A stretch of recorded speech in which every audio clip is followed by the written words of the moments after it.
Um, Bore da, croeso I cyfarfod bwrdd. Um, we have simultaneous translation arrangements in place today for our board meeting, which allows board members to engage either in English or Cymraeg. Therefore, this meeting will be open to people to contribute in both languages. If you look at the bottom of your screen, we have got a little globe interpretation icon should be at the bottom of your Zoom screen, and you can select either the original or English channel, depending on which language you wish to listen into. If you can understand both Welsh and English, please stay on original. If you can't understand Welsh and need to hear an English translation, please change over to English. And I will just check mine now as well. Rydyn ni'n cynnal cyfarfod y bwrdd heddiw yn Rhuthur ac darlledu'r cyfarfod yn fyw, gan roi'r cyfle i'r rhai sydd â mynediad at y we wylio mewn amser real gan ddefnyddio dolen a rannwyd drwy ein hamrywiol sianel cyn y cyfarfod. Mae hefyd ar gael ar ein gwefan. Yn ogystal, caiff recordiad y cyfarfod a'i gyhoeddi ar wefan Iechyd a Gofal Digidol Cymru. Felly, os nad ydych ar gael i wylio cyfarfod wrth iddo gael ei gynnal, galwch wylio fideo drwy glicio ar y fideo YouTube ar ein gwefan ar ôl i'r cyfarfod ddod i ben. Diolch. We will now note the following. As ever, board members, including myself, may not always be looking directly at the camera, as we've got meeting papers in front of us, to the side of us, all over the place on different screens. We will be taking breaks throughout the meeting. This will include a 30-minute lunch break. We hope to finish by about 2:30 today. I would like to extend a warm welcome to Chris Morton. We have some new people today. Chris Morton is joining us for his first meeting as Interim Director of Finance, and he is standing in for the next few months for Claire Osmondson-Little, who has left us to go to Swansea Bay. So welcome, Chris. We also have colleagues who will be joining us for specific agenda items, including Michelle Morris from the Public Services Ombudsman, who is joining for our listening and learning session, and welcome to Sarah Brooks, who is standing in for Sam today. Sarah is our Head of Culture and People Strategy and will be covering those items. Now, byddaf yn cychwyn ar yr agenda. We will move on with the agenda. We have apologies from Sam Morgan. As I've noted, Sarah Brooks will be covering the items for her. And Sam Lloyd will also be stepping out of the meeting at about 11 o'clock for us, from us for a short period. Declaration of interests. Haven't been notified of any conflicts of interest today. Anybody have any? Wave or indicate now. If not, and a conflict becomes apparent during the meeting, it might do. Please just make us aware of it at that point in time, and we will deal with it there and then. Okay, we will make use again today, and there's a fair few things on our consent agenda, which I assume everybody has read. I will pause at this point to see if anybody has anything they want to specifically raise on the consent agenda or any items they wish to move to the main agenda. No? Okay.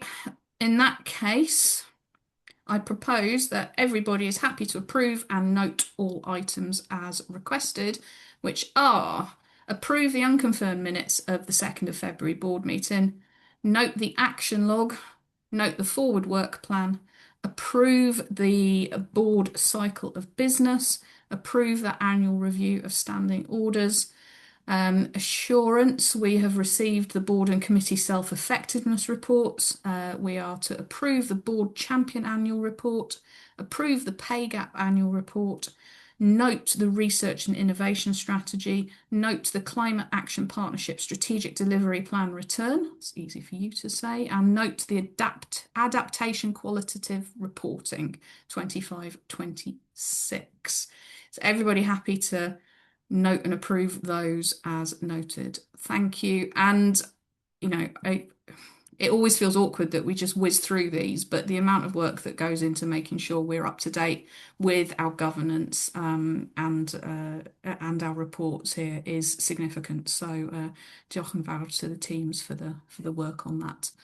Now, byddaf yn symud ymlaen i'r brief agenda, and I am going to hand straight over to our Executive Medical Director, Rydian Hurl, who is hopefully being joined by Michelle Morris from the Public Ombudsman Service to present the listening and learning session, focusing on the recent Ombudsman Harm Review. Diolch, Rydian. Thank you very much, Ruth. Michelle's camera doesn't appear to be on for me. I'm hoping that she's there. I am here. I just can't get my camera to work, which is very annoying. Well, while you're speaking, I'll keep trying that. Sorry. Okay. Well, I'm very grateful, Michelle, for you coming to the board. As you colleagues will not be aware, but Michelle and I have been in correspondence, and in fact had the pleasure of going down to the offices in Pencoed. They're just round from our offices, and we had a very constructive discussion about how her organisation receives correspondence and complaints regarding harm that happens within the system, within health particularly is what I'm focusing on, because of a failure to either be able to demonstrate that the information was available at the point of care, or that information was subsequently lost. And so our conversations were based around how can digital help patients by learning from what has come across their desk. So as we are a learning organisation, I thought it'd be very useful for us to invite Michelle to come and give her reflections on the content that comes across her desk and through her organisation that has a digital component. So hopefully, Michelle, we have some slides and we can proceed. Thanks, Rydian. Bore da, everyone. Can everyone hear me okay? You can see me now as well, hopefully. Yeah, good. Just in time that camera came on.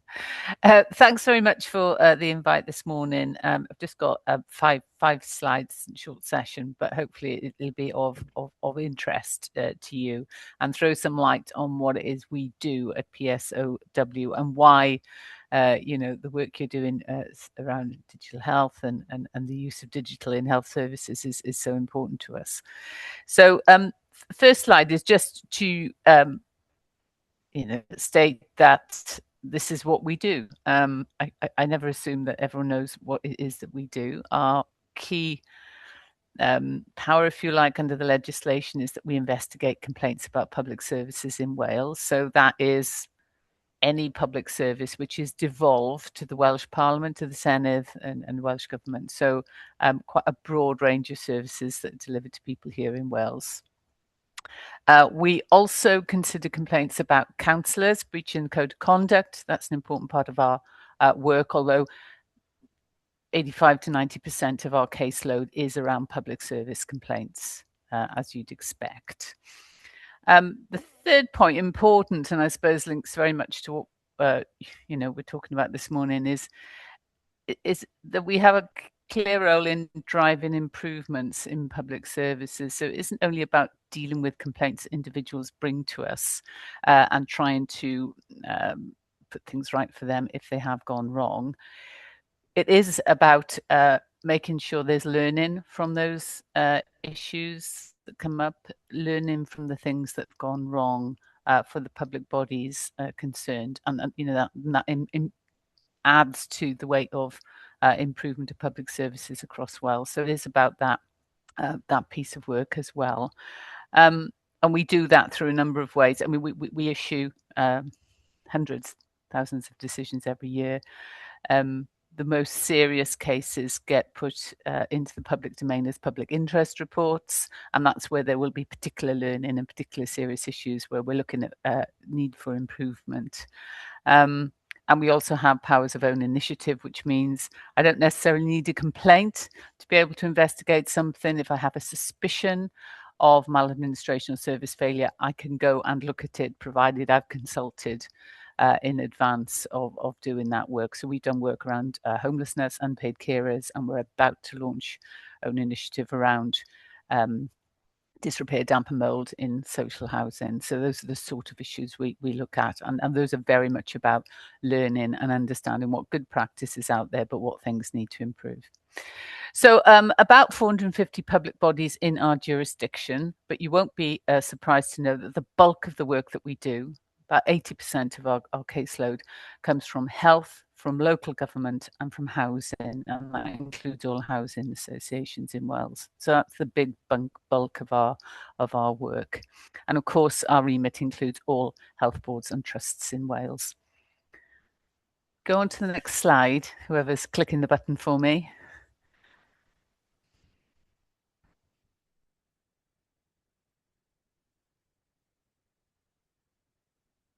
Yeah, thanks. So I thought it'd be helpful to talk a bit about how we use medical records in our work, because it is absolutely critical. So in terms of our casework, 30% of our casework, and that's a pretty static figure year on year, relates to health. And so that's in the region of, last year, in the region of 950 cases per annum. So that's a lot of cases that we're dealing with. The start point for us with any complaint that we receive on health is we request records from the public body, whether it's the health board or primary care. We request those records. We do receive them digitally. So and 10 years ago that wouldn't have been the case. So that is a positive development. But we still receive within those digital notes a lot of handwritten notes. So stuff that's been handwritten is then scanned and passed through to us, and that can be a challenge for us. In our legislation, I do have the power to challenge clinical decisions that are made, but we do that by using independent professional advisors who look at our cases and will advise me and my team on clinical issues. And obviously, they do their work by entirely relying on the medical records and the patient files that come from the health providers. So that the clarity, timeliness, and accuracy of those notes is key to the advice they then give us, and on which we rely in drawing our conclusions. So we do a two-stage process. Every complaint goes through this. The first stage, as I said, would be first off requesting that information from the health provider and giving us timely access to accurate records is really, really important. It's the foundation of how we deal with the many hundreds of complaints that we receive. And it is sadly the case, and we see it throughout our casework, and I'll come on to some more sort of concrete examples for you, but it is the case that poor record keeping can and does lead to patient harm and injustice. So the next slide. So common issues in the casework. So I asked my team, what are the common issues that we see in casework, that's going to be of interest to you and the issues you're dealing with? Well, as I said, accuracy is key. So we need complete records and we need to be able to rely on them. And if we can't get that, and that is often the case, then we simply can't consider that complaint, because if we can't see what's happened, if the notes aren't there, then we can't properly investigate either all or part of that complaint. So that can leave an injustice for patients who, things have gone wrong and we can't get them the answers, or we can't put things right. And it can be very frustrating for them, if we're not able to conclude. If records are not completed properly, we see a lot of this. I see a lot of reports come across my desk where there's been an issue where we can't draw a firm conclusion because things have just been omitted. Things have not been put onto the record. And that can cause us some significant problems. Conversations not being documented. This is a particularly tricky area, and it strikes me, that digital can help us in the future with this, because clinicians, particularly in a hospital setting, will have so many conversations with patients, with families throughout the day. And quite often we're going back and looking at how those conversations have gone, whether it covered the right things, have people understood fully and given proper consent for procedures, and do not resuscitate. That's a particularly sensitive, difficult area, of course. And, you quite often get different recollections of the same conversation from the families that you do from the clinicians. And it's incredibly difficult with clinicians. They're dealing with hundreds of patients. We might go back to them 6 months later and say, can you tell us about this conversation? Of course, they can't remember. They're relying on the notes or the record of that's in front of them.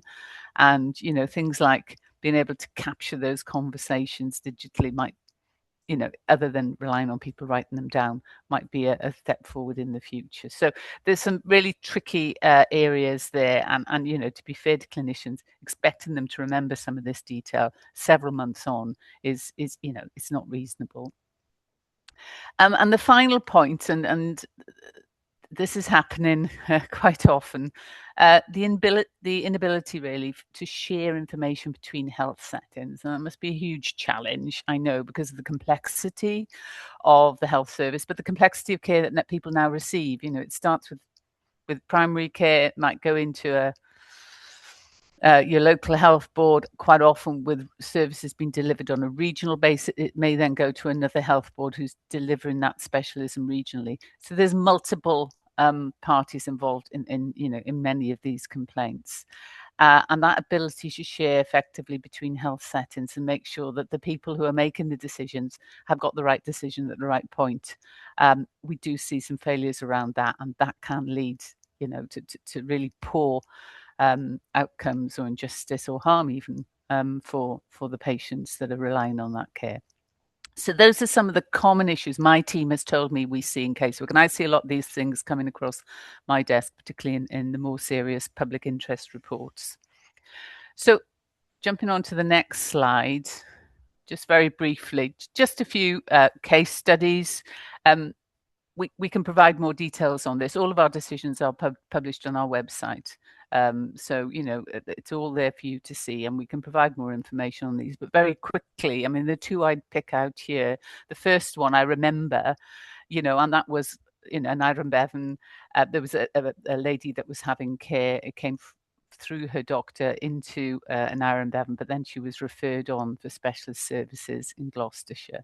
And there was a real challenge with this case, as some of the findings here was about the inability of the systems in England and Wales to work smoothly together, so the information could move across that border, if you like, and make sure that the clinicians that were dealing with her case had the information at the right time. And indeed, the patient and her husband had the right information about what was happening. We did find in that report that there had been injustice to her, and there had been failures in her healthcare because of that inability to move that information in her health records around in a timely and accurate way. That I did actually write to the Cabinet Secretary about that case, because it felt like that is going to be happening along that border. If you look up, not only from the Gwent area, but right up into North Wales, we see a lot of people, and we're dealing with a lot of complaints where they're being referred into England for care, and issues then arise, and that becomes quite complex. And on that issue, that complaint, we actually work with colleagues in the Parliamentary Health and Services Ombudsman in England. And just to highlight the final case then, because I know you're short on time, but the last one, it's not, we haven't published this report yet. It's going to be held up a bit by the pre-election period, but we will be publishing it in May. But this is a really, it's a really sad case, but the issue here was clinicians not being able, in a hospital setting in Wales, not being able to see clearly what medication this person had been on previously and what they were being prescribed by their doctor.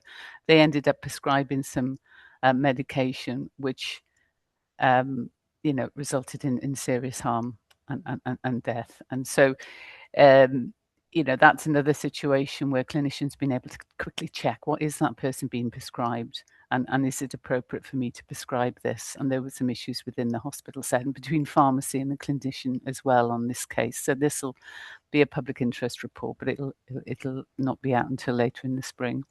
So those are just a couple of examples of some the things that matter, how some of these things play out the front line where health services been delivered and what we then see. So the final slide, in terms of how can digital records help, just a few thoughts, and this is your area of expertise, but that share, just making it easy to share information between clinicians, health settings and patients, and of course the health settings could be across a county, a country border as well.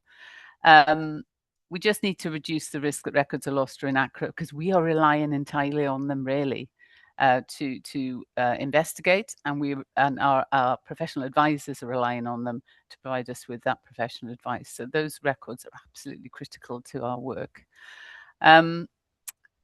Just provide an assurance that those are up to date, that nothing's been missed from those reports, that they're legible. As I said, we're still getting a lot of stuff coming through handwritten, and that can be challenging. And obviously, all of this leads to us trying to, prevent errors which have led to patient harm. I think the one I'd add to this, thinking about this further this morning, was just that point I made about conversations. Critical conversations take place during people's care, and recollections differ or memories fade, and so some way that digital can help us to capture those conversations so they're accessible and we're not relying on people remembering what's happened months later. So there is real opportunity to improve how digital can help. I've got no doubt. There's so many tools and techniques out there available. You're the experts in that area, but there is a real potential to keep improving the quality of these records, which would certainly help us in our complaint handling and investigations, and would help the health boards as well, who have to look at these issues. So I'll stop there. Sorry, I've gone on perhaps a little longer. It's quite a lot to cover in a short space of time, but hopefully that was thought-provoking. Diolch, Michelle. Thank you. That really was thought-provoking. Rhyddian, do you want to say anything before I go to questions? Probably not, other than to say thank you. And doesn't it add value to what we do and emphasize why we are a key stakeholder in the delivery of healthcare across Wales, particularly legibility and sharing? So I'd be interested now to see what colleagues on the board I would like to ask. Diolch, thank you, Rhyddian. Rowan. Thank you, Ruth, and thank you, Michelle. I'm one of the independent members, Michelle, and the three case studies you picked were very well chosen in my view. They represent exactly the challenges that we face in delivering fully integrated, timely, accurate, up-to-date data to clinicians in the course of care so that they can make high quality and accurate decisions. And actually they're very well known. So the inability to see medicines prescribed in a primary setting for clinicians in secondary care, there are so many studies in the literature around the world in all sorts of different health settings that actually quantify the proportion of individuals who turn up often in the emergency room because they have a drug interaction. So they have multiple medications, they interact in the patient, and as you say, cause significant harm, including death. And that's part of the reason for the investment in our electronic prescribings records. And and that's just really capturing information. There are smart systems you can sit on top of that. In my daytime, we had a quick, and this wasn't a commercial product, so I'm happy to talk about it. We just built a proof of our technology, which literally alerted pharmacists to a potential drug-drug interaction on a medical record. But to be able to do that and prevent harm and put control points in the medicines dispensing pathway, you have to have, to Ridian's point and to your point, the ability to bring that, surface that data and make sure it's accurate. And it's so quite often it's not just technology, it's also having the information governance appropriately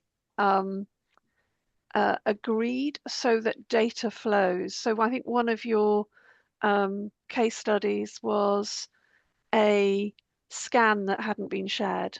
And so in the digital sort of layer of our systems, it's very hard for a clinician to know if there is an absence of something, right? So if a scan has been taken and not shared, how do you flag in the system that a clinician should expect to see a scan, or that the scan in the record is not the most up to date? And that requires both information governance to be able to share that scan, so that I often hear Ridian talk about information following the patient through their care journey. But also, you know, it's the kind of thing that perhaps we should have better integration between our partners in health systems, so they alert us if certain systems that are providing that information locally are being maintained, or if there's been a change. Those sorts of steps don't exist. And so there is a certain fragility. So whilst digital can be a huge enabler, the governance around the implementation and use of that system is often not quite there, and that leads to the issues that come across your desk. So I mean, I think, Ridian, this is probably one of the most interesting and listening and learning that I've heard in the last 5 years, because, you know, we're trying to prevent the cases coming across your desk, and it's a really kind of complex picture and completely tragic when they happen. Michelle, I can reassure you that the Welsh GP record, the summary record, which is Wales's version of the shared care record, has been present and available since November 2015. We haven't really advertised it in the way that, say, NHS England has advertised that access. And that's available to 44,000 users via Welsh Clinical Portal across Wales. That particular case, I think, and if I'm right, I've seen a coroner's report, relates to access outside of the acute setting. And we are working with, particularly with the community pharmacy networks, to ensure that people have the access when they're prescribing, dispensing. And I think if we deliver the ambition of the International Patient Passport, some of these things, through the NHS app, some of these things will be mitigated by the fact that the patient will be holding the most up-to-date thing when they're actually in the consultation with whoever it is. Anyway, we'll move on to some other questions. Diolch, Ridian. Michelle, Marion is likely to ask her question in Welsh, so I just want to check that you have made use of the interpretation icon at the bottom of the screen. Yes. Marion. Diolch, Ruth, a diolch, Michelle. Mi oedd hwnna'n gyflwyniad diddorol tu hwnt ac yn gwneud i ni fyfyrio, dwi'n meddwl, yn ddwys ynglyn â goblygiadau pan mae pethau yn mynd o'i le. Fel rwan, nes I fwynhau darllen am yr asidiaethau achos. Doedd na ddim dyddiadau ynghlwm â nhw, ond dwi'n tybio mae'r pethau ma'n aml yn cymryd blynyddoedd i ddod i fwcl. Felly, tybed allwch chi roi teimlad i ni faint o gynnydd neu welliant i chi wedi weld dros y blynyddoedd diwetha yma mewn achosion fel y rhai chi wedi glisnodi, meddwl yn arbennig am yr un ola yna, achos y Bwrdd Iechyd yng Ngogledd Cymru. Ydy pethau'n gwella neu ydych chi'n dal i weld cwynion ag achosion trasig fel hyn yn dal i ddigwydd? Diolch, thank you. Yeah, so the first case there, it's happened with, I can't remember the exact date, but certainly within the last 4 years, because I dealt with it and I've been in post just 4 years now. So that's happened in the last 4 years. The Hywel Dda one is a much older case. I think that was, about 2016. And then the last case, the Betsy case, that one is current now. We're just about closing it and we'll be issuing the report, as I said, after the election. So they span quite a period of time in our casework. And I suppose I was thinking about this and the last comment, the reality is there are millions of interactions, across the Health Board in Wales every year. And we see the cases where things have gone wrong. And we do sometimes have to step back and say, look, it's a lot of stuff that's good that happens in the health service and people do get the right treatment and there aren't failures and they're not put at harm. So you have to put it in that perspective.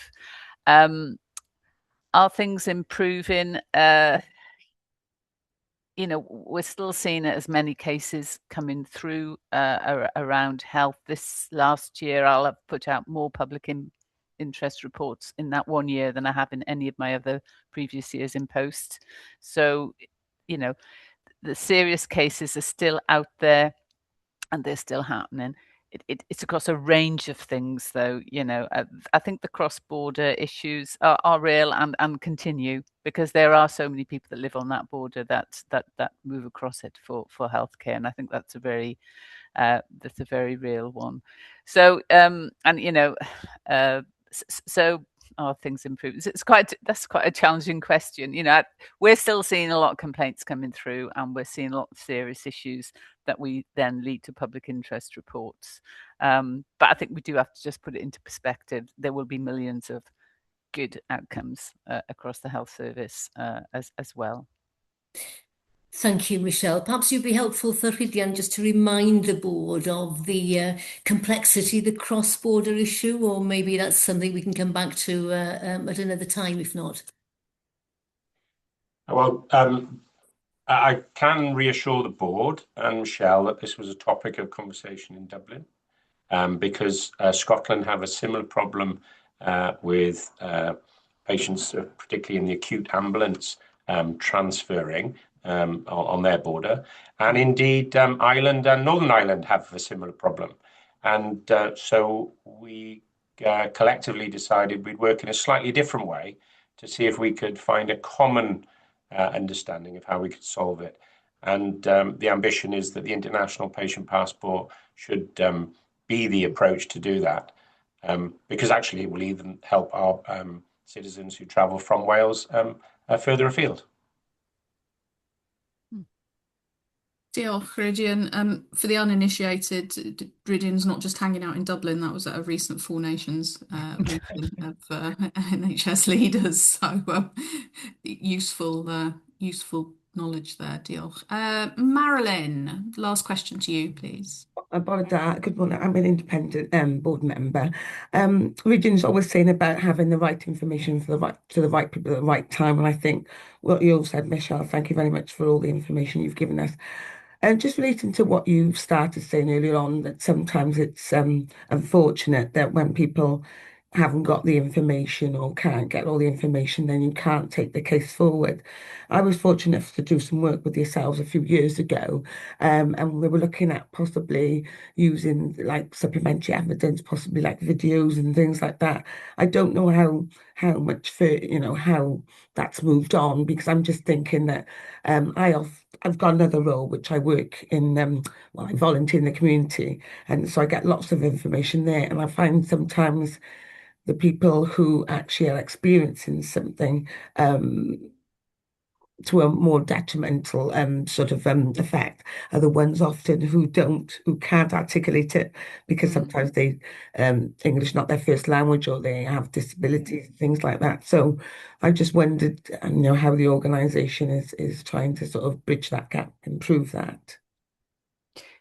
Yes, no, that's a good question. Thanks. We're very aware that we're a service that's there for people all over Wales and everyone in Wales. And we know from our own data that there are certain groups and parts of Welsh society that don't tend to come to us. For whatever reason, they don't find us as accessible or usable as a service, but quite often they do need us. So we do work around accessibility and outreach, but perhaps what you're referring to there is our ability to take complaints verbally.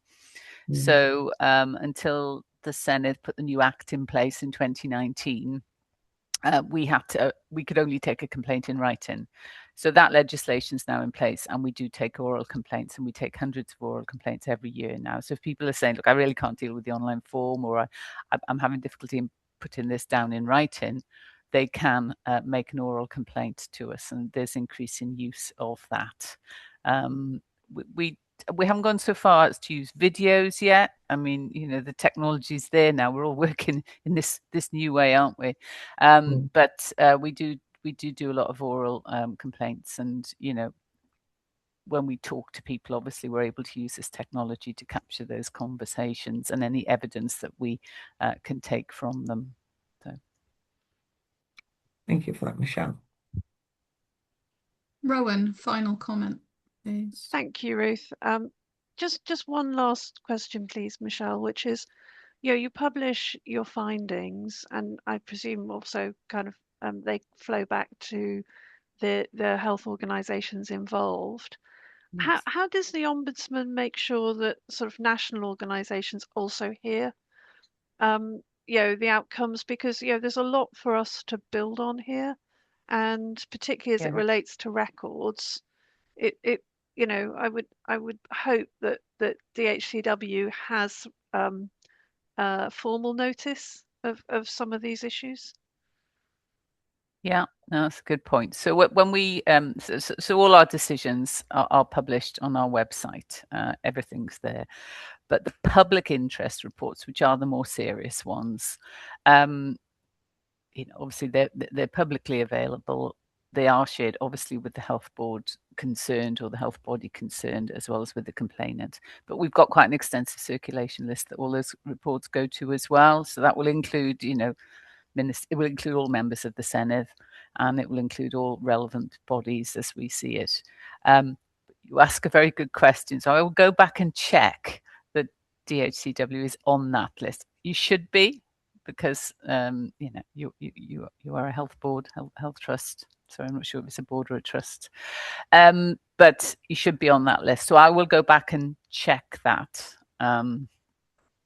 But we do have quite an extensive list that we send those reports to, and we work quite hard at trying to get media coverage and comment as well. And where we have some really serious cases, we usually do get some good coverage on that as well. So the point of that public interest report is to get that message out there as widely as can to the people that need to hear those messages, understand what the issues are, and have the power and influence to do something about it. So absolutely, your organisation should be on that list. I will go and check that and make sure, if it's not on there, that happens in the future. I'm hoping Ridian might be able to answer that question. You might. Well, I was just going to conclude, if that's okay, Ruth. Okay. Firstly, I'd like to be on that list personally, to be honest, to see the information. Michelle and I had a good conversation about what used to be the Ombudsman casebook that I particularly used to go through in health, looking for areas where we could improve. So it comes to me to say, look, thank you very much, Michelle. I think there's some really powerful, important messages that have come through there that reinforce the why we're here. Failures to share do lead to failures in care. I'm a great one for a soundbite. And my real soundbite is we've got to collect it, we've got to store it, and we've got to share it. And that is the ambition of our organisation, to make it easier by providing national architecture and the standard technology that allows integration through both local providers and larger commercial suppliers on a national level. The cross-border issue is on our radar and will remain on our radar. And I wonder whether there will be an opportunity, Michelle, for you and I to work closer with the digital community beyond Digital Healthcare Wales, particularly perhaps the peer group of directors of digital, because I think the message that you're presenting will help them in some way focus on what the real ambitions are, and that we focus on patient-centric care rather than perhaps organisational delivery. And I think medical directors as Caldicot Guardians in Wales would also benefit perhaps from having a one-to-one, and I might take the opportunity to reach out to you on a separate thing for that. So thank you very much for taking the time and answering the questions. I'm very grateful. You're welcome. Have a good day, everyone. Yeah, I'll leave you now. Thanks. Bye. Thanks. You took a little bit more time than we had assigned to that, but I think that was really important. Just every single bit of that hit something that we do, and that we've been trying to chip away at to greater or lesser extent over the recent period. So thank you for bringing that forward, Trydian, really helpful. I will move on now to the interim chair and interim vice chair report. I assume everybody has read it. Don't intend to pick up anything other than it is still we are still in interim arrangements. That will continue for as long as it continues. As it changes, we will let you know. I'm intensely grateful to David for continuing to support me as interim vice chair on this journey. And the only other thing I wanted to pull out and pause at this point in my report, you will have seen that this is Rowan Gardner's last meeting with us at Digital Health and Care Wales. Rowan is standing down from the board after 5 years of service. The OG RG is departing our shores. So I just want to take this opportunity to say thank you, Rowan. From me, first of all, I have got through this last 5 years with you by my side, and I'm intensely grateful for that, for your support, your humour, your technical brilliance, and we will miss you greatly as DHCW. So diolch yn fawr, Rowan, thank you very much.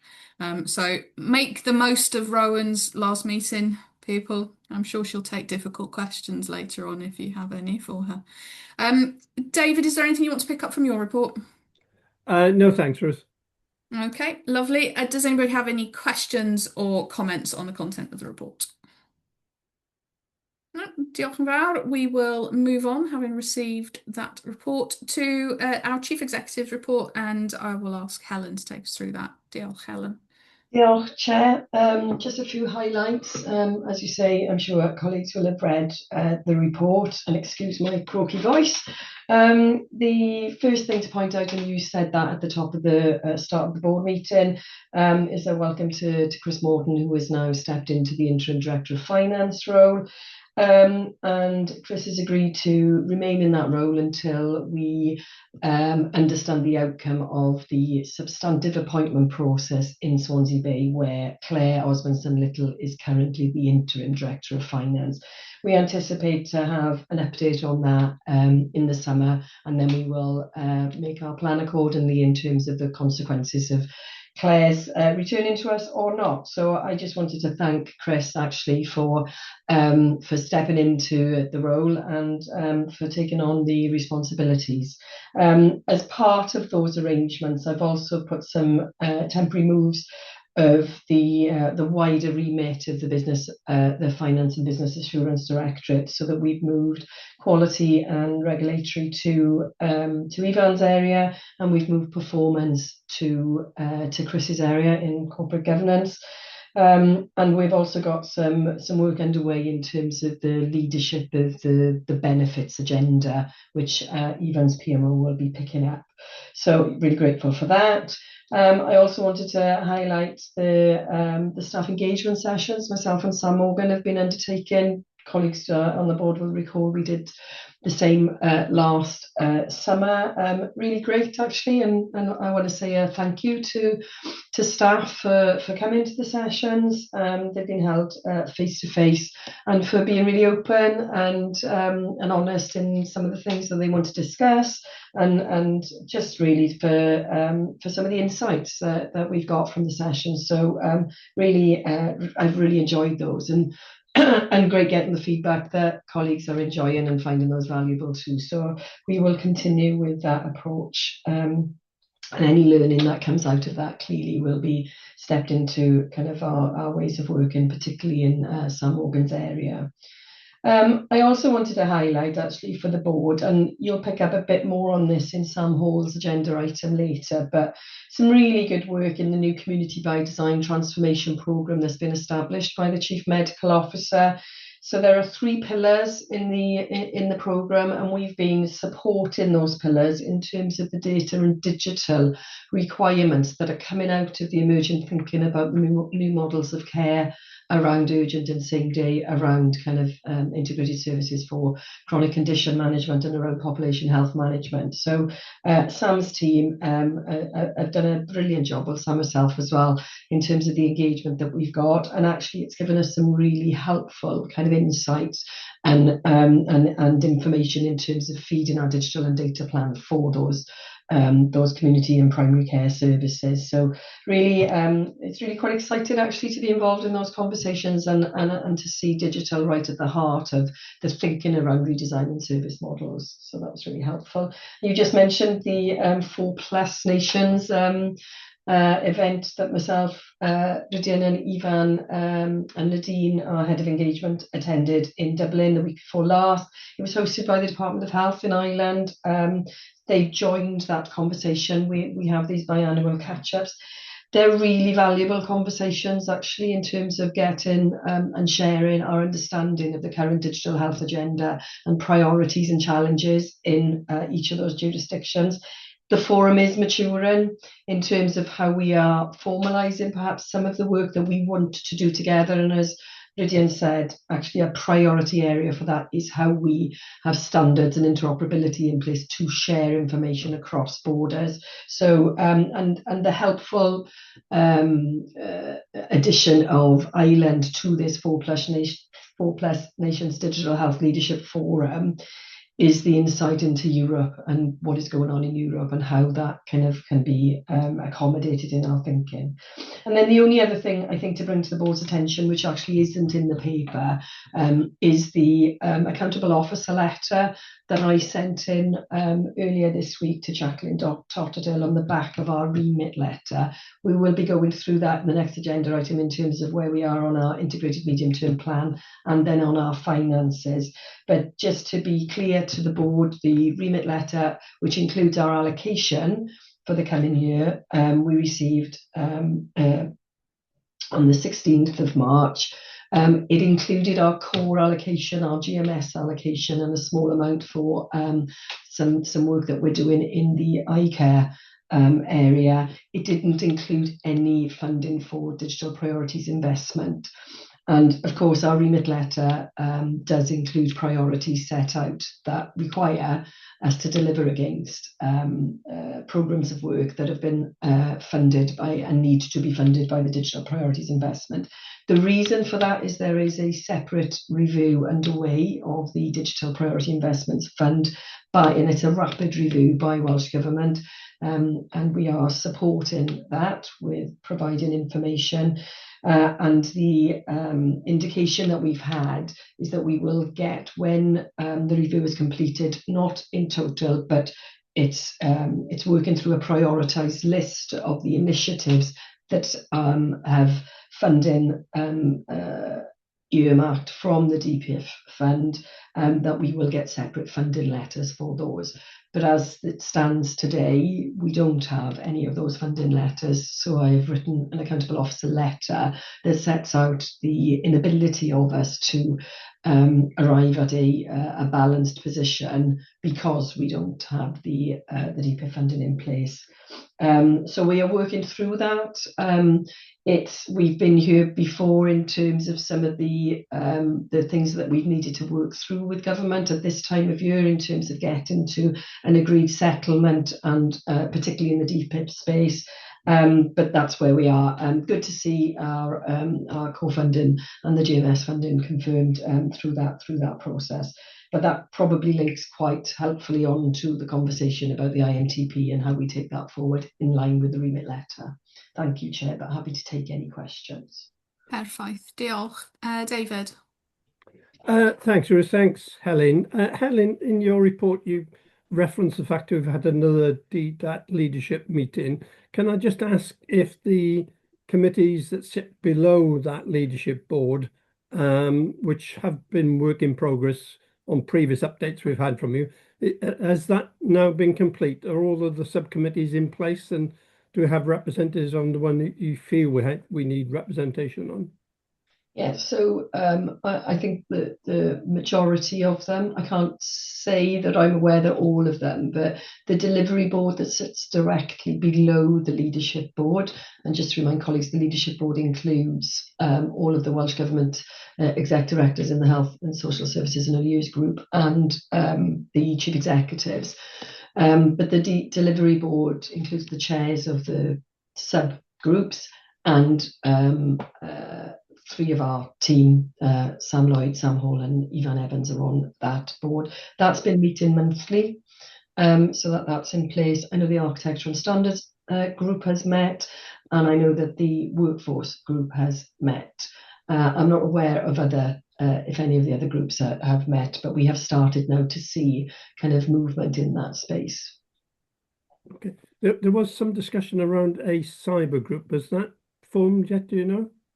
No, but what we are looking to do, and based on the feedback from our accountability review meeting with the Cabinet Secretary, there was quite a strong steer and expectation around kind of that, around the governance board that needs to be set up. We are looking to move our CSIRO and Caldicot Guardian group that we've had in place for probably about 6 months now, I think it is, which is Sam Lloyd and Rydian are chairing between them, to step those terms of reference up into a national board that can then report to the delivery board for DDAT. That's the plan. Okay, thank you. Diolch. Marion. Thank you, and thank you, Helen, for that update. On the remit letter and the absence of any specific funding arising from DPIF, do you have any indication how long that rapid review of DPIF funding will take, and how quickly we are likely to get clarity on the funding for our priorities going forward?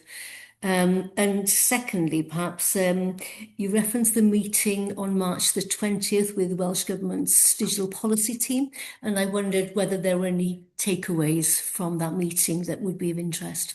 Diolch. Yeah, well, thank you, Marianne. The DPIF review is underway and has been underway since the end of February. So I would anticipate that we will start to see some clarification, I would hope, coming through from April onwards. But I would imagine we'll still be seeking clarifications through Q1. But I think we're taking, as I said, a stepped approach to this, where some of the areas there are no queries about, if you like, or no need for kind of any further deeper granular review that actually could be agreed and the funding letters could come out. But I think that will probably take us through Q1 in terms of getting full finalised view of that. That kind of, and Chris will pick up on some of this as part of the finance piece. We will need to, through Q1, do a baseline review of our finance and our savings plans and of our workforce and headcount, all of these things come together in terms of our ability, therefore, to make some decisions as a board if we need to, in terms of not getting the funding that has been that is kind of underpinning what we've set out as deliverables in our IMTP. So I think there's a way to go, but I think that there are, we will get clarity on perhaps some of our higher risk areas, hopefully over the coming months. Oh, and the March the 20th, unfortunately I wasn't around for that, but I know a number of the exec team were, and I understand from the feedback from me that it was a really positive discussion and really good to meet some of the new starters in that team, and to introduce them to not just us, the organisation, who we are, what we do. And I think there were some aspects of that were really welcomed by the civil servants who were involved, some of them really experienced long-term civil servants, but actually some kind of new entrants into the profession and therefore into the digital team there. So I think helpful. I think what was also really helpful is the deputy director now with responsibility for digital under the two lead directors in the executive team in the Welsh Government group. Leon Wong was there on the 20th and is pulling, has managed to have new entrants into the team, so they've got greater capacity. He also came to the event in Dublin. So because the event is for digital health leaders, both government and delivery side of each of those 5 nations. So yeah, really helpful for the first time in a long time to have a government representative from Wales involved in those discussions and conversations. So all of that, I think it bodes well for us. Diolch, Helen. Thank you, Helen. Chris, I don't know whether you wanted to add anything to that about that visit, or did Helen capture most of it? I think Helen captured it, Ruth. It was, I guess, we covered priorities from a DHW perspective, from a Welsh Government digital team, policy team perspective, and challenges. We also talked a lot about how we work effectively as one wider team. I think that was really helpful. And I think understanding their challenges and our challenges was where a lot of value was gained. Rydian also did a patient journey and demonstrated some of our systems, which I know went down well. And we've had some feedback from colleagues in Welsh Government to thank us for the session. So I think it's an ongoing thing now where we want to do more of that sort of interaction. Oh, good. I was going to ask that we're going to continue with that on a regular basis with them. And I think when we've spoken about this previously, it would also be helpful for us to spend time with them, right, on their turf, as it were, so that we can really understand how each other works. Fantastic. Thank you very much, everybody. I think that was a helpful discussion about IMTP, because that is the next item that we're going to move on to. We are being asked to approve the IMTP for submission to Welsh Government in line with our remit letter. When we get to that approval, I will take advice from Chris, because obviously we can't approve things necessarily as they are, given the lack of DPIF funding that's in there and the accountable officer letter that's gone in. So we will come up with a form of approval with caveats. I think, Chris, is probably what we will do before we then submit it onwards. So with all of that in mind, Ifan, the floor is yours. Diolch yn fawr iawn, Ruth. Byddai yn siarad yn Gymraeg i'r rhain iawn chi sydd yn defnyddio yr offer cyfieithu. Mae Ruth wedi dwyn tipyn bach o fy nghyflwyniad, felly dyna yn union beth o'n i'n mynd i weid yw mae'r papur yma ger eich bron mwyn cymeradwyo y cynllun tymor canolig. Mae angen I ni ystyried y llythyr cylch gorchwyn, felly mae hwnnw a dderbyniwyd dydd Llun wythnos diwethaf ar yr unfed ar 15 o fis Mawrth. Mae hwnna hefyd yn y papur. Mae'r ddau ddogfen yn mynd gyda'i gilydd.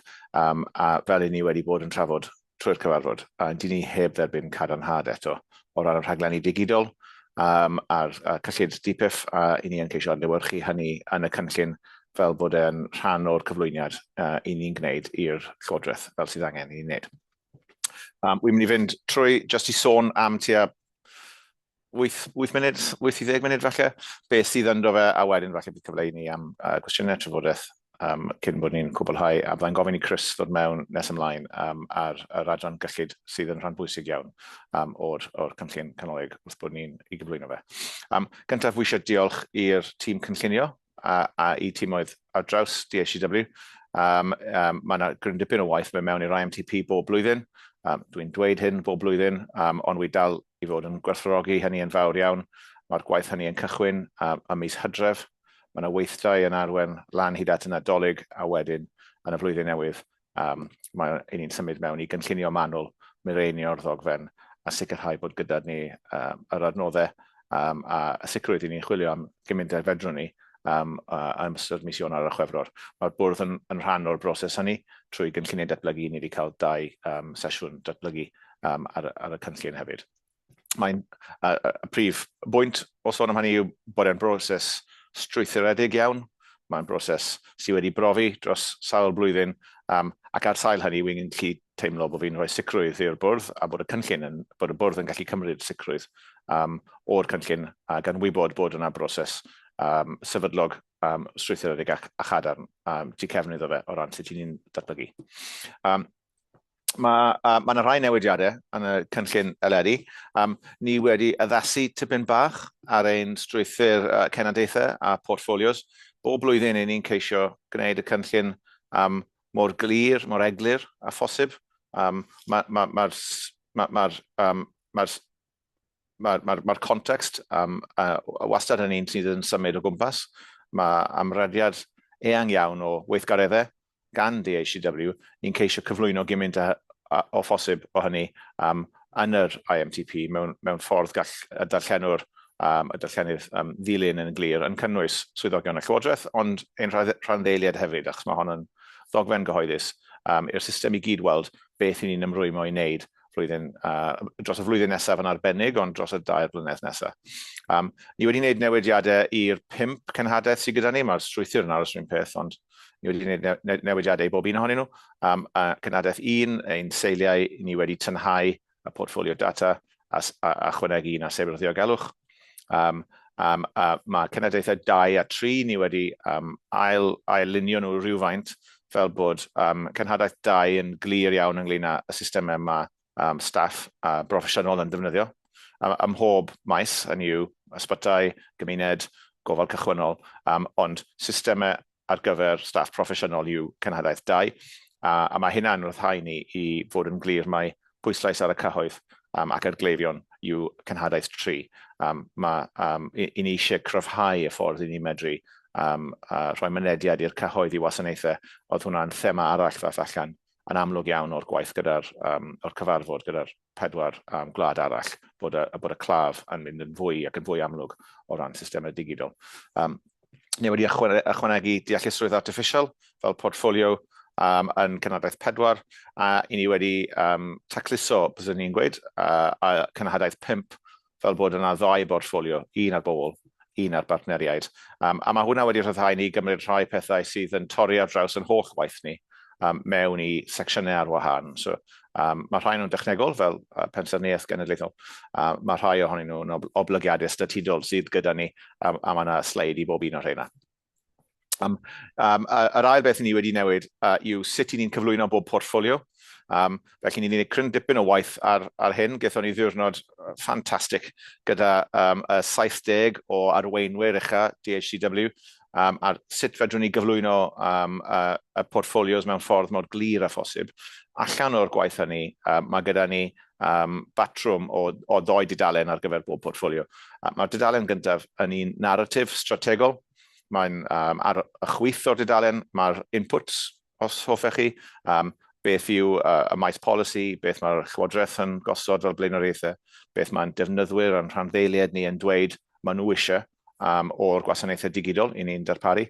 Yn y canol, mae'r gwaith i ni'n mynd i wneud, wedi ddisgrifio beth i ni'n bwriadu gyflawni yn y cynllun, a wedyn mewn colofn ar y dde, mae y buddion, yr ansawdd, y gwerth sydd yn dod, sy'n deillio o'r gwaith hynny, a wedyn rhoi cyfleoedd hefyd. Felly mae tipyn bach fel value stream neu rhywbeth tebyg, dangos beth yw'r inputs ar y chwith, y gwaith yn y canol, a beth yw'r outputs ar y dde. Wy'n credu bod hwnna'n help i bobl i ddeall sut mae'r portfolios yn llunio ein gwaith ni. A wedyn mae'r ail dudalen yn dangos llinellau amser, cerrig milltir, clir, beth i ni'n mynd i fod yn cyflawni yn chwarterol am y flwyddyn gyntaf, a wedyn yn flynyddol am y blwyddyn 2 a blwyddyn 3. At ei gilydd yn yn yr IMTP eleni, mae 220 o gerrig milltir, a dyna be byddwn ni'n asesu perfformiad ac yn adrodd i'r Llywodraeth yn ei erbyn, fel bod ni'n eglur iawn beth i ni'n cytuno gyda'r Llywodraeth, byddwn ni'n darparu a bod nhw yn gallu cymeradwyo hynna i ni. Cymryd hoi fach i bab Dalan. Dyma'r pedwerydd IMTP wi wedi dod i'r bwrdd i'w gymeradwyo. Yr amser wedi mynd yn gyflym iawn. A wy'n teimlo bod fel cerdded lan mynydd, ni wedi bod yn ceisio gwneud newidiadau bychen o flwyddyn i flwyddyn. Yn Saesneg, evolution, not revolution, yw y mantra ni wedi ceisio defnyddio. Wedi bod yn ceisio cyfieithu hwnna i'r Gymraeg. Hold on nawr, Nerys. Yn y Gymraeg, y gorau allai ddod yw ar y deg mae dal i ar. So dwi'n yn siŵr bod hwnna'n cyfieithu yn glir. Ond wy'n teimlo bod ni wedi cyflawni lot fawr trwy gamau bychen dros y 4 mlynedd diwethaf. Wy'n credu bod cynllunio am gorff fel DHCW yn gynhenid gymleth, a mae'r sefyllfa i ni'n ei dderbyn o ran y ffynhonnellau arian gwahanol a y diddordeb mawr sydd gan wleidyddion a rhanddeiliad yn ein gwaith ni gyd am gwneud cynllunio yn beth weddol heriol. Ond dwi'n teimlo bod ni wedi gwneud cynnydd sylweddol iawn dros y 4 mlynedd diwethaf, a wy'n falch iawn o'r ddogfen sydd gyda ni a'r gwaith sydd wedi mynd mewn i hwnnw ar draws DHCW. Wy'n credu bod yn glir, mae'n dal at ei gilydd, a mae fe'n cyfleu mewn ffordd pwrpasol iawn beth i ni eisiau gyflawni flwyddyn nesaf. Felly, bron yn gorffen, felly mae yna risgiau i ni'n adnabod, maen nhw yn y papur clawr. Un yn amlwg yw'r llythyr cylch gorchwil, sydd wedi dderbyn yn weddol hwyr eleni, bod angen i ni sicrhau bod ni wedi alunio gyda hwnnw, a bod da ni ddigon o adnoddau. Yr ail yw cadarnhad am yr ariannu, am yr rhaglenni DHCW. Felly, yn y ddogfen, ni'n dangos beth sydd yn rhaglen a beth sydd yn waith craidd yn defnyddio lliwiau. Felly, yn bob un o'r portfolios, mae glas tywyll yn meddwl gwaith craidd, mae glas golau yn meddwl gwaith rhaglen, a mae gwyn yn meddwl gwaith rhaglen sy'n cael ei ariannu o DPIF nad oes gennym ni'r sicrwydd o'r arian eto. Felly mae'n hawdd gweld beth sydd yn ddibynnol ar yr arian DPIF sydd yn cael ei adolygu trwy'r broses rapid review ar hyn o bryd. Mae hwn yn amlwg trwy'r ddogfen, a mae hynna'n helpu ni, wy'n credu, i gyflwyno i'r Llywodraeth yn glir beth mae gyda ni hyder a sicrwydd adnoddau a beth nad oes nes bod ni yn cael eglurdeb oddi wrth y Llywodraeth am y DPIF. Mae capacity wastad yn risg, ond mae gyda ni broses, a bydd Chris Starling yn sôn am hyn nes ymlaen heddiw dwi'n meddwl. Mae'r bwrdd yn gyfarwydd ar broses reoli risg sydd gyda ni, y fframwaith sicrwydd risg, a sut i ni'n adrodd trwy'r sefydliadau lan i'r bwrdd. Fwy pwysig yw trefniadau clir, rheoli newidiadau sydd gyda ni. Llynedd oedd angen i ni asesu llythyr cylch gorchwyl, a mi wnaethon ni hynny ym mis Ebrill a Mai a mis Mehefin. Mewn blynyddoedd cynt, ni wedi cael newidiadau yn ystod y flwyddyn, a ni wedi gweithio yn agos iawn ac yn effeithiol iawn gyda y tîm Llywodraeth i asesu'r impact o newidiadau gorchwyl oddi wrth y Llywodraeth. A wy'n ffyddiog byddwn ni'n gallu gwneud hynny eto eleni, fel dwedodd Helen, wy'n credu byddwn ni'n anelu i gyflawni hynny yn ystod mis Ebrill. Mae'r aliniad yn weddol agos ar yr asesiad cyntaf i ni wedi gwneud. Yn agos i 10 diwrnod yn ôl, wnaethon ni dderbyn y llythyr cylch gorchwyl, ond ni wedi gwneud asesiad cyntaf. Y sicrwydd i'r bwrdd yw, mae yna broses sefydlog gyda ni. Ni'n gwybod sut ni'n delio gyda newidiadau. Ni wedi bod trwy hyn sawl gwaith gyda'r Llywodraeth. Mae nhw'n deall sut ni'n gweithio, ni'n deall sut mae nhw'n gweithio, a mae hwnna'n rhoi rhywfaint o hyder i ni byddwn ni'n gallu delio gyda'r newidiadau. Felly, ddewn ni nôl reit ar y diwedd, wy'n credu, dod nôl i Ruth fel nath i sôn ar y cychwyn. Mae'r cais fan hyn yw i gymeradwyo yr IMTP i'w gyflwyno i'r Llywodraeth erbyn diwedd mis Mawrth, sef ein dyletswydd ni, statudol, dyna'r gofyniad. Cyn bod ni'n cyrraedd hynny, wedi sôn digon am cynnwys y ddogfen yn ei gyfanrwydd. Dwi'n wedi trosglwyddo nawr i Chris, jyst i sôn am yr agwedd ariannol neu'r secsiwn argyllid sydd yn y ddogfen, a wedyn nôl i Ruth, a wedyn gawn ni drafodaeth am y gorffen yr eitem. Diolch. Diolch, Ifan. So I'm just going to give for the board a kind of high-level overview of the financial allocation and planning assumptions. I will cover in a bit more detail in the finance section some of the underlying assumptions. But essentially, as part of the IMTP, the plan for 26-27 presents a break-even position, which is subject to the DPIF funding allocation. The plan aligns with the missions, the strategic objectives, activity and resource requirements to form a fully integrated financial plan and plan overall. In terms of headline numbers, we are forecasting a planned increase in funding from a forecast out-term position for 25-26 of 188.3 million to just under 205 million for the next financial year, with increases relating to additional funding for the digital programs, the new Microsoft Enterprise Agreement, and also additional charges in relation to depreciation. Within the plan, we've also identified a savings target of £5.8 million, which reflects approximately 3% of our total revenue in year, and capital investments are planned for 16.75 million. We noted that the remit letter was received on the 16th of March, which confirmed a core allocation of £77.7 million, and then for primary care and IMTP and IM&T funding of £22.4 million, with a further 0.15 million for primary care development in iCare.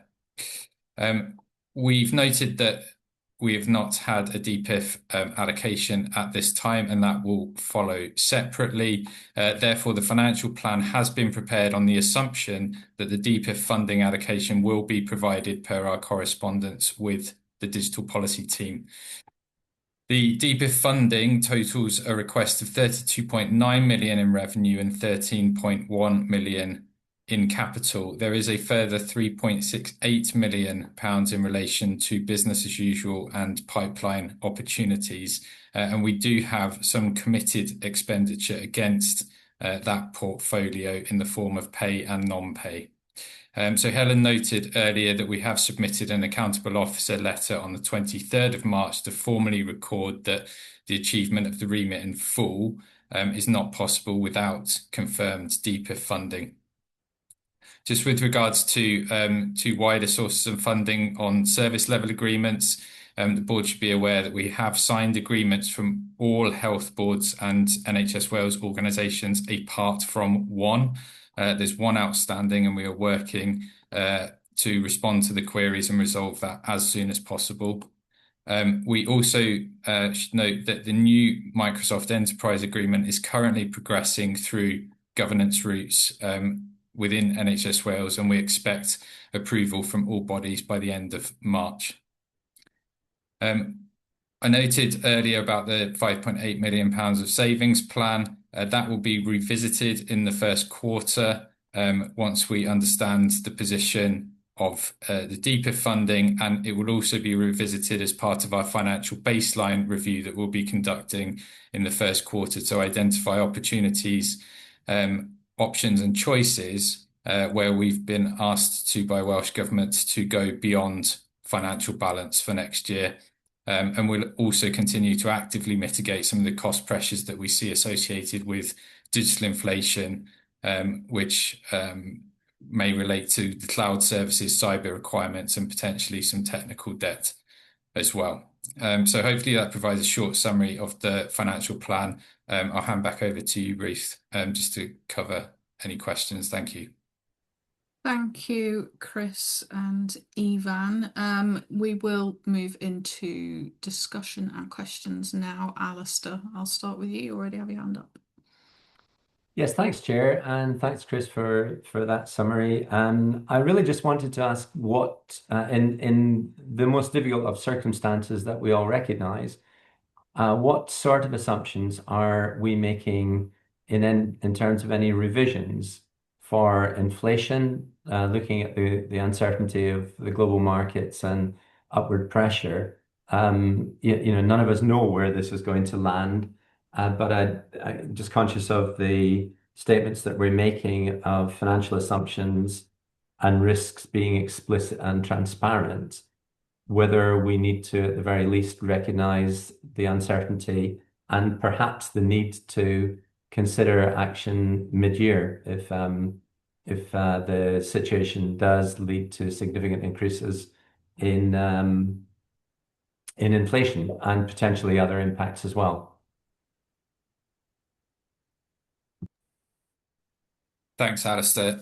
So we've listed, and again, I can pick this up separately in more detail in the finance report, but some of the broad areas of inflation are listed in the finance report, and we've noted again there are some in relation to pay that we've covered, but some then in relation to service growth and organisational pressures, where we've noted circa £3 million of cost pressures for next year, and those will cover areas where we've made investments, but we've also got cost pressures that we're seeing in terms of cybersecurity, networking, and information governance.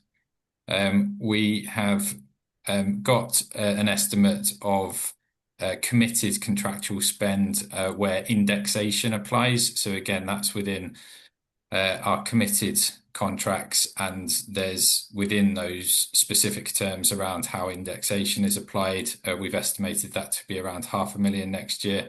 And then there's broader aspects of the contractual inflation and national investments, which amount to 5.7 million.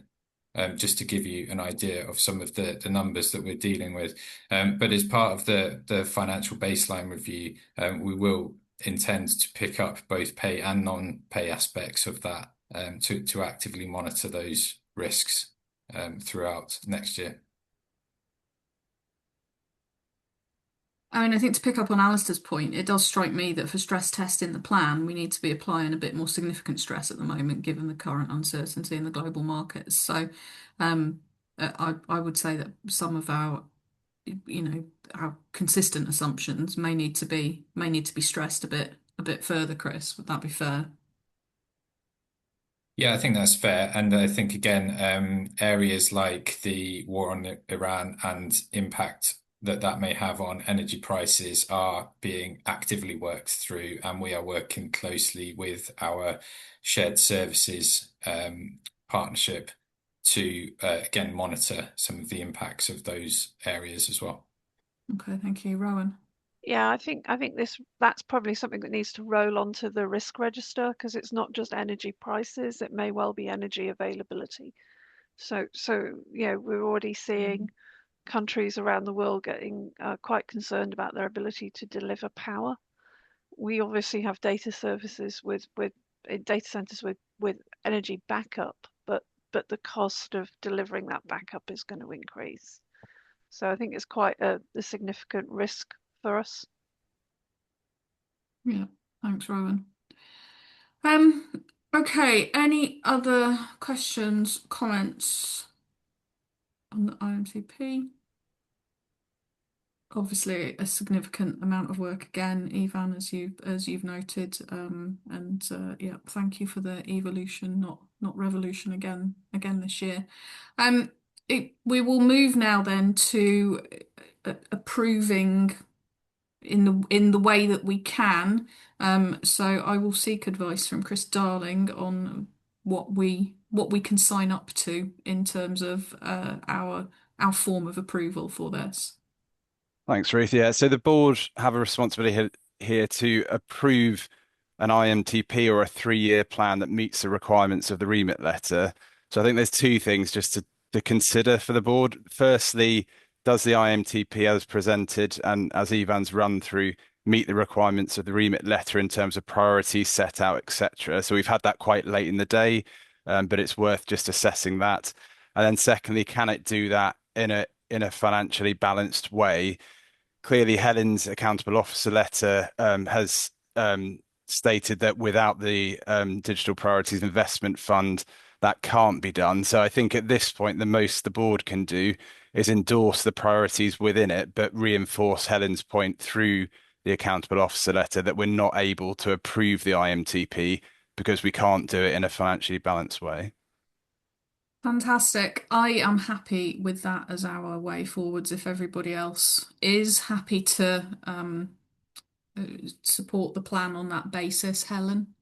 Yeah, no, I think that's a really sensible way forward. And what we'll do is make sure that the covering letter that will go in with the IMTP is explicit about the conditions and the outcome from the discussions at board. Diolch. Thank you very much, everybody. That is our IMTP. It's fantastic to get that done, and 4 years time flies when you're having fun, Ivan, obviously. So, diolch. We will now take a 10-minute break and back at 11:30, please, everybody. Please turn off your cameras and microphones. Diolch yn fawr.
Okay, we are ready to start back as people are coming back into the meeting. Diolch. Okay, Chris and all pawb, we will get straight into business. We are running slightly behind, but I'm sure we will make that up through the rest of the day. Although, given our interest in the next item, I don't think it will be here. So, Sam, please take as long as you need on the next item. I will hand straight over to Sam Hall, our Director of Primary Community and Mental Health, for Primary Community and Mental Health updates. Diolch. Thank you, Chair. Yes, sorry, you've got 3 things from me today, and I will try not to take up too much time. There's lots of papers and lots of information in the pack, but I won't read from that. I'll pull out some of the more important updates and information for you as we go along. So I'll start with the general update, which is where we are in the Primary Community and Mental Health Directorate. So I think you'll see from the paper that we've navigated quite a significant period of time. We've had market disruption, we've had to maintain national service continuity, but I do actually feel now we're moving into that space of that transformative change. There's contract reforms going on, but there's also increasing challenges across all health services. So we know we're working in quite a difficult environment at the moment. So take you through some of the things that we've spoken about before, but are actually kind of the hot topics in my area. GP systems migrations probably has been top of the list for quite a while now. Obviously, this was a major national risk, and now I feel that we're close to being able to breathe that sigh of relief that we've successfully contained what could have been a real risk to service continuity at the national level across Wales. We've maintained the service throughout, and we've migrated at a pace we'd not achieved previously. So you learn something new. We are going at double the pace that we've ever done migrations before, and we've done that with as little disruption as possible. And we're really grateful actually for the support that we've had from our practices across Wales and from the suppliers, because they've been excellent in this space. And I think it's also worth acknowledging the part that we, as in Wales, played in supporting what was a UK-wide response to the issue. And where we currently are is we've completed 95% of the transition. So we're at 163 practices of the 196 that we needed to move. And we're still achieving that over 95% GP satisfaction rate in how well the teams have managed that transition for them. We're due to complete in May 2026, which is literally just weeks away now. And it will be a real kind of, an important milestone for us to get to that. One of the real benefits of this migration work has been the ability to accelerate electronic prescribing to practices in Wales. And as the board will appreciate, this is something that is really welcomed and waited for. We're live in 176 GP practices, and so we'll have about 50% live by the end of April. But in pharmacies, that picture's slightly different. We're live in over 600 community pharmacies with electronic prescribing, so that's around 92% of the total, and we are on track to complete all of the rollouts by November 2026. As the board knows, that this delivers tangible benefits to public and clinicians and will reduce paper and improve safety and efficiency, which are things we're always striving for. Just touch on the dental access portal, and again we have discussed this at board several times, and it was a project delivered at real pace in support of a high profile access issue across Wales, with patients finding it difficult to navigate the route to access NHS dental care. The system is live, but as with all good products, we're employing user-centered design to keep it moving and keep it improving. This month, we'll complete the latest set of those iterations, which will strengthen the handling of patient records and improve the allocation. So these are the bulk allocation of patients, which will help support the workflow across health boards in Wales.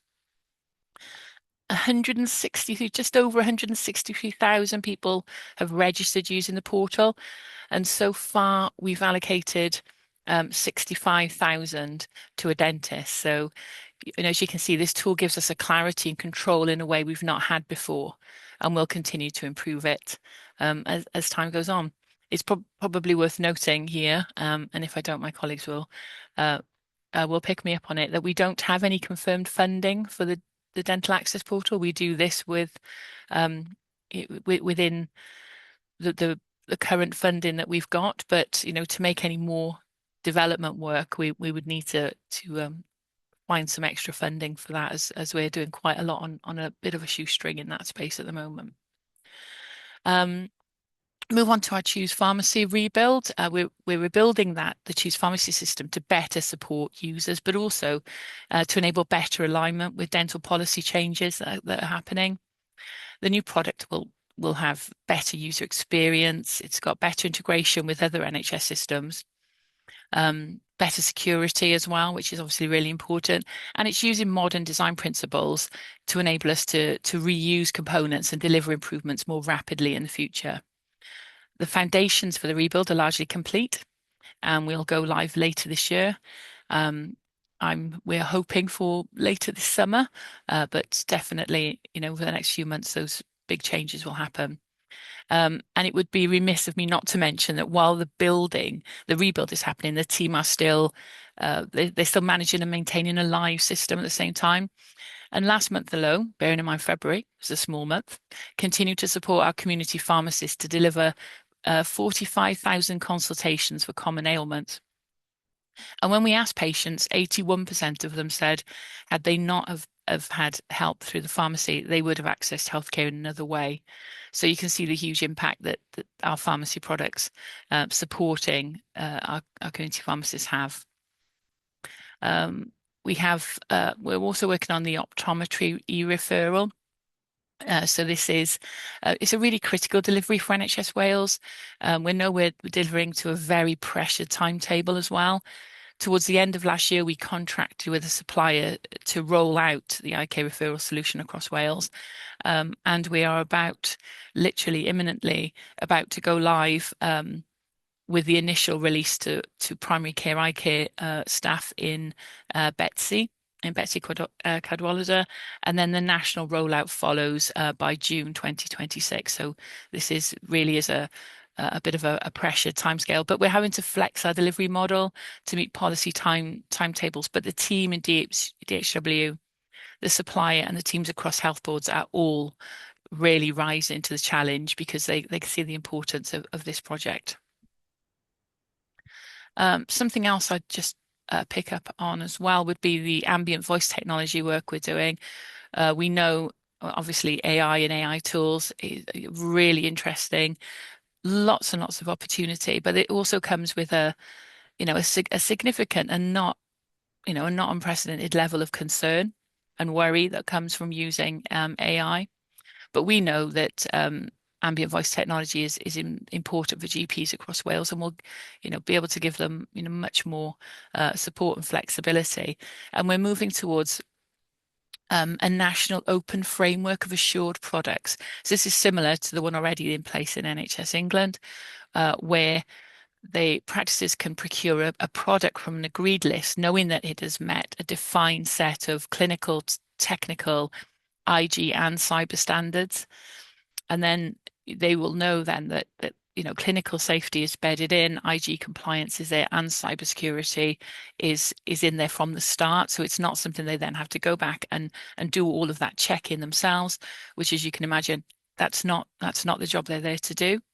And we can take the pressure off by enabling that innovation, but with putting those guardrails in there to support them. We're obviously working on the NHS Wales app transition. So the transition into PCMH will complete in the next few days, actually. So we're focusing on setting that up now in that product-led approach, establishing the new governance and the terms of reference to the new government arrangements.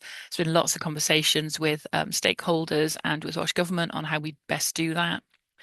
And also to embed more internal user-centered design capability into the product team so that we actually own the thing that is hugely, I can't explain how important it is, but that relationship with the users needs to be owned by DHW and the people that are supporting that product so that they are the closest they can be to our users.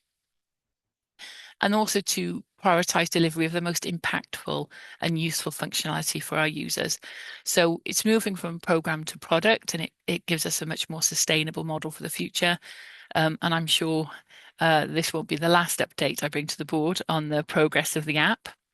But we'll be establishing that into the next phase of the app's life into PCMH. Connecting Care and the integrated care record. So community and mental health system procurement is underway across most health boards now, but they're in different stages of progress. Things are starting to pick up pace. So we're actually having a lot more conversations with our health board colleagues around where they are on that process, and we're obviously offering them support where asked. We defined the set of requirements that they can use, so we're in a really good position to support them in this. There's lots of engagement going on, and we've done incredible amounts of work to support that process. In the space of the integrated care record, we've done a lot of research and held, I think, 12 stakeholder engagement sessions. And this is to get us to the position where we could draft the outline business case, which is due for submission next week, in line with the milestone that we have for it. And just to give you a little flavour of just how much work has gone into it, we've got over 2,000 pieces of insight on integrated care records feeding into that to make the case as most, as comprehensive and as well-rounded as we possibly can. There are a couple of key things to point out on the Connecting Care programme, and that is the existing contract for the existing system that's due to end. We have an exit date now, September 2027, and that's a national agreement across local authorities and health boards. So that gives us a really clear, defined timeline for getting this work completed. So they were just the things that I've pulled out. Obviously, there's a lot more in the papers, but overall, I think the progress in this space has been really strong. We're definitely moving into the space we need to be. We've done a lot of work across the teams to find the value wherever we can. And that's including, reusing components. That's using our teams to support all of the different projects we've got going on. Our vaccine team is supporting the Choose Pharmacy build, and in turn, they're also helping with the Audit Plus replacement I'll talk about in a little bit later as well. And we've been front and centre in some of the major pieces of work, like Community by Design, where teams across the Directorate have engaged and supported, steering the conversations on digital and data, and facilitating workshops, and actually even using our user-centered design skills to help make what is actually quite a complex set of requirements into a visual, consumable picture of what community design is trying to achieve. So I think we are strengthening our relationships as well in those areas, because this is giving us much more engagement with some quite senior people across health boards and with policy leads, and it's helping to get us real clarity on priorities and challenging. Hopefully the board will be able to read the paper and see the accompanying slides in more detail, but happy to answer any questions.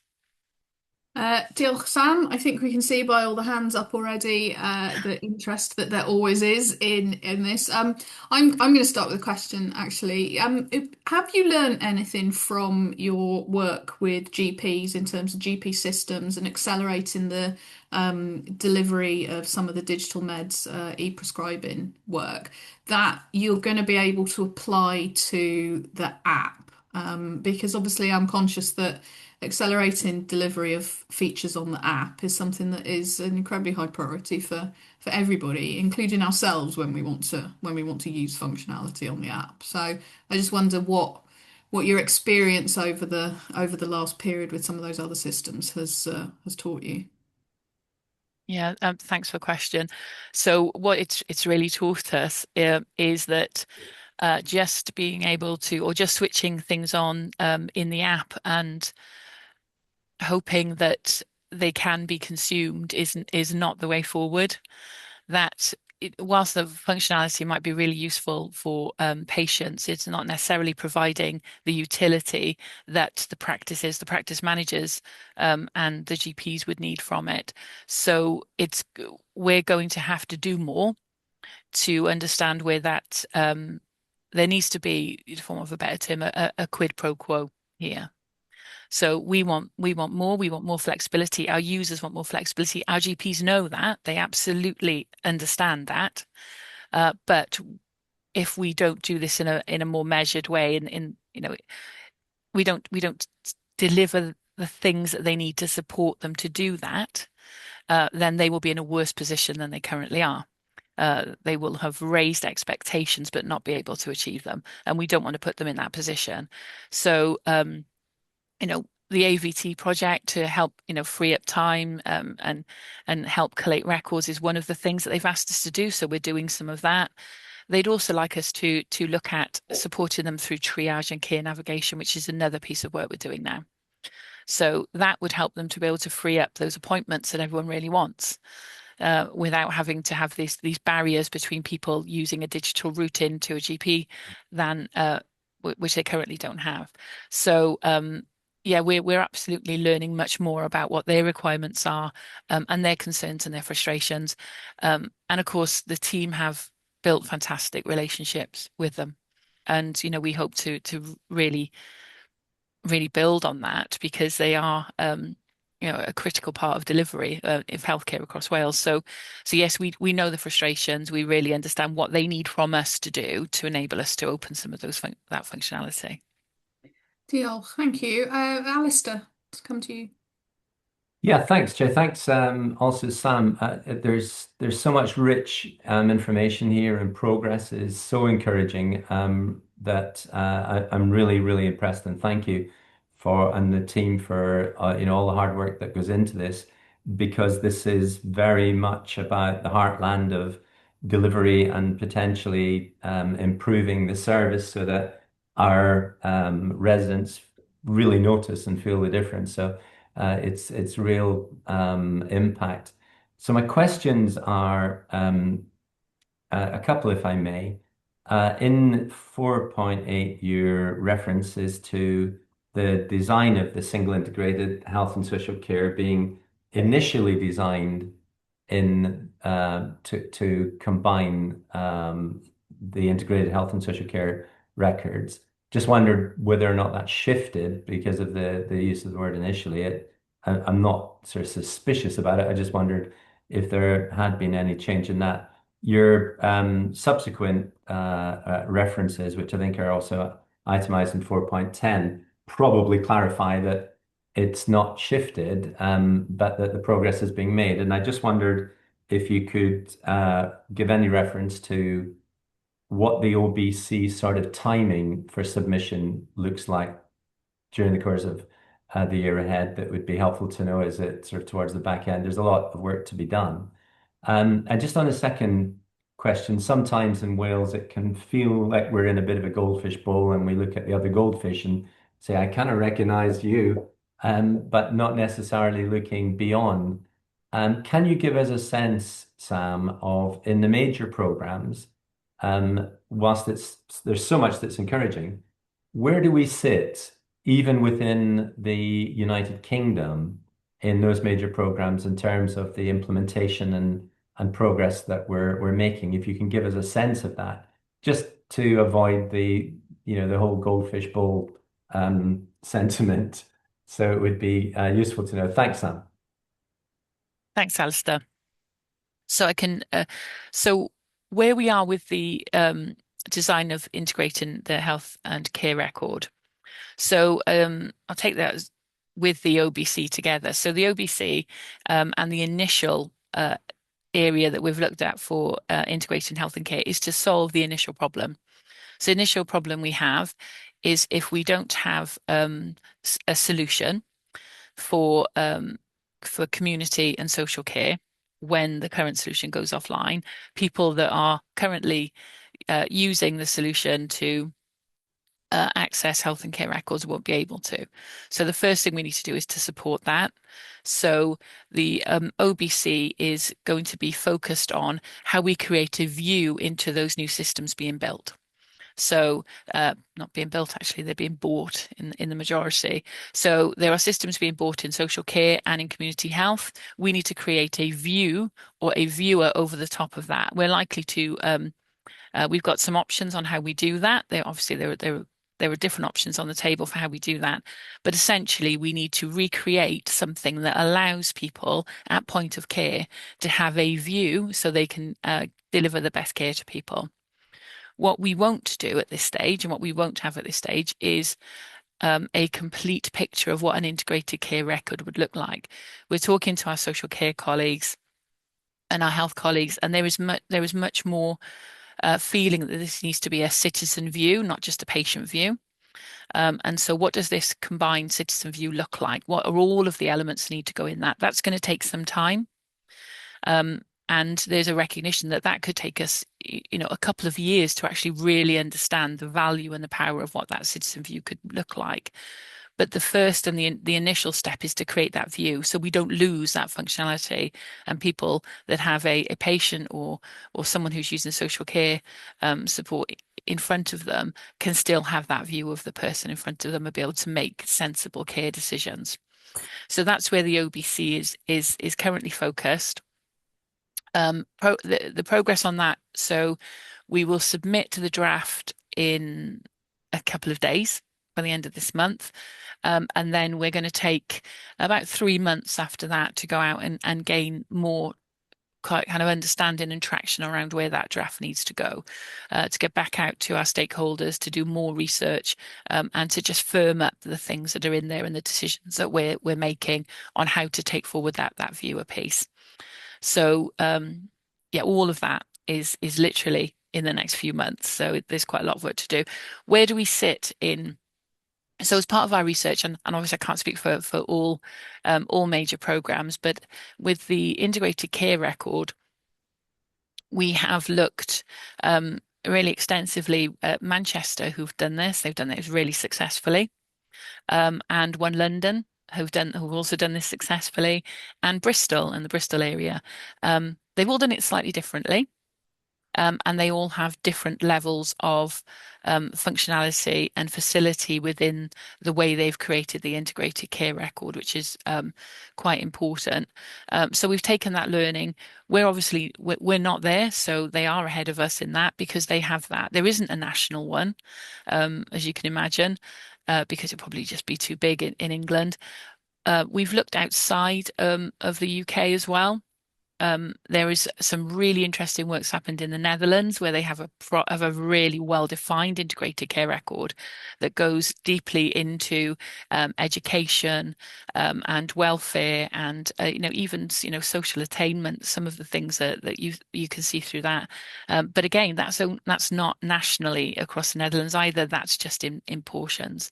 So we potentially might have the only national integrated care record.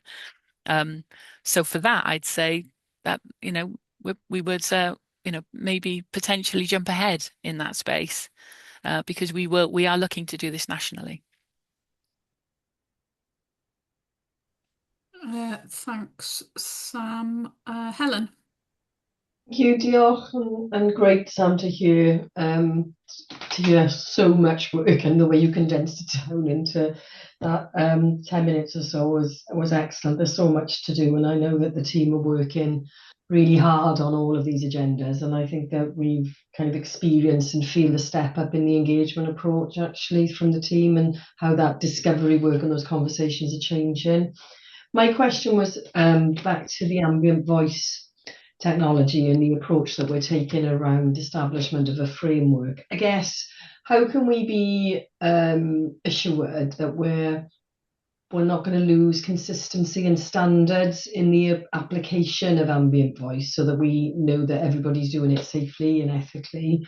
And is it just the framework, or what are our opportunities for the enhancement of systems we already have in place, like the GP clinical system that is going to be everywhere now across GP practices. Just some of your thinking around that at the moment.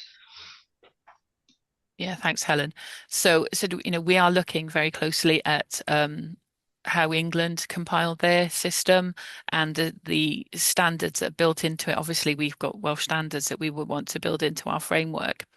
There are several suppliers across that are working well in UK.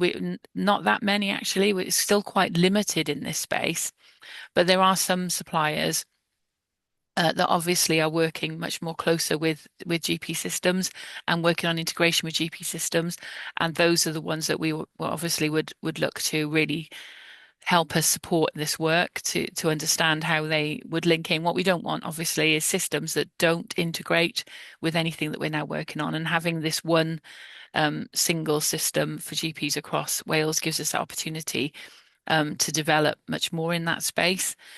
We're also obviously talking to our GP supplier about pilots and whether there is a way we can pilot some of this technology in with the work. So it would be great to say there will be probably one system for everyone, but that's not, we know that's not likely. People like choice. But because we want to have this quite a strict set of standards and guidance, it will limit that to that kind of interoperable, integrated system that we can have across Wales. So I'm confident that we are doing as much as we can to try and make that as equitable across Wales. I think that's the main thing for me, is that equality across Wales, and the that wherever clinicians are and wherever patients are, that they can feel that they're getting an equitable service. What we don't want is to miss anyone. Part of that, which isn't something that I touched on it, but it is a big piece of work that we've just completed now, is we've done a discovery across all general practice in Wales to baseline their digital the digital tools they have and that they're currently using. Because what we want to do is we don't want to stifle any innovation, but we're really aware that some areas, some practices that have got the will, and also some of the more technical interested people, they've raced ahead actually, and they've got some of these tools in place already, and we don't want to stifle. That's brilliant, but then there are others who are really struggling to come up to that level. So part of the work to do the baselining across GP Digital was to try and understand what we needed to do within things like this framework to bring everyone up to that level, so everyone has that standard and everyone can have that equity across Wales. And that piece of work has just completed, and we're just writing the report for it. And it might be interesting to bring that back as well to this board at some point, to give them an idea, because I think it's a really important piece of work to know just where we are digitally across general practice. Diolch, Sam. David. Thanks, Ruth. Thanks, Sam. A couple of points, if I may, Sam. So firstly, dental access portal. Can I say well done on developing something that's had a big impact on a lot of people wanting an NHS dentist. But at the same time, I'm slightly frustrated that we don't have any dedicated funding to extending that going forward. So just flashing that up as a well done, but I'm disappointed that we don't have an allocated funding stream for that. Not down to you, I know, but it's something that I'm just making a point about. The other thing I wanted to reference was you've done some of the early engagement on the Community by Design initiative that's ongoing at the moment. I've had a couple of briefings on that at the Vice Chair's peer group. How does that initiative fit with some of the programs we've got? Have you got a sort of has it formed enough yet of a view to the digital enablement bit of that, how that maps across to either things that are currently in our portfolio or some new things that may need to be done in order to make that initiative a real success? Thank you, David. That's a beautiful question. Thank you. Okay. Yes, we absolutely have been doing exactly that. So you probably, and see some of the work that we've already done with Connecting Care, where we're looking at community systems. Potentially, we already will have some of the solution for some of the requirements around Connecting Care, around community by design. Population health management that Helen touched on, that's something we've been really involved in. Because it's in that space that also links up very closely with the prevention agenda. So one of the things we've been looking at in the vaccine space is cohorting as a service, which is around risk stratification and being able to understand people at risk, which again translates very, very, very well across to public health management. And then we're looking at things like the urgent and same day care. We've been looking at that in the GP systems and looking at that through cluster working. Cluster working again also has links into the community health products that we're looking at in Connecting Care. So we are absolutely drawing those links. We are, I would say, it's given us a leg up into some of this space quite clearly. I think the thing for me that, and I could probably talk about community by design for a long time, so I won't, because it is absolutely a brilliant thing to be involved in. It really is. It's brought to life some of the real challenges we've got. Is the community by design is built on 3 pillars. And for me, where digital really has the power isn't necessarily in the pillars themselves, it's in the valleys between them, to make that end-to-end seamless service design for our patients and the pathways. So we're very excited. My team are very excited about being involved in this, and we're really grateful that Helen brought us in quite early, because it was a very chief exec led program. So yes, we absolutely will be utilising all that we know and all that we've already got going, and not reinventing it. So hopefully it'll give us that accelerated approach to some of it. Excellent. Thanks for that reassurance, Sam. Diolch, Marian. Diolch, a diolch Sam am gyflwyniad ac adroddiad manwl ac ardderchog. Gai droi at y system e-gyfeirio gofal llygad. I ni wedi bod yn trafod y datblygiad yma ers sawl blwyddyn bellach, felly mae'n wych cael gweld y cynllun peilot yma yn cael ei weithredu. Ac fel un sy'n byw yng Ngogledd Cymru, dwi'n eithriadol y falch yma o fewn Bwrdd Iechyd Betsi Cadwaladr yma'r peilot yna'n digwydd. Rwan i chi'n sôn bod y peilot yn cael ei weithredu ar draws gofal cychwynnol i ddechrau, ac wedyn ymlaen i gofal eilad secondary care o erbyn yr ha. Jyst eisiau sicrhau dwi fod na gallu digonol i sicrhau bod y system e-gyfeirio yma yn mynd i gael ei weithredu ar draws Cymru. Thank you. Thanks, Marian. So the funding that we've received for the iCare referral system is only to actually purchase a solution. So there isn't any funding that goes with implementing it. There isn't any funding for our project team supporting that. We're doing that from inside our primary care team currently. So I'm not aware that there is any extra funding out there for health boards to secure that. But as you know, and as you mentioned, the healthcare programme, it was much bigger than e-referrals, and there has been funding over a number of years for that. But I'm not aware of any extra funding that health boards have been allocated towards supporting them in this. That's not to say there isn't any. So we will see the pilot being implemented across Betsi Cadwaladr, but there is no clear timeline from your understanding, certainly, to ensure that it is implemented across Wales. We've got commitment to roll out this level, so the pilot, to get that rolled out. So primary care, that element of it rolled out to everywhere by the end of June. But that is, that's taken a lot of flex to be able to do that, and a lot of goodwill and hard work. I think the real benefit of the referral system will be a further piece of work to integrate it with the secondary care, the OpenEye system that we've talked about before, which has been rolled out by Cardiff and Vale.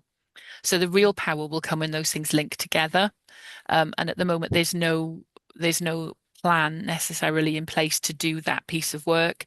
Although there is some mention of ICARE, as Helen said within the remit letter, we do need to clarify how that's going to happen and where that funding will come from to do that, because that is where the real benefit comes, is joining those things together. Thank you. And my second question really was around the dental access portal, and great to see, and building on the point that David made earlier, good to see so many, 665,000 people, I think, being given dental appointments. But of course, there are tens of thousands who are still waiting. I guess my question, it might be an unfair one to you, Sam. In terms of how the information that we are gleaning in terms of demand management, how is that information being fed through to the likes of HEIW, for instance, as they plan for the workforce of the future? No, it's a really good question. I know that there is obviously a primary care workforce plan the HIW are working on, and we fed into some of that. I don't know whether that specifically is using this type of kind of analytics from the back of systems to really enforce it. But I know that they are currently working on, and I took part in an event actually this week with them, where they are looking at what does the workforce of the future look like? So not necessarily the numbers that will be needed, but whether the workforce needs to change to enable it to support the increase in demands of healthcare across Wales. So, I mean, they are alive to the fact that we don't have enough of some things, or some people, but that we also have too many in other professions. So that is something but I don't know how much that the analytics feeds into that. We do. It's really interesting that you said it, I think, because we are talking to HIW currently about working on some things together and some opportunities of where we can look to identify some things that we can maybe influence in the future. I think where the real impact will come, I think with understanding now the numbers behind dentistry in the way that we never have before, is going to be around where the dental reforms come in and how that's managed by Welsh Government in the future, and how they may need to reform dental care to enable more capacity somewhere inside what is a really constricted area of support across Wales. But yeah, I'm not specifically know how HIW use that information to help drive their numbers. Thank you, Sam. That's helpful. Diolch yn fawr. I would say the dental access portal is probably the one thing that regular people come up and say to me more about than anything else, because they're so pleased / surprised that they've actually been able to see a dentist, and it's because they put their name on the dental access portal. So yeah, definitely a big one. Was somebody else waiting for a question? Rowan? Yes, it was me. So thank you, Ruth. And Sam, I won't be here when you and your team complete the full transformation of the GP systems over from IMPS onto their new systems. But I do want to take a moment to say I think it's an outstanding kind of achievement to roll that out on such an accelerated roadmap. I'm so impressed. So I wanted to put that on the record first off. So secondly, kind of I was really interested in the sort of ambient voice technology, because yes, we can obviously learn from England, but there are some really interesting ambient voice technologies that can cope with multiple languages, and with our kind of requirement to think about Welsh language and also other languages spoken in Wales. I think that kind of gives us an additional dimension, but also an additional source of value from this technology, particularly thinking of ones that can also, go from a particular native speaking language into automatic SNOMED coding and some of those pieces that really produce data of high value. And I saw a demo of Heidi recently, but I wasn't talking Welsh to it, so I have no idea if it can cope with Welsh. I think there's so much here in our context that we kind of get plus value from it, that shouldn't be lost. But one of the things I just would like to kind of get your thoughts on is, this progress towards supporting citizens and primary care through these tools and technologies is fabulous, and it's not happening in a vacuum. So I saw a little report. It was very US focused yesterday from Rock Health, and they'd surveyed 8,000 people in the US, and the numbers of people engaging with an AI digital health tool had gone up 100% in 12 months. So up from 16% to 32%. What was really striking of that, those users, 74% were using the general purpose sort of chat technologies, ChatGPT et al. And very few are actually using the tools provided by their health providers, like less than 5%. And so with that in mind, have we done any thinking in some of our planning around, what happens when citizens can't get access to a primary care provider when they want to? What other sources might they turn to? And what's the implications for organizations such as ourselves, with people just providing that kind of information into those systems? Do we have a role here in sort of educating public to how they can do that safely, and what the consequences of that might be? Lot in there, Rowan. Thank you. I'm sure. I think we're going to touch on the on our artificial intelligence strategy after I give up in this space. But so we absolutely have done that. We've done lots of research, especially actually in the mental health space, where reliance on digital tools in some countries is, as you said, it's gone up exponentially, especially with certain age groups. Seen some fantastic tools springing up in Canada, Australia, Singapore. Actually, done some fantastic work in this space, where they have really put a lot of effort into AI tools. In the UK, there is one AI therapist that is now actually recognized as a medical device. They've been through all of that really strict assessment criteria to be able to be recognized. And what you get from these tools is confidence and peace of mind that there are clinicians behind them. There isn't a clinician behind ChatGPT. It's really worrying, actually, the level of information.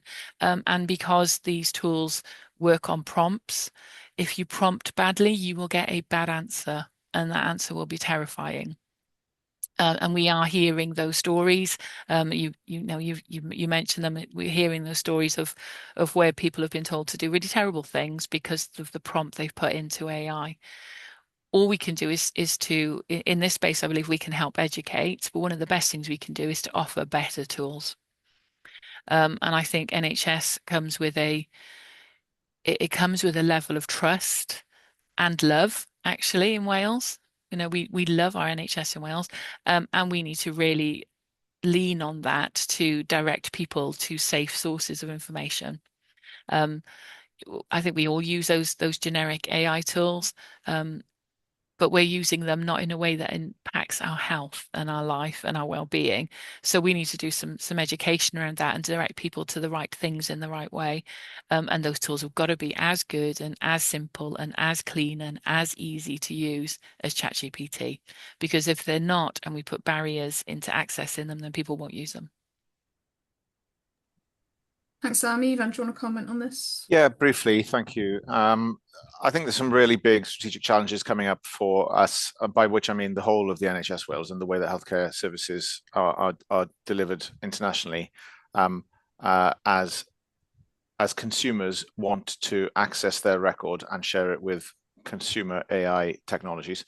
In the States, a few weeks ago, Microsoft released Copilot for Health. Copilot for Health takes the whole patient records using a standard in the United States called TEFCA. TEFCA uses FHIR as its underlying mechanism. It's not that dissimilar to the European Health Data Space in Europe. Europe is pushing very strongly towards, giving patients control of their data, which is absolutely right. But when patients have control of their data, they will have the opportunity of lots and lots of consumer sort of health advisors, doctor in your hand type approaches. And it will be very tempting, for any health consumer, if there is more friction in the trusted NHS healthcare environment, and for really good reasons. There is an abundance of caution in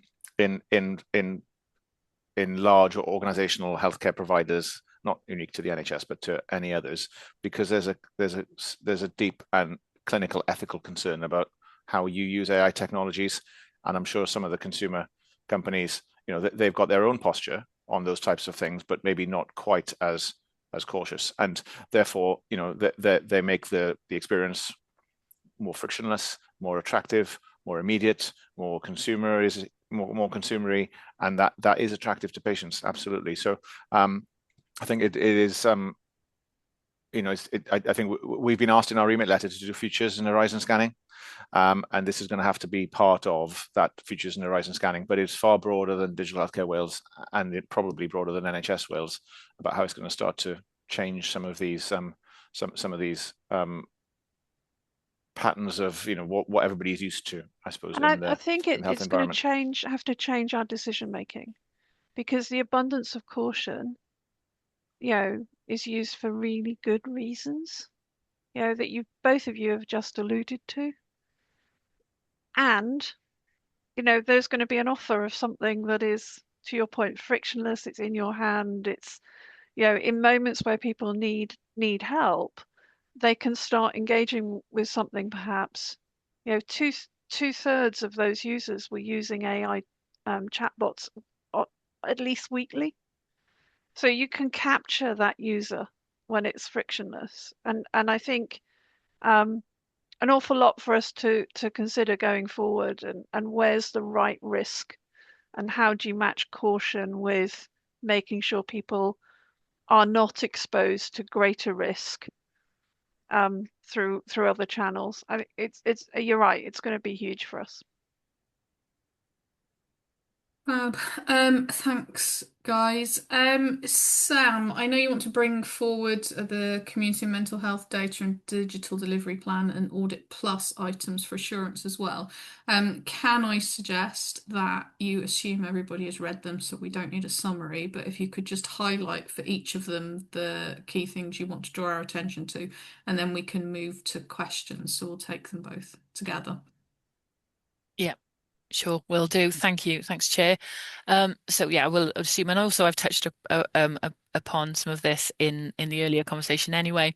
But I think the main things to bring out is through a lot of our discovery that we've done around as we've been pulling the mental health and community health delivery plan together, has really been the things that we probably already recognise, but fragmented systems, poor data quality, information not flowing between services, duplication and inefficiency throughout systems, clinicians really lacking the full patient context, which is a terrible position for them to be in, where they don't have the full picture of things. And then, really importantly, poor patient experiences happening in these settings. So we know that that discovery has really confirmed that this is, it's systemic, it's not isolated, these things aren't happening in patches. So we've got a real opportunity here through the Connecting Care programme and with the new strategic programme for mental health to really support those and drive this effectively what is a system redesign. It's enabled by digital, but it's not going to deliver those kind of systemic changes needed to support without that support that patient and citizen needs, and support the clinicians to help them in the way that they want to.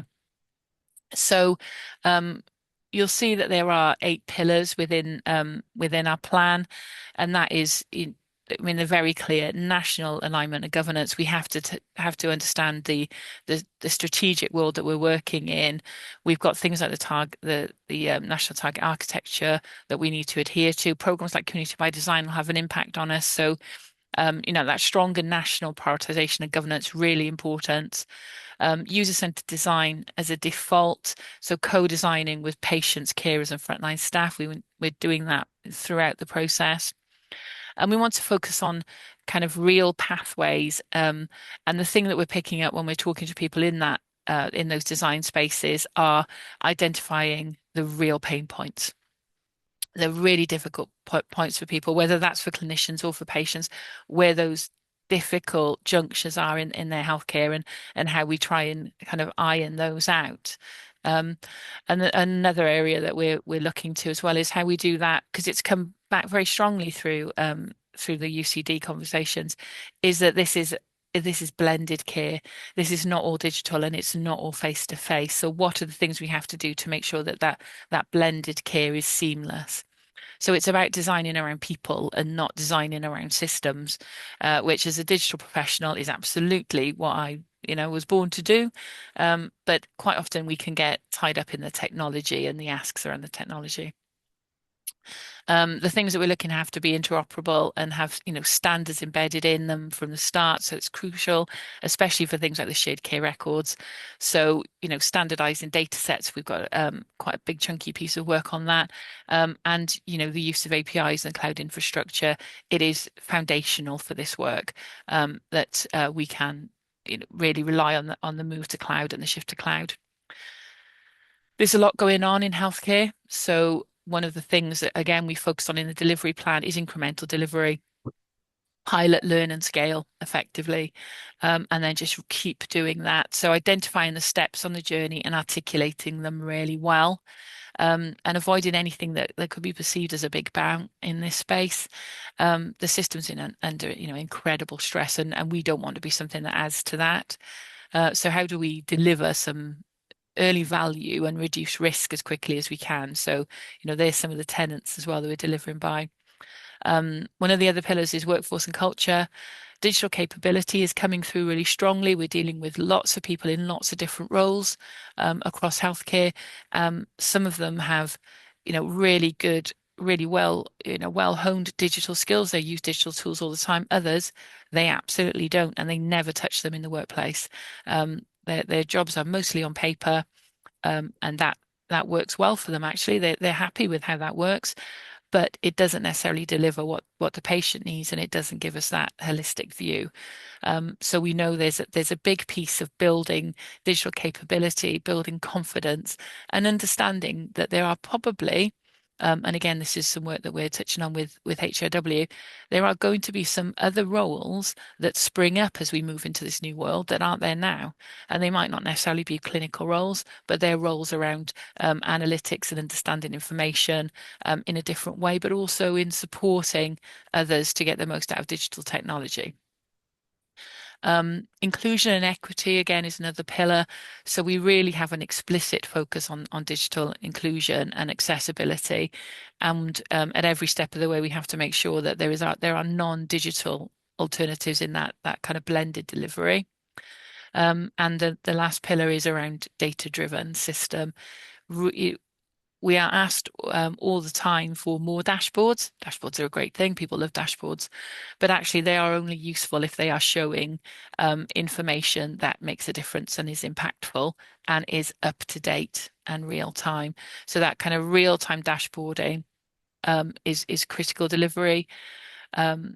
And again, we touched on this, and David's question about how we're looking across things around population health management and the ability to be able to do that with some of the systems that we're looking at as well. How do we get the most value out of them? And then something else that's coming through from our clinical colleagues is very much around predictive analytics, being able to understand much more about what's coming. And what they need to focus on. So they're all built within the pillars that's in the paper. And so I think so for me, I think probably the most important thing to bring out is if we're successful in this, and we will be successful in doing this, what will that successful delivery look like? And it would be, it's easier access to services, people don't have to repeat their stories because the clinician in front of them this time will know what's happened and they will have access to all of the information that they need. You can get faster and earlier support because there'll be some self-guided tools, use of AI potentially built into that so that people can help themselves more. And care will be more personalized because it's not a generic one size fits all. There'll be the ability to flex around people. And that's just in the patient space, but for staff, more time for care is something that always comes out in every conversation. They want more time to care for people. And less admin burden, especially in the paper, which, it's prevalent. It's prevalent actually still in a lot of these spaces. And importantly as well, better information at point of care. We can never get enough of that. Most important, most relevant to that time. There's a 5-year roadmap in the papers that you can see as well. So year 1 and 2, they're the foundations. That's been the governance, the standards, the early pilots, and the discovery work we've been doing.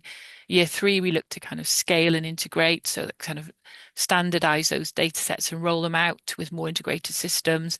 And then by year 5, we hope to have that mature system, which is fully interoperable across Wales, with that advanced analytics capability and also the AI supported tools. So we've got a kind of a clear progression map as well. I can't really do it justice in a few minutes, but I know there's a lot more information in there, and I'm sure we'll be bringing that back again in the near future as we develop more along that way. So that's that bit. That's the kind of community and mental health space. The Audit Plus space, I think, is much quicker. So it's really short, and it's just to bring you up to date. We know that Audit Plus is important. And just to recap, it's Audit Plus is a general medical services funded support tool. So basically, it's a tool that supports general practices to do a couple of things: delivering clinical care, it improves data quality, and it supplies data for national reporting requirements. So it actually does some of the clinical governance activities that are required for a general practice. The primary focus of Audit Plus has always been on supporting general practice, but as a byproduct, it's also supported other things. So local health boards and GP clusters have value from Audit Plus. Public Health Wales has gained value from it. Welsh Government use it for, as we've mentioned, kind of reporting and measuring things. And then academia use it. So the Sale Bank in Swansea also use it as well. So it's got a lot of uses, so it's really important. So where we are now with the Audit Plus replacement, well, actually we've renamed it because Audit Plus replacement was terrible. It's now the GMS data platform, which is much more, which makes more sense to people. We've signed an extension with the current suppliers of Audit Plus to remain in place until the 30th of April 2027. That gives us more time and space to get this right, because it's got to be really right, but also to dual run to ensure consistency and quality, because we want to make sure that what we were getting from Audit Plus we can get from the new platform. We're on track to deliver the critical cloud platform integration. It's really important. We want to build this in the cloud. That's for future proofing, for scaling, for security, and all of those good things.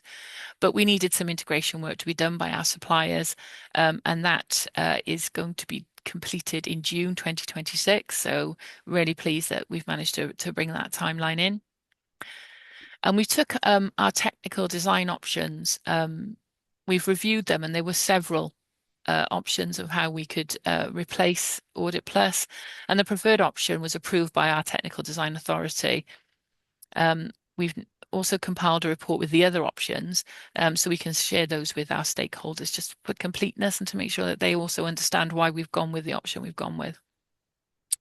We have one significant issue that we're currently working through, and it's a fresh issue, but we're working through it with our stakeholders with support from our IG colleagues.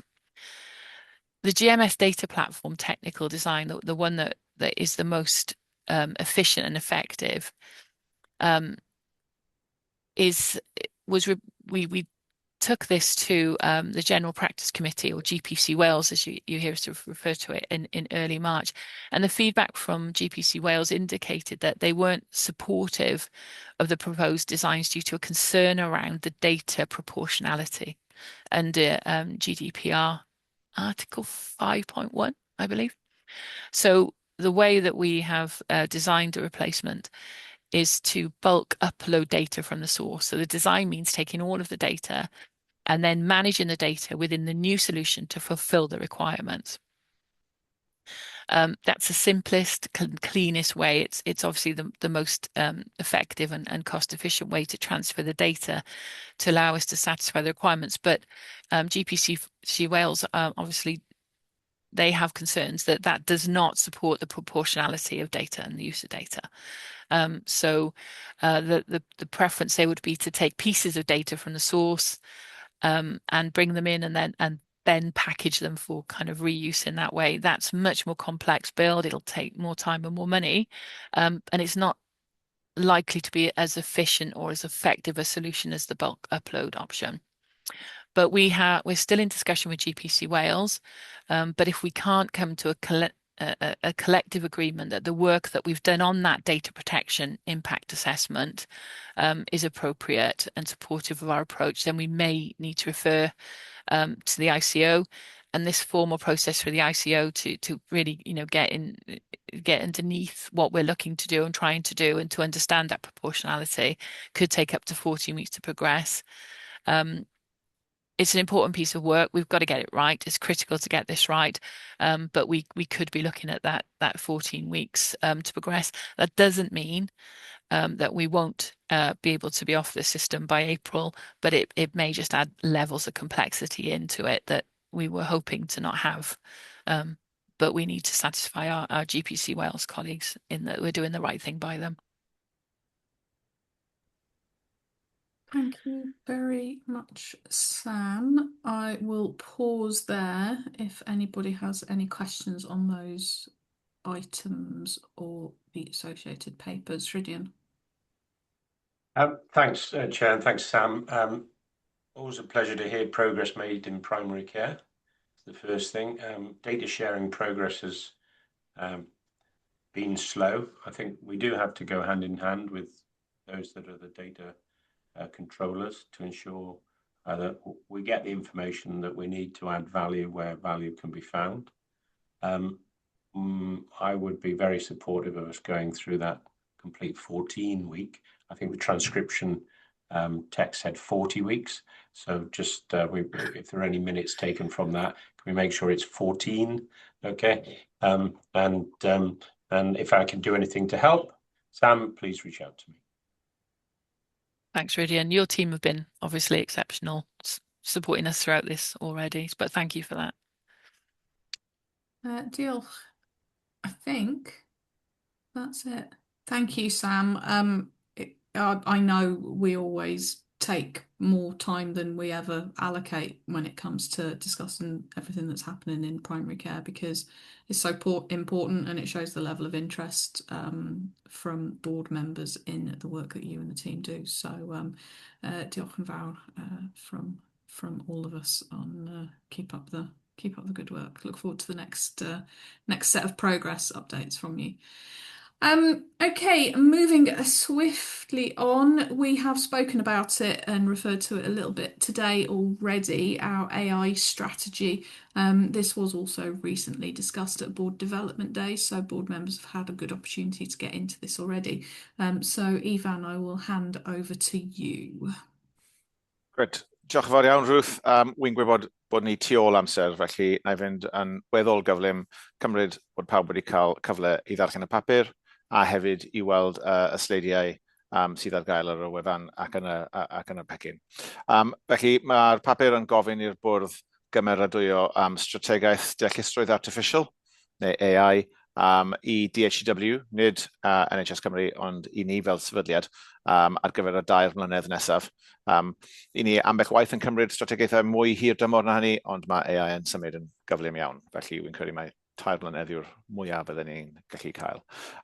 Be mae strategaeth yn ceisio gosod wneud yw gosod fframwaith clir ar gyfer sut ni'n mynd i ddefnyddio AI yn ddiogel, yn foesegol ac yn effeithiol ar draws yn sefydliad ni. Mae fe'n gam cyntaf tuag at gytuno strategaeth AI ar gyfer NHS Cymru yn ei gyfanrwydd yn gweithio gyda yr uned yn y Llywodraeth ac eraill, a ni wedi rhannu y gwaith yma gyda y Llywodraeth a hefyd wedi rhedeg, yn siŵr beth yw e'n Gymraeg, masterclass gyda un o'r rhwydweithiau llywodraethiant yr ysgrifenyddion y byrddau i gyd wythnos diwethaf, a hefyd gyda y cyfarwyddwyr digidol ar draws Cymru. Felly, ni'n gwneud hyn i DHW yn cyntaf, ond gyda'r gobaith mi bydd e'n mynd ymhellach. Wi'n mynd i fynd trwy pam bod angen strategaeth AI arno ni ar hyn o bryd. Wi jyst yn mynd i dynnu allan ambell i beth sydd ynddo fe. Felly, un elfen welwch chi yn y ddogfen yw bod ni'n ceisio adeiladu ar rhai pethau allweddol yn ein system digidol yn arbennig bensaerniaeth genedlaethol sydd gyda ni ar adnodd data cenedlaethol yn Saesneg, NTA-enabled, NDR aligned. A wy'n credu bod hynna'n bwysig, mae'n dangos y cynsail i ni wedi buddsoddi ynddo, achos mae angen y fath yna o bethau. Mae y rhaglen trosi'r cwmwl y Cloud Transition Programme hefyd yn amlwg yn bwysig, achos mae angen y data systemau yn y cwmwl ar y raddfa hynny i ddefnyddio AI yn effeithiol. Yr ail beth yw bod ni'n ceisio gosod scope clir. Felly, yng nghanol y sleidiau fi, welwch chi dulliau gwahanol o ddefnyddio AI. I ni'n ceisio bod yn glir bod ni ddim yn mynd i gael AI, deallusrwydd artificial sydd yn hunan reoli. Felly, dyn ni ddim yn mynd i fod yn cefnogi peilot ar gyfer autonomous AI. I ni wastad yn mynd i fod yn ceisio am y blynyddoedd nesaf cadw person yn y lŵp. Felly, naill ai defnyddio AI i wneud tasgiau ar ran pobl, neu defnyddio AI ochr yn ochr â pobl, ond wastad gyda pobl yn y lŵp. Mae hynna yn bwysig, mae wedi gymeradwyo gan y gwaith cyfathrebu ni wedi gwneud a ymgysylltu ni wedi gwneud. Mae yna lot o hype agentic AI, danfon agents AI allan i just gwneud pethau ar ben ei hunain, ond yn y cyswllt iechyd, i ni'n cadw hynna allan o'r sgôp. Felly mae hwnna'n un agwedd glir sydd ynddo fe. A trydydd peth, y peth olaf wi eisiau tynnu allan amlygu yw, welwch chi o ran yr achosion defnydd, bod ni'n disgrifio bod yna wahaniaeth rhwng defnyddio AI ar gyfer cefnogi gwasanaethau iechyd, lle mae eisiau ni gadw golwg gofalus iawn materion data personol, preifatrwydd, data ystyriaethau clinigol ac yn y blaen. A sut ni'n defnyddio AI i gefnogi yn gwaith ni o ran datblygu meddalwedd ac yn y blaen. Mae'r gwaith yna o datblygu meddalwedd yn symud ymlaen yn gyflym iawn o ran AI coding assistance a phethau tebyg. A mae angen llywodraethiant gwahanol yn barn ni yn y strategaeth. Mae angen llywodraethiant gwahanol am hynny i ddefnyddio AI i wneud penderfyniadau clinigol neu i helpu penderfyniadau clinigol, achos bod nhw'n gweithio mewn cyswllt gwahanol iawn, a ni eisiau symud yn gyflymach o ran sut ni'n defnyddio AI i gefnogi yn datblygwyr meddalwedd. Oedd yna sesiwn bywiog iawn bythefnos yn ôl gyda dros 100 o bobl ynddo fe, a mae hwnna'n galonogol iawn i'w weld. Mae hwnna'n wahanol iawn i ddefnyddio fe allan yn y gwasanaethau iechyd. 3 blynedd, 3 cam. Y cam cyntaf yw gosod sylfaeni clir, llywodraethiant, cofrestr AI, fel bod ni'n gallu gweld beth sy'n digwydd, adnabod cynlluniau peilot yn erbyn y fframwaith sydd yn y ddogfen. A hefyd fframwaith aeddfedrwydd, fel bod ni'n gallu ystyried lle ni wedi cyrraedd. Yr ail flwyddyn ehangu ar y gwaith yna ni wedi gwneud ar drydydd optimeiddio a llunio beth, cymryd stoc o ble byddwn ni wedi cyrraedd mwyn llunio strategaeth arall. Falle bydd rhaid i ni wneud hynny yn gynt na 3 blynedd, mae'r pethau yma'n symud mor gyflym, ond mae fe'n batrwm weddol gyfarwydd i ni o ran strategaethau. Mi fyddwn ni'n sefydlu, i ni wedi sefydlu grŵp lliwio AI o fewn DHW mwyn edrych ar ôl hwn. Byddwn nhw perchnogaeth o'r gofrestr AI, byddwn nhw yn rhoi sicrwydd i ni bod yna oruchwyliad priodol i gael, a byddwn nhw'n rhoi cyngor i'r bwrdd rheoli yn fewnol, a wedyn lan i'r bwrdd cyhoeddus i ni o ran risg a chydymffurfiaeth. Felly mae'n weddol syml. Wi'n credu wedi osod allan yn glir. Mae'n waith gweud diolch i Vicky yn pennaeth strategaeth newydd sydd wedi datblygu hyn dros y 10 wythnos diwethaf, sy'n ni'n gweud. Fi'n credu bod yn bwysig bod yna strategaeth AI gyda ni. Bydd eisiau ni gadw golwg arno fe. Mae'r maes yn symud mor gyflym, ond wy'n credu bydd e'n gymorth i ni. Y peth olaf na i dweud yw, ers i ni gwblhau'r papurau a dweud y gwir, ni wedi gweld copi o y strategaeth AI, mae system iechyd Iwerddon newydd i gyhoeddi 2 wythnos yn ôl. Mae yna ddrafft o strategaeth AI yn yr Alban hefyd, ond dyw e heb i gyhoeddi oherwydd mae yna etholiad yn yr Alban fel mae yna etholiad gyda ni fan hyn yng Nghymru. Ond mae'r strategaeth sydd gyda ni fan hyn wedi dysgu rhywfaint o'r enghreifftiau hynny mwyn rhoi sicrwydd pellach i ni a maen nhw'n alunio yn gysurus a'i gilydd. Felly, wi wedi rasio tipyn bach. Sorry, Nerys. A wy'n gofyn i'r bwrdd gymeradwyo strategaeth AI i DHW. Diolch, Ifan. I will ask if people have questions or comments. I mean, I think I would say, I think if we think this is a 3-year strategy, we're probably living in cloud cuckoo land. I think it's a really good start for our approach to AI, but it's just not possible to write a 3-year strategy. And you've noted that, Ifan, I think, in terms of how quickly things are changing. I think we have to take a flexible approach to this, which I don't want to be in danger of just keeping your strategy boards in work for forever and a day. But I do think that going forwards we're going to have to be much more kind of flexible in our approach. And just briefly, because I can see there's lots of questions to come in, that's one of the reasons why it's quite high level. I think it's possible that at the strategic level, the decision that is in, or the recommendation at the moment, until we approve it, not to pursue autonomous agentic AI might hold for a few years in health because it's a high risk area. And I think the decision to treat strategically AI for supporting software development, so coding agents and coding support, Claude technologies, in a different way from a governance, ethics, approval, data safety, privacy, etc., to what we use in health. I think that might hold. I would expect that to hold through the 3 years. But what we do, the pilots, it's hard to imagine now what pilots might be available, what sort of use cases might be available a year from now, as you said. So we're going to have to come back to revisit that very, very quickly. And we might find our pilots are lost in the rearview mirror by the time they start to scale and we're on to a whole new generation. Yeah. Diolch. Mariam. Diolch, Ruth, a diolch Ifan. Dwi'n meddwl bod hwn yn garreg filltir arwydd o cael i ni fel sefydliad, achos mae'n gynllun blaengar sydd yn dangos sut y gallwn ni ac y byddwn ni fel sefydliad yn manteisio ar bwer deallusrwydd artiffisial.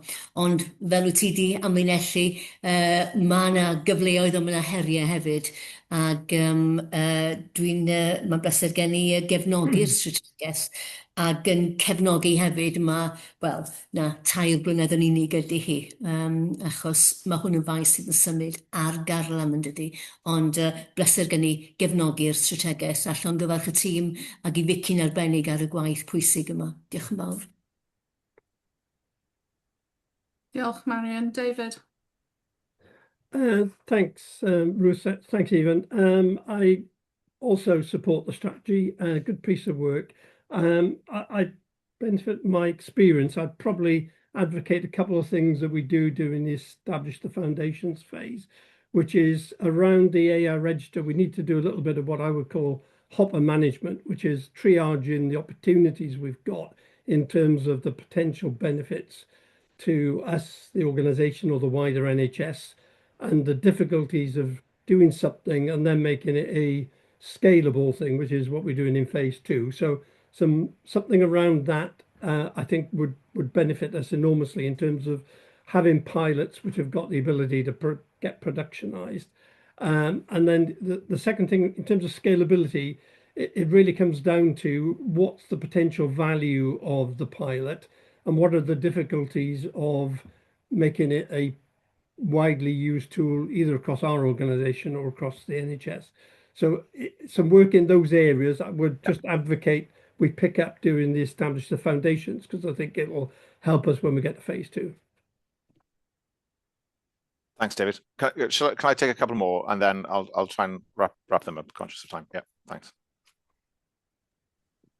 So even agentic AI for the birds right now in health. I think the thing that I would just really like to see fleshed out in terms of we moved into sort of an operational phase is the other side of what David's talking about, which is at the moment there is no budget to do AI, right? And despite it being a hot topic and why aren't you using AI in health? So I think we have to make a very strong case for this, for the investment. So pilots being done both through a lens of value creation, cost and benefit. I think otherwise we're never going to make the case to get the right allocation of capital into this activity so that we generate, get the potential benefits from this work stream that we imagine there are.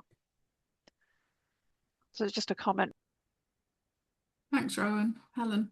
Yeah, thank you. And just want to say I fully support this and commend the work really that's been done by Eva and particularly Vicky since she's joined the organisation. I think she's brought a fresh view to some of these areas of work, and is we had another good discussion yesterday on our other areas she's working on for us. I guess my point is endorsing this for support from the board is it gives us now a framing for a conversation more widely with the rest of the organisations in NHS Wales. So I think in May, Ivan and Vicky are going to come and talk through this with the rest of the chief execs. And I think this is a helpful framing, if you like, of what needs to be in place and how we need to have those safeguards and standards in place in order to create the environment for us to properly test pilots and then understand, as Rowan and David have both articulated really, in terms of where we are going to target investment, because we are going to need to collectively invest in this stuff. And actually we know that there's shadow AI going on at the moment, so I think getting our house in order is kind of really timely for us. So yeah, I really commend the work that's been done. Thank you.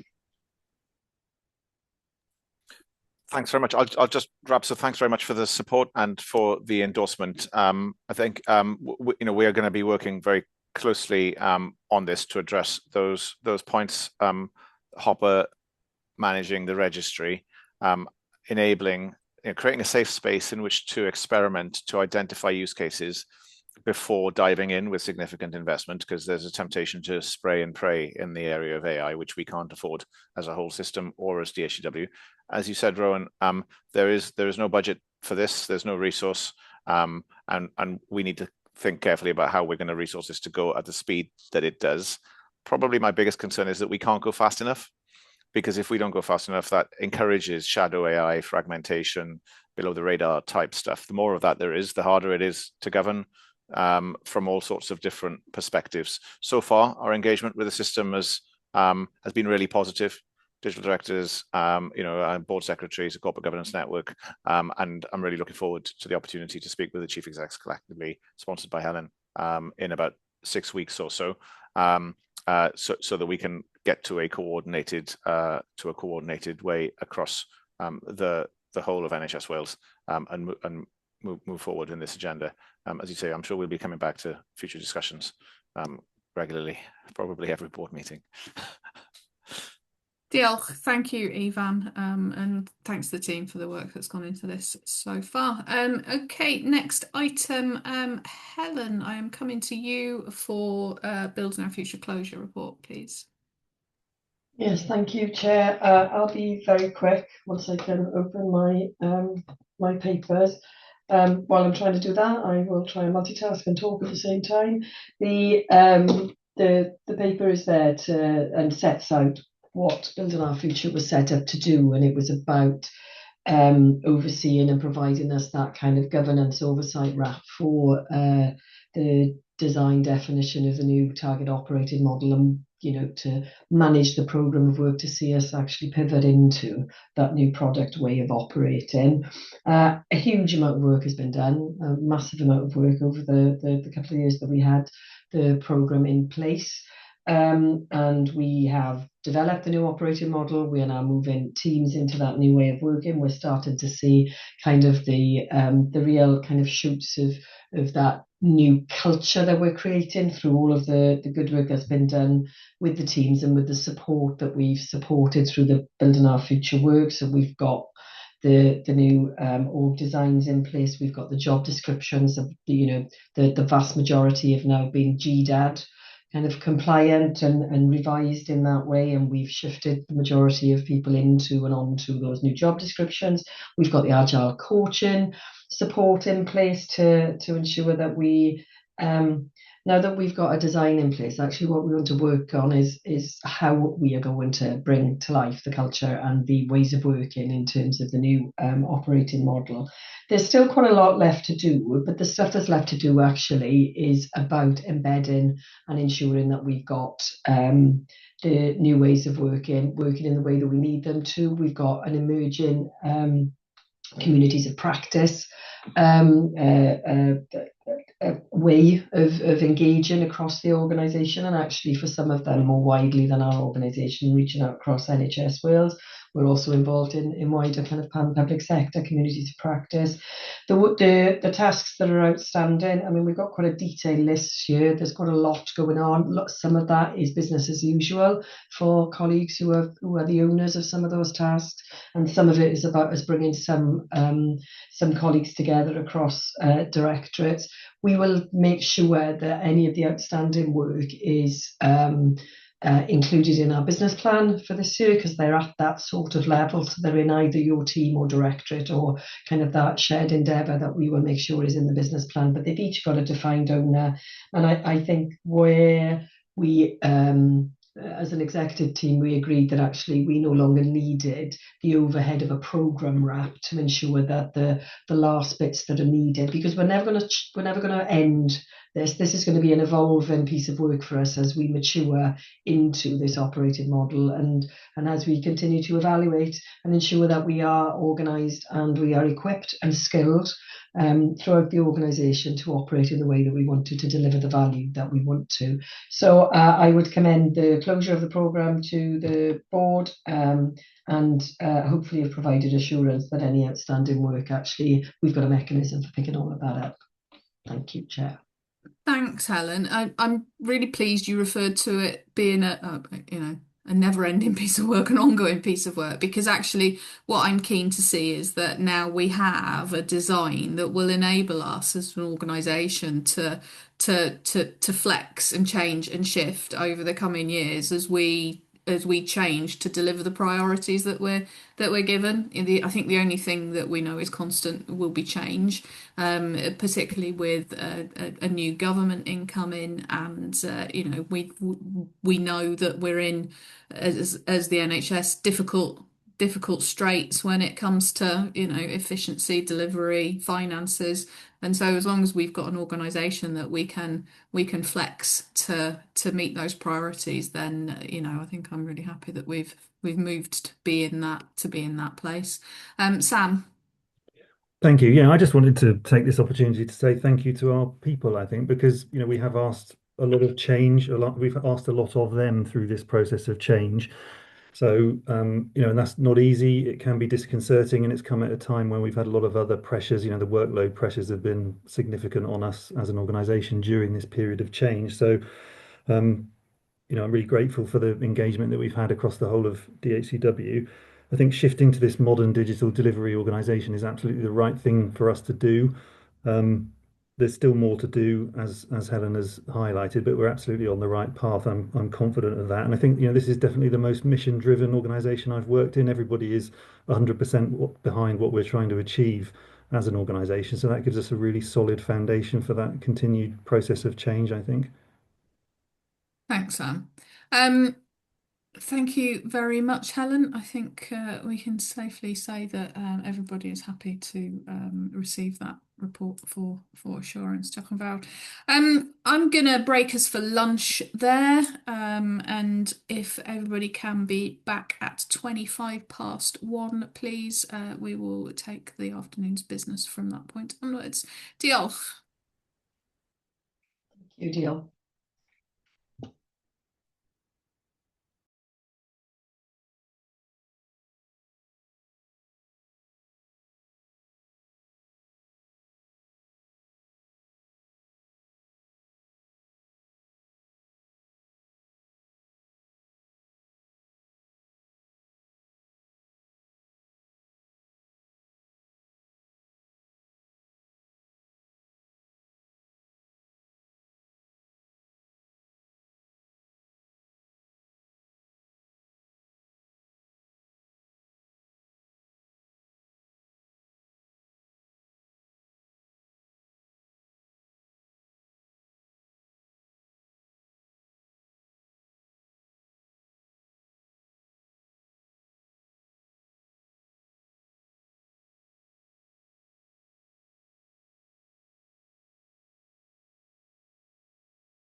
Right, Chris and all pawb. We will make a start as people join us back after lunch. We will carry on with the agenda, the timings of which, if we're going to blow, we'll blow in style. So let's go for it. I'm going to hand straight over to Chris Darling, who is going to provide us with an escalation update. Chris. Chair. Yeah, I'm just going to run through some of the escalation activity since the last SHA board meeting and the reports here for assurance. So we've had one integrated quality, performance and delivery meeting since the last board meeting. That was held on the 16th of March to review progress against our escalation plan and discuss our phase 2 plan, which I'll come on to talk about. In addition to that, members of the board will be aware, some members, that we've had 2 PDC meetings, one Programmes Delivery Committee development session to gain input and engagement on the phase 2 plan, and the last formal Programmes Delivery Committee just to review where we've got to on the plan and the status of the plan. There's also been 2 DDAT Delivery Board meetings since the last board meeting that have considered DHCW's major programmes, and 1 leadership board, as mentioned earlier in Helen's Chief Exec report. In terms of the Enhanced Monitoring Improvement Plan, the plan was developed setting out milestones between May 2025 and March 2026. So for openness and transparency, in the report today, you'll see the status of each one of the 47 milestones that we set out to achieve at the start of, at the beginning of May. So 47 of the milestones, 41 have been delivered in full. Of these, 4 milestones missed their original delivery date but have now been delivered. There are 2 milestones that were due to be delivered that still have not been delivered. These relate to LIMS and RISPs, 2 of our diagnostic programs, which the board will be aware of, so they're ongoing. We have since this time also had feedback from Welsh Government on our escalation status. That was received in January 2026, just to confirm that we remain in level 3 enhanced monitoring for the same programmes. Since this correspondence has been received, we've worked on a phase 2 plan, and I'm really grateful to board members for their input in developing the draft plan, which we've now shared with Welsh Government. We discussed it at the IQPD meeting I referenced earlier. So I'm just waiting for feedback on the phase 2 plan before we finalise that and agree it to monitor moving forward. The plan looks to try and ensure that where we have major programmes, there's system alignment in terms of their delivery.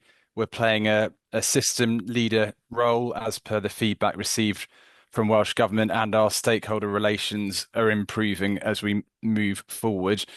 And clearly, the plan is still as it was with the phase 1 plan, for the Programmes Delivery Committee to be the committee on behalf of the board to oversee progress of the delivery of the escalation plan. We have incorporated, where possible, areas from the public accountability meeting feedback and the remit letter into the plan. So just going to finish by saying the Cabinet Secretary issued a statement this week around transparency in NHS Wales governance, and that links to changes being introduced from the 1st of April around the accountability framework for NHS Wales bodies, so including ourselves, which will mean IQPD meetings and joint executive team meetings will cease moving forward, and there will be escalation meetings that are risk-based, based on your escalation level, as well as accountability meetings into the future. So these new arrangements will oversee delivery of our escalation status moving forward, and Helen's asked that we bring something to the next board meeting just to expand on the changes from an accountability perspective across NHS Wales. So there won't be an IQPD in May. We're expecting our first escalation meeting chaired by the Director General to take place early June is what's been indicated to us. And between now and then, we'll sign off, hopefully, and agree the phase 2 plan. So I'll stop there, Chair, and happy to take any questions. Thank you, Chris. Any questions? I think it's very clear. I think, very keen to make the phase 2 plan as useful as possible to us. David. Yeah, thanks, Ruth. Thanks, Chris, for the update. In terms of the feedback from Welsh Government, you said we're hoping to get that before the escalation meeting in June, which is a good 3 months away. I would hope we've got something a bit sooner, because some of the milestones we've got in the escalation plan will have occurred by then. Can you shed any further light on that, please, Chris?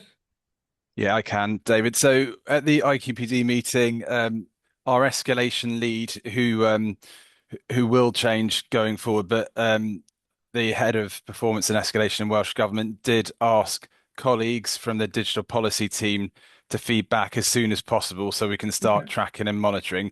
That was a couple of weeks ago. I haven't had feedback. I will chase feedback. I've been through it with the escalation team and taken on board and incorporated their comments and feedback into the plan. So I guess some of it's incorporated, but I'm conscious there's still the opportunity for the digital policy team to comment.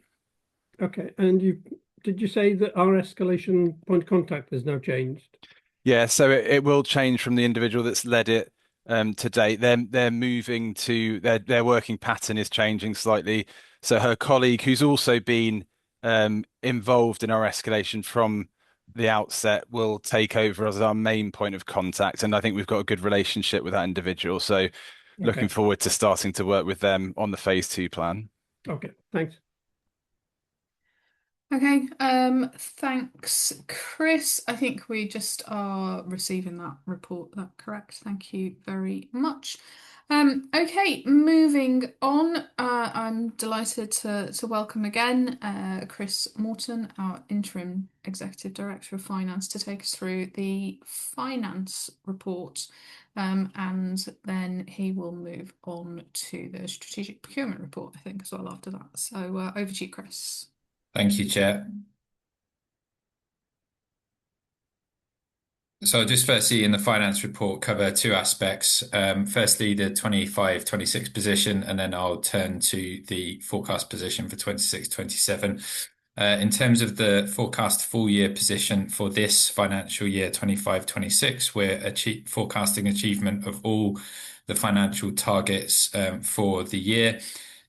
Just to note that we have reviewed the GP migration spend profile, and that's resulted in a forecast reduction in funding requirement, mainly due to anticipated reimbursements to GPs being lower than required. So we have agreed with Welsh Government a reduction in the funding requirement for that particular area. We are forecast to achieve our public sector payment policy target. We are currently at 98% against the target of 95%. In terms of the year-to-date performance to the end of February, we have a 0.183 million underspend. That's mainly due to 2 offsetting factors. One is a lower than planned recruitment level, and that's seen across the HCW's directorates, resulting in an underspend. That is offset with some of the additional costs that we have absorbed to do the accelerated GP migrations work, but also in relation to the Office 365 VAT provision as well. So those 2 factors offset to result in a net 0.183 million underspend year to date. The cash balance, you may note, is higher than it would usually be. In February, it was 24.225 million. That reflects the drawdown of funds to pay the Microsoft VAT provision. And the current capital position, we are reporting an £8.908 million capital spend at the end of February against a total funding envelope of 12.871 million. With regards to savings, we're on track to deliver recurrent savings of 3.4 million this year. and that builds on the 1.5 million in recurrent savings we delivered in 24-25. The National Priorities Fund, we are forecast to deliver a position of 30.452 million in revenue, and the final elements that we are chasing there is the disbursements to health boards to make sure we have those in before the end of the financial year. Any potential underspend will be returned to Welsh Government if those disbursements are not utilised. In terms of risks and opportunities this year, the residual financial risks are low. We have one risk related to the Microsoft VAT interest of approximately 2.1 million, which we are working with our advisors to assess, and that is offset by some opportunities where we're reviewing our balance sheet on a risk-based approach to look at what we can release in relation to provisions and aged creditors. The underlying position, we started the year with 0.9 million of an underlying deficit, and that has reduced to 0.4 million, and we will review that position as we go into the next financial year. Just for the board to note with regards to the forthcoming financial accounts submission deadline for 25-26 for the annual accounts is the 30th of June. We've worked closely with Audit Wales to improve the efficiency of the audit process. And again, the manual accounts sets out submission deadlines as the draft accounts for Friday the 1st of May and the audited accounts for Tuesday the 30th of June. We have a detailed plan in place, and again, we'll be covering this at the forthcoming audit committee in April. Just moving on then to the 26-27 financial plan. So building on what we discussed with the IMTP section earlier, I just set out some of the key assumptions we have in the plan. In terms of our core allocation, the baseline is flat, so there will be no additional core or inflation built into that budget. Welsh Government will be funding the pay award, which is 3.3%, and we have factored in depreciation funding for our capital assets as well. In terms of the primary care and IM&T position, then we have the allocation for that included within the remit letter, and that included the 1.533 million in relation to GP migrations, and also funding of 0.9 million in relation to additional contract costs as well. That also included the pay award increase of 3.3%. We noted earlier that the DPIF funding for next year remains outstanding, and also there's a source of funding which we need to confirm, particularly for EPS and EPMA business as usual funds and LIMS overrun costs, as well as specific programs where we need to ensure that we have a source of funding to cover those areas. In terms of savings, I talked earlier about the savings plan, and we have a plan next year for £5.8 million of savings. We also touched upon some of the financial pressures that we're seeing next year.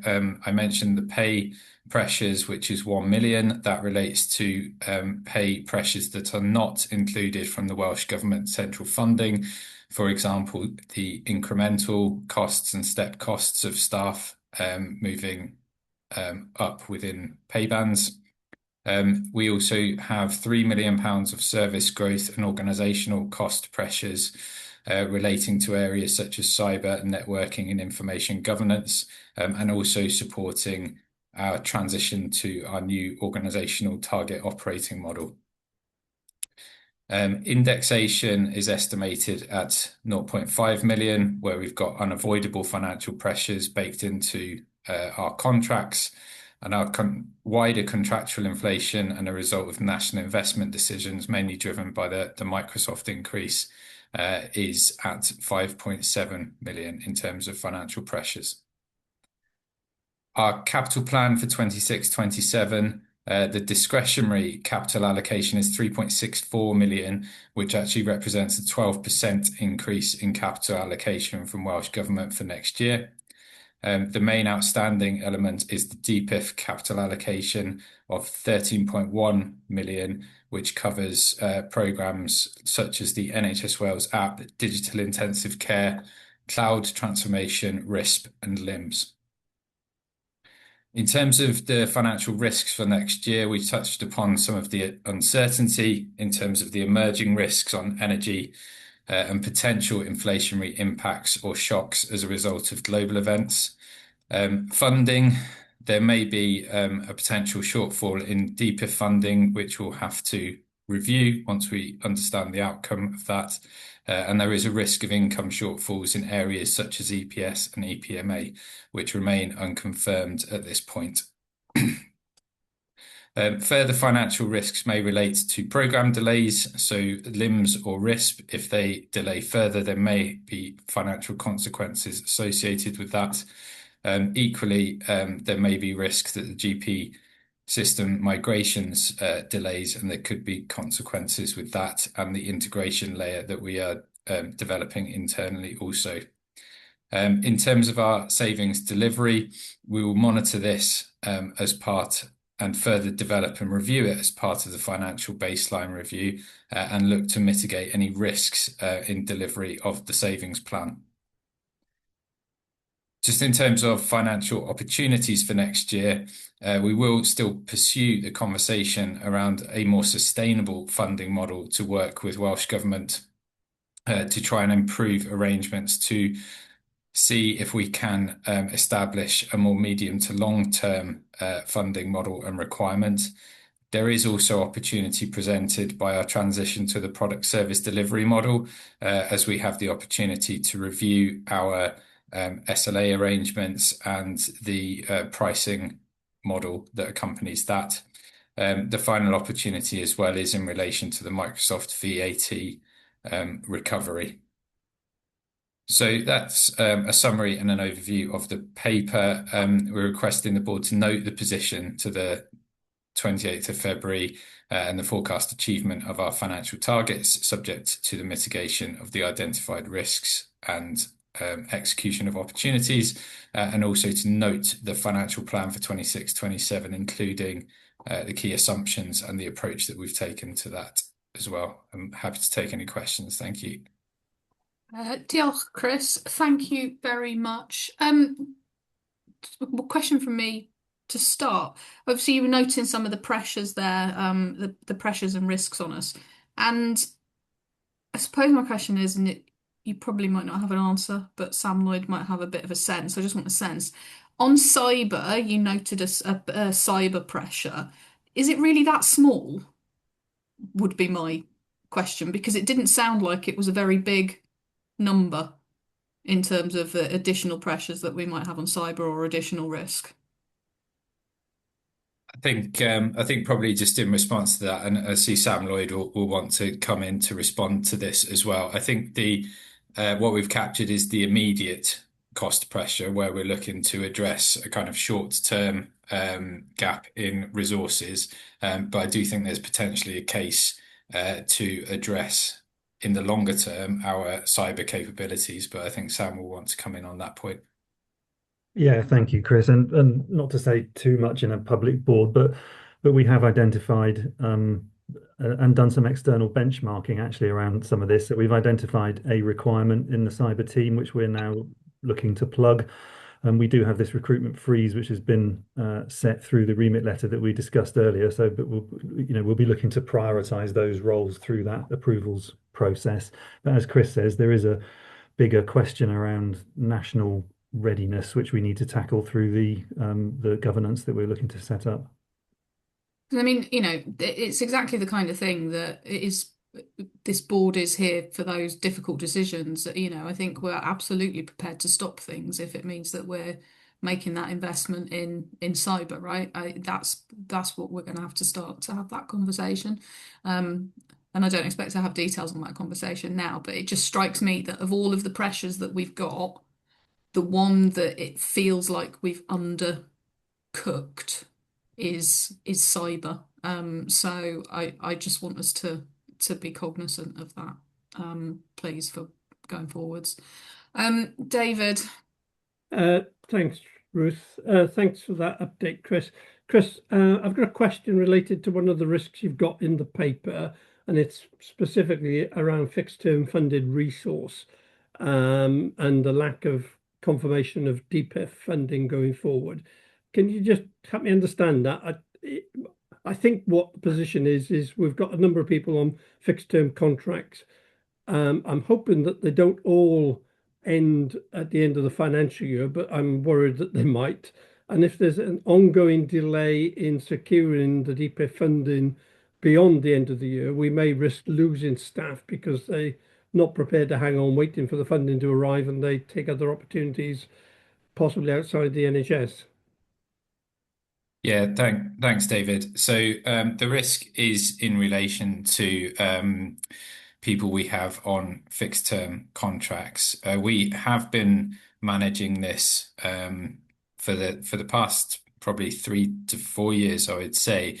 And the challenge we have with it is that people start off on fixed term contracts, and then as those fixed term contracts become extended, they accumulate more permanent rights to employment.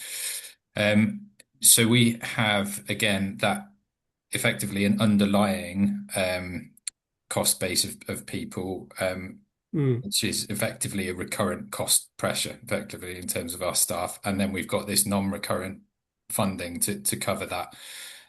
So we have the recruitment freeze, which Sam just mentioned, which is in our remit letter, which has been implemented with immediate effect. So there will be opportunities potentially to redeploy any staff internally within vacant positions.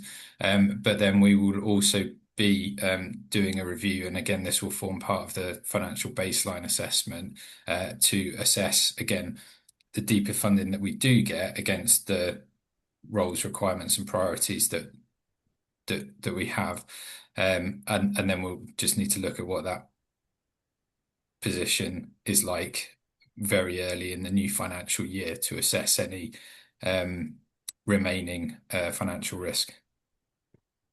Okay, thanks for that, Chris. The bit you didn't quite answer was, of this pool of fixed term resource, are they all on a cliff edge at the end of the financial year? As my first question. And then a supplementary really is, have we got any, without mentioning names or anything or roles, have we got any positions where we've got any concern about losing key staff and therefore having a big impact on the programme that they're working on? Okay, yeah, sorry, David. So to the point of the cliff edge, no, I don't think so, because it's to the point of actually the problem is that they have more permanent rights to employment. So not expecting people to just leave the organisation at the end of this financial year.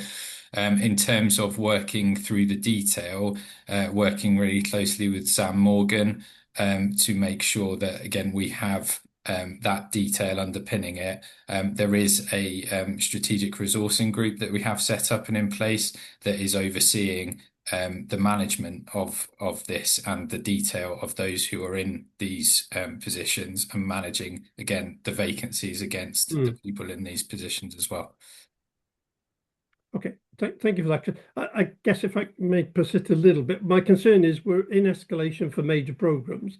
A lot of the fixed term staff we've got are working on those programmes, and I'm just wondering if this could be an added complication to us trying to manage our way out of escalation. I wonder. Did Ethan want? Yeah. Sorry. I wonder if one of us could come in on that point, David. I think we've been managing this situation quite actively for the last number of years, and actually over the last 12 months, it's been quite acute for us. So the Strategic Resourcing Group has done a lot of work in this area in terms of understanding where these resources, where our people are, what roles are in play here, and what that means in terms of our planning. So we've been managing the situation on a case-by-case risk-based decision-making process for the last year in terms of that. So we have made those decisions in terms of the criticality of roles and criticality of the programme of delivery. So I think that, so it's not a straightforward answer in terms of we've got this, group of staff actually fixed term or permanent, actually we've got exposure, haven't we, in terms of our financial risk, which is what Chris is highlighting through this paper, that we have been managing on a case-by-case basis, really, in terms of the understanding we have at that point in time in terms of where we are in terms of funding and expectations on delivery of the things we need to deliver for Welsh Government. So it's not a straightforward answer, and it's one that actually I think will be also further surfaced through the baseline review we've got to do now in Q1 in terms of our workforce and headcount, so that we understand exactly how we're deploying our workforce. But also the expectation now is that we would explore all internal avenues to be able to commit resources to priority areas, and that's not going to be a simple task for us. That is going to be a challenge, but one that as an organisation and as a board, clearly will rise to, but we will kind of identify the risks in that as we go through that process. Okay, thanks. Ivan. Yeah, thanks. I'll just comment from a program's perspective. As you said, David, we've been escalated for the delivery of major programs. I'm going to channel Sam Morgan a little bit, but this is something that the whole exec team and indeed the board would support, because our first strategic principle is to put people first. So we are doing everything we can across the organisation to give everybody as much certainty as we possibly can within the organisation. I don't think that the fixed term contractual status and some of the provisions in the remit letter are significantly changing the position from a risk posture from programs perspective. What the challenge that we've been facing for several years is the short-term nature of the funding that we get from Welsh Government. So if you are a project manager or a program manager working on a program and the future of that program's funding in the round is not certain, then as an individual, it's absolutely sensible for you to be thinking about getting more longer term security for yourself. And that's the risk that we've been facing for several years, which we've shared with Welsh Government about one of the consequences of the absence of longer term funding certainty, that people, for totally understandable reasons, will be looking for roles that give them more certainty further into the future. And I think that's more to do with the overall funding posture than it is to do with their contractual employment rights or anything else. The vast majority of people in DHW have got long-term service with the NHS, so contractually they've got a lot of protection. But people want to know what they're going to be doing a year from now, and 18 and 2 years from now.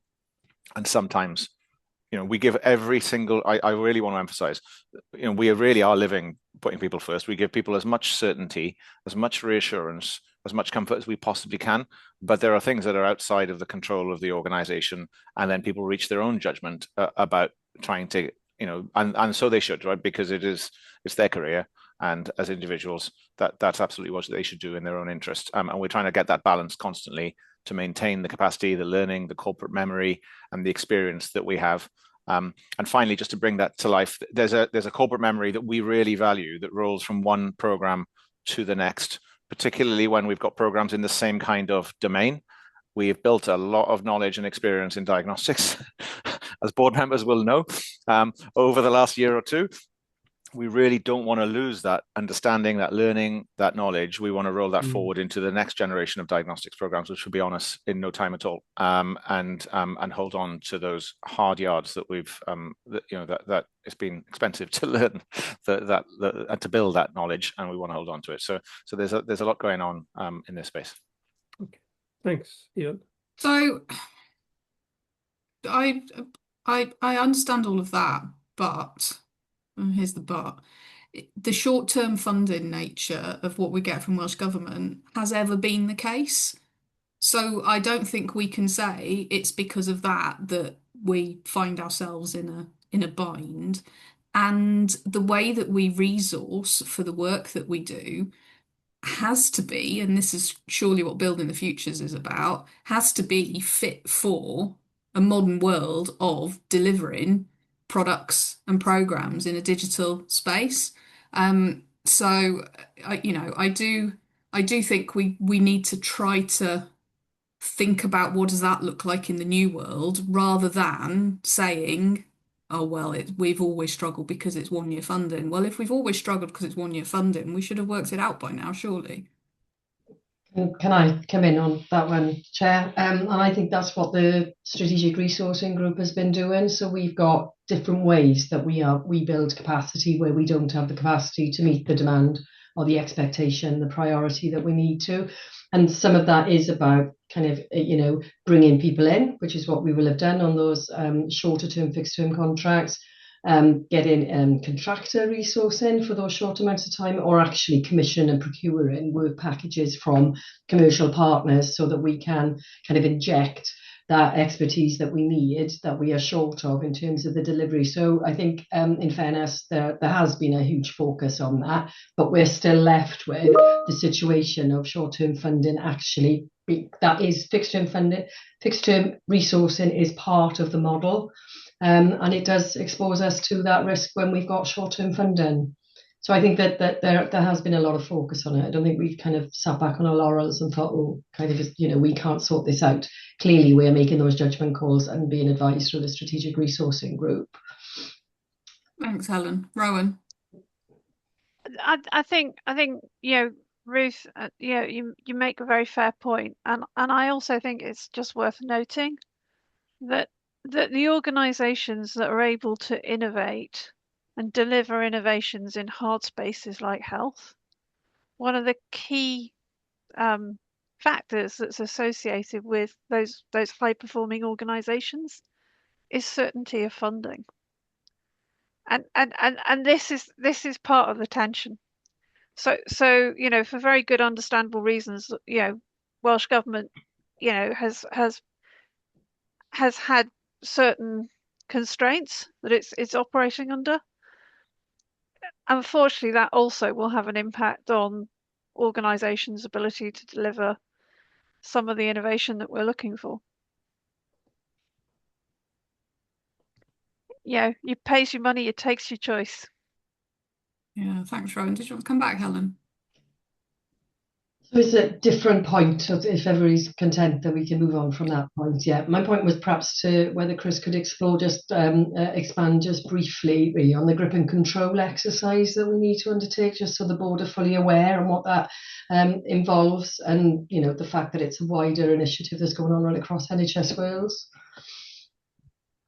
Yeah, sure. Thanks, Helen. So as part of again, kind of direction coming out from Welsh Government and to all organisations across NHS Wales, given the current financial climate, we've been requested to do a financial grip and control review using some of the approach and methodology developed by the NHS Wales Performance and Improvement Financial Planning Delivery Unit.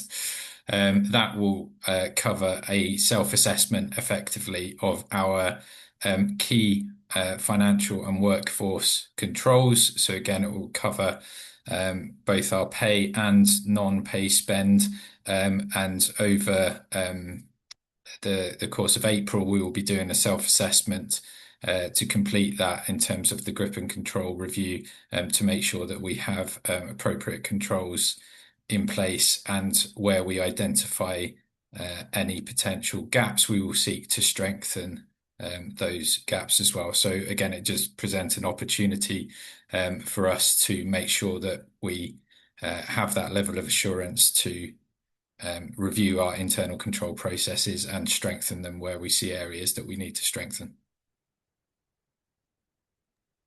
Thanks, Chris. Really helpful. Alistair. Yeah, just a quick one. Just the mild frustration that I'm sure we all feel, but to recognise that short-term funding is our permanent state. It's not that this is something that is new, and obviously we recognise that. But for us, and it's something that I think as a board, perhaps we should reflect on this.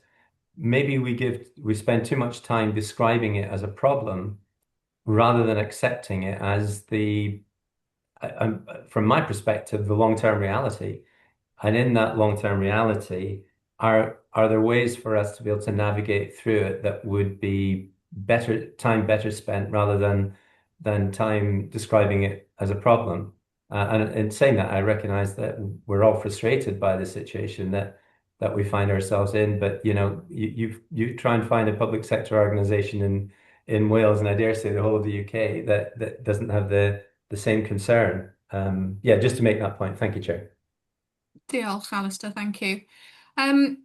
Thank you, Chris, for that. I think we all agree to receive that. We've received that report on finance. I'll stay with you for the strategic procurement report, and I think we've got 2 items to approve in this.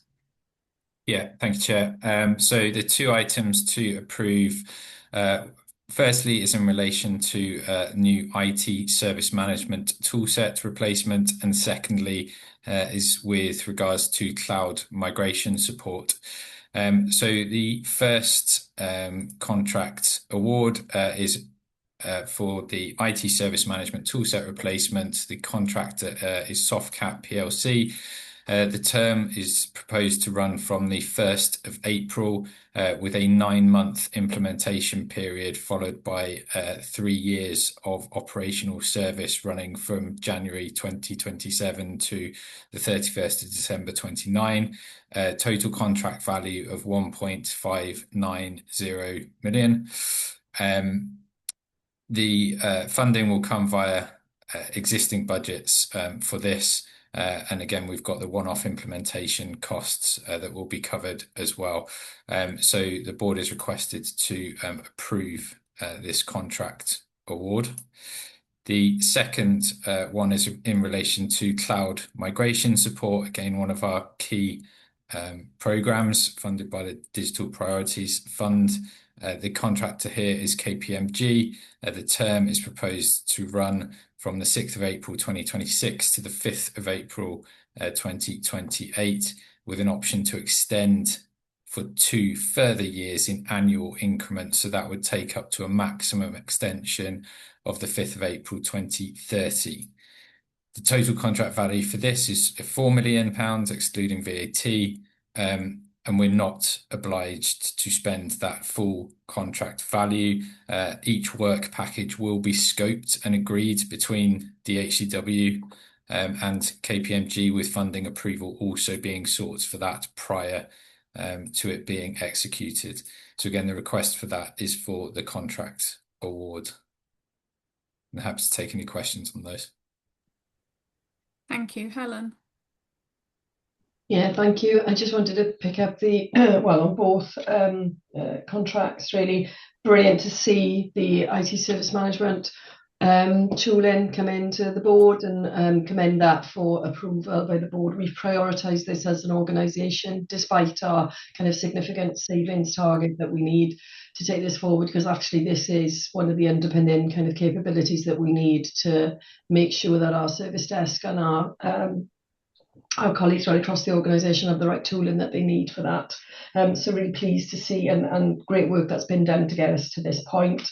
And then just to emphasise the point on the KPMG support in terms of the cloud contract, which is of course a call-off contract and not a commitment for that 4 million, but it does give us quite a lot of headroom in terms of support from those strategic commercial partners. Thank you.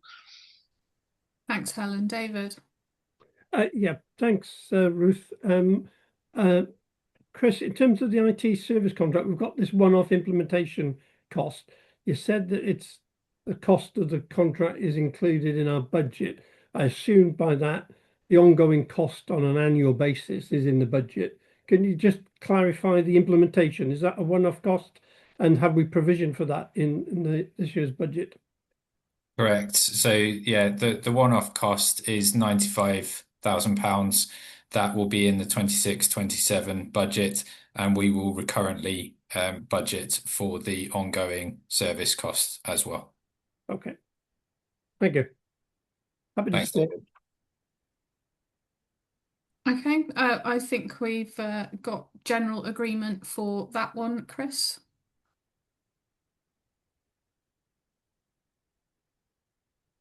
Thanks, Ruth. Are you happy with both of them? I'd presented the ITSM and the cloud migration as well, so just want to check the board is happy with both. Yeah, let's just pause and see if anybody's got any cloud migration questions, but I think everybody's reasonably happy with that one. Right. Yeah, okay. I think you can take approval for both of those. Diolch. Diolch, thank you. Thank you very much, Chris. Staying with Chris's, I now pass to Chris Darling, who is going to take us through corporate risk register. Diolch, Chris. Diolch, Ruth. Yeah, I just want to start with the opportunities on the first page of the risk paper. We've talked a lot about the challenges and threats across the NHS Wales landscape, and we've set out some of the opportunities that digital and data can bring to the system. But that said, I am going to talk through some of the threats and the current corporate risk register position. So there's 14 risks on the corporate risk register. 12 of them are detailed in the papers. 2 of them go to the private session of our Digital Governance and Safety Committee for scrutiny there. And I just want to talk through initially some of the changes in the corporate risk register. It does look a bit odd because we have a risk 0353 programme funding for Connecting Care that came onto the risk register and came off. That is a risk, I should say that, but the approach we've taken is to manage all the programme funded risks as one with an overarching risk, so which is why it came off rather than having individual risks. But that said, I think as we understand more about the Digital Priorities Investment Fund pause and review, we might want to take an approach where we consider individually the risks relating to each programme. I just wanted to explain that. The other risks that have come off the corporate risk register, 0346, the DDAC governance review implementation. David asked the question earlier about the subgroup. So we've taken this off the corporate risk register because I think next week all the subgroups would have had their first meeting. So the clinical and operational group is due to meet, I believe, next week for the first time. And as Helen mentioned earlier, the other subgroups have met. So although I wouldn't say it's necessarily embedded across the system, there has been significant progress. The DDAC Delivery Board has met, I think, 4 times since Christmas, so that it's starting to create the governance landscape that we were hoping in terms of having that infrastructure in place. 0336, the Audit Plus withdrawal of contracts, that's been removed, and Sam Hall covered a really comprehensive update earlier on the work that's taken place to get us to a point where we can remove that. But just to acknowledge that work, because that was a very high risk for us when it came on and a bit of an emergency situation. So thank you to the teams that have worked on that. And the last one that's been removed since the last board meeting, 0352, the delivery of 25-26 IMTP milestones.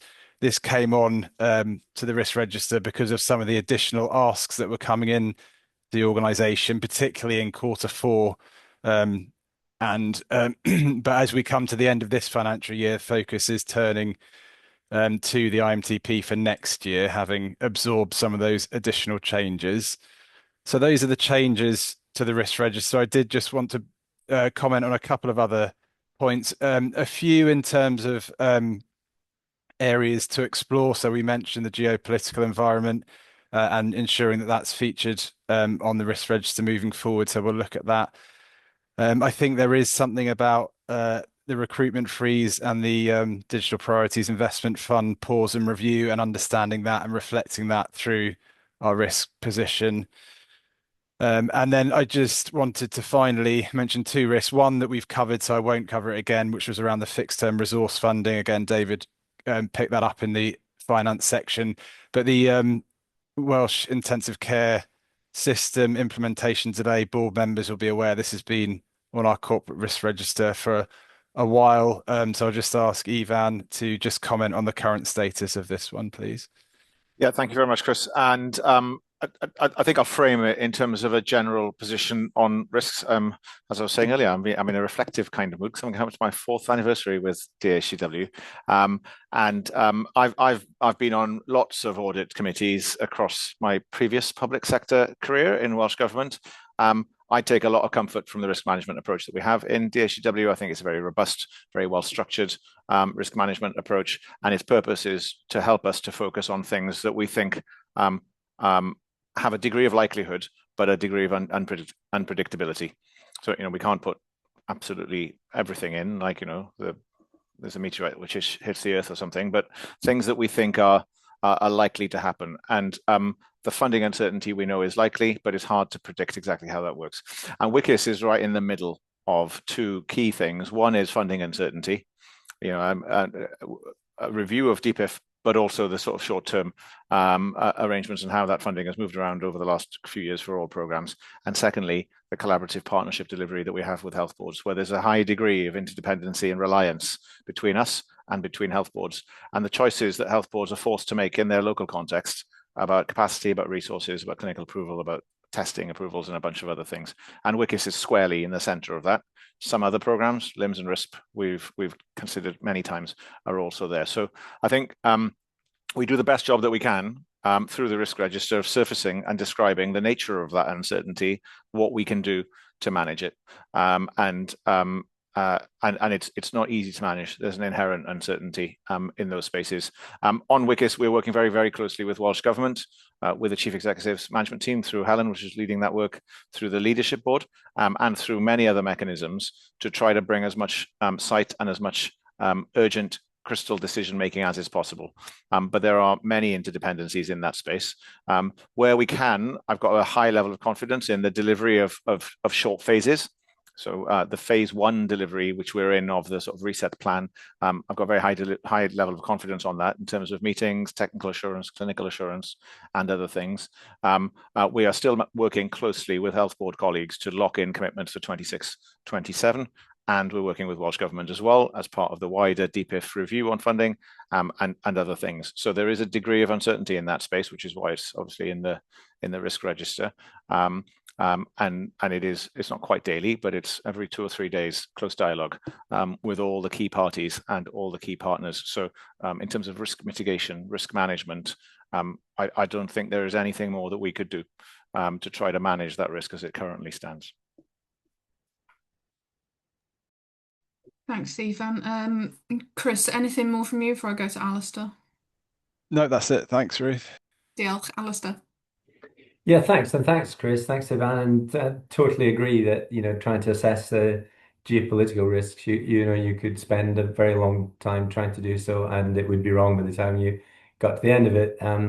But there is one particular risk that I certainly never thought we'd be reading about that appears to be concerning the business sector increasingly, and that is dependency on cloud.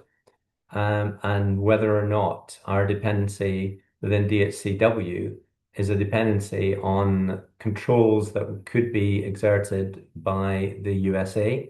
I just wonder whether we have that dependency, or whether or not the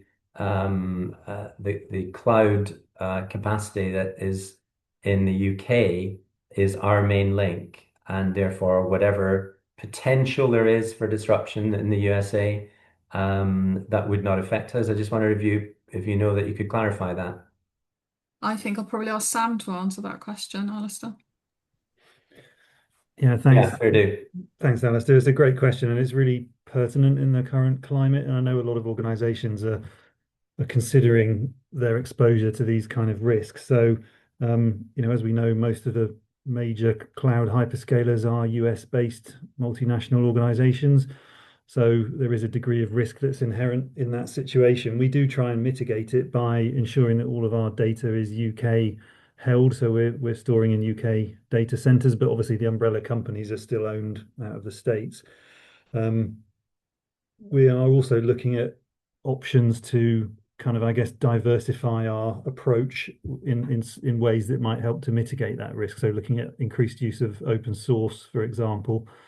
But these things are always a trade-off, I guess, as we know, because there are risks to hosting things on premise. So it's a different set of risks that we're trying to balance, isn't it? We're reliant on infrastructure and capabilities and services and contracts with a variety of suppliers, but it's just a case of trying to balance that risk across the portfolio. I guess it's not an easy balance to strike. Thanks, Sam. Rowan. Yeah, and Alistair, I think if you're talking about sort of capacity availability is one question. The other is sort of the sovereignty considerations, and those exist at all layers of the service stack. So whether it's within the cloud envelope or, things like, I don't know, EHRs or if you're in NHS England Palantir, that your optionality around where the data is stored and what you can do with it is restricted as you kind of go down that pathway. So I think, it is a question, but I think we've got more pressing concerns just now. Thanks, Rowan. Thank you very much. I don't think you've got anything else on that, Chris, have you? No, lovely. Thank you. We have agreed, I think, to receive that report deal, Chris.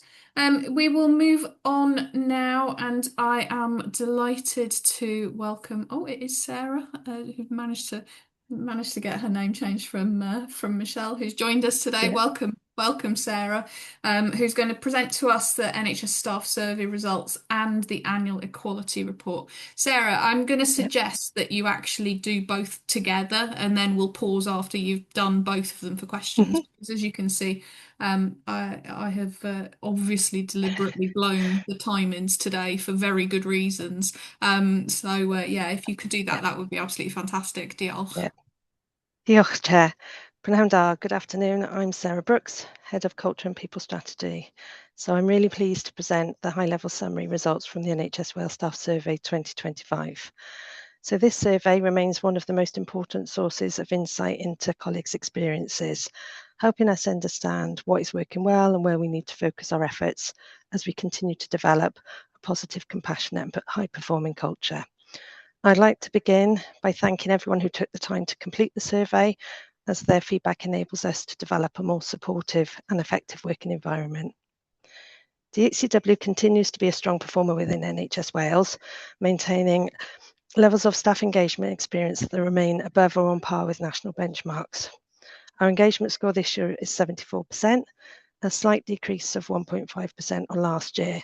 However, this reduction reflects a system-wide trend where all but 2 organisations across NHS Wales experienced a drop in engagement scores. This position provides reassurance that our cultural foundations remain strong, even in a challenging national context. What the results tell us, despite the small dip, the survey shows that DHCW continues to consistently outperform NHS Wales benchmarks. Our staff continue to report positively on teamwork, supportive environments, flexible working and feeling valued. Importantly, we are also hearing powerful lived experience examples through our directorate feedback sessions. In discussions recently captured in A Great Place to Work from Feedback to Action, our primary community and mental health colleagues described how improved accessibility, clearer communication and supportive line management made a tangible difference to their well-being and ability to thrive. One colleague specifically shared that implementing quieter working periods and more structured communication, and this was following our neurodiversity awareness work, materially improved their confidence and daily experience. These examples bring the survey themes to life and help us understand what good feels like for our people. We are now awaiting the release of the free text comments, which will provide deeper qualitative insight. These comments will be invaluable in shaping our directorate-specific action plans. So our next steps for the staff survey are directorate level deep dives to review specific results and understand local drivers and variations. We're going to have some targeted staff engagement sessions and town halls to explore themes with colleagues. There'll be some action planning workshops informed by both quantitative results and forthcoming free text comments. And we will have a focus on areas such as workload, wellbeing, hybrid working practices, and line manager capability. This is building on the good practice already demonstrated in directorates and shared in our Great Place to Work feedback sessions. So these steps will ensure that the feedback is acted upon, our improvement work is evidence-based, value-led and shaped by staff voice and embedded meaningfully in how we shape our culture and working environment. In summary, Chair, the survey results show that DHCW continues to be one of the strongest performers across NHS Wales, with strong foundations in staff experience and culture, while also highlighting where we can go further to support our people. So our next steps are clear, grounded in staff voice and evidence, to continue improving the experience of our people and align to our long-term ambition of creating a truly great place to work. So that's the first one. Thank you. So I'm also really pleased to present the annual equality report for Digital Health and Care Wales, covering the period April 2025 to 2026. This report provides assurance to the board on our progress in meeting the public sector equality duty and reflects delivery during the third year of our strategic equality plan. Importantly, it demonstrates how equality, diversity and inclusion are being embedded within our people strategy and day-to-day decision making. This report is underpinned by robust evidence and insight and should be considered alongside the pay gap report, which provides more detailed analysis of pay equity across gender, ethnicity and disability. Together, these reports mark a clear shift from strategic intent to data-driven accountability, aligned with our refreshed people strategy. The report confirms that DHCW continues to meet its statutory duties under the Equality Act 2010, supported by strong governance arrangements. Equality considerations are embedded through regular reporting to partnership forums and board committees and integrated into workforce planning, policy development and organisational change. This provides clear assurance on oversight and accountability. Turning to workforce representation, we continue to see positive movement. Minority ethnic representation has increased to 13% and 8.9% of our workforce now identifies as disabled, reflecting sustained focus on inclusive recruitment and attraction. At leadership level, our board remains a strong example of inclusive leadership, with 53% female representation, exceeding UK benchmarks. Again, this reflects continued investment in inclusive recruitment practices, leadership development, and talent pathways. The report also highlights high compliance with mandatory equality-related training, including anti-racism, equality, and human rights. This supports our aim to build capability and confidence across the organisation and ensures inclusive behaviours are embedded and measured rather than treated as standalone initiatives. Turning briefly to pay equity, the pay gap report complements this analysis. We continue to see a narrowing of the mean gender pay gap, reflecting the impact of flexible working, inclusive recruitment, and strong female representation at senior levels. This year, the voluntary inclusion of ethnicity and disability pay gap analysis has enabled us to establish an important baseline. In some areas, widening gaps are linked to positive entry-level recruitment of diverse talent, reinforcing the need to focus on progression, development, and retention. These insights are helping us target action where it will have the greatest impact. Alongside the data, the report highlights how our strategic equality plan commitments are being delivered in practice. I will briefly highlight a small number of illustrative examples. First, we have supported colleagues through safe space sessions. These were facilitated by people with lived experience. These sessions have focused on listening, learning, and providing practical support to our colleagues who are navigating personal and professional challenges. Second, we have continued to raise awareness and build understanding through cultural events, TED Talks, and spotlight sessions, helping to educate our workforce and bring our equality, diversity, and inclusion agenda to life. Third, investment in talent progression remains a priority. During 2020-25, 2 of our colleagues secured places on the Health Education Improvement Wales Stepping into Senior Leadership Programme, supporting high potential colleagues from Black, Asian and minority ethnic backgrounds to progress into senior roles. We have also continued to promote flexible working as a core enabler of equality and opportunity, and to strengthen support for neurodivergent colleagues through targeted awareness workshops as DHCW continues to grow as a digital organisation. Finally, colleagues from our EDI network represented a board development session, sharing their lived experience and reflecting on how their involvement is contributing to a meaningful organisational change. This has provided valuable insight and challenge at board level. Overall, the report provides assurance that we're moving in the right direction from strategic intent to measurable impact, using data to inform action and strengthen accountability. While clear progress is evident, we also recognise where further work is required, particularly in supporting progression for minority, ethnic and disabled colleagues, and continuing to improve the quality of our data and insight. And these priorities are already reflected in our people and OD plans for 2026-27. In summary, the annual equality report demonstrates a strong values-led commitment to equality, backed by tangible progress in representation, leadership, transparency and culture. And when considered along the pay gap report, it shows positive momentum and a clear targeted plan to address remaining areas of focus. I would like to ask the board to note the contents of the annual equality report and to continue supporting the targeted actions outlined to sustain progress and address any remaining inequalities. Diolch. Thank you. Diolch, Sarah. Thank you very Thank much.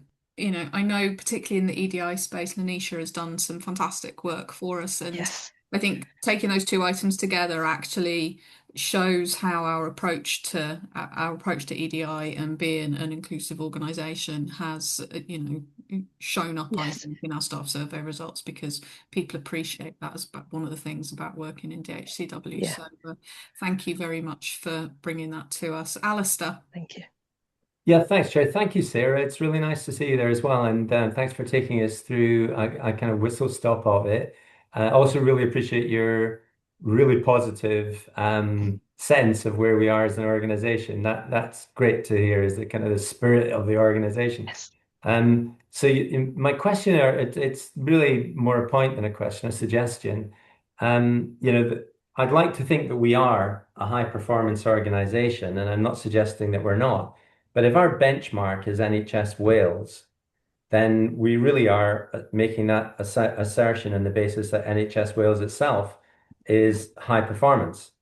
And we're back into something that we might, you know, call a kind of goldfish bowl effect by just considering what's going on in our relatively small world in that respect. Because we are not a frontline health delivery organization, perhaps we should be also looking at other organizations, at least in the United Kingdom, if not beyond, just as a reference point for if we are indeed what we think we are, which is high performance. So it's not to say that we're not, but it's to say that if we compare ourselves to, you know, one bit of a much, much bigger world, even within Wales, then we might be actually not making ourselves as relevant as we need to be. But thank you, sir. Really, really helpful. Thank you, Alistair. Thanks, Sarah. Helen. Apologies. Yeah, no, I just thank you, Sarah. Thank you for coming along to share the update with the board in Sam's absence. The first thing I wanted to do, I guess, is just to thank our staff. I mean, our participation.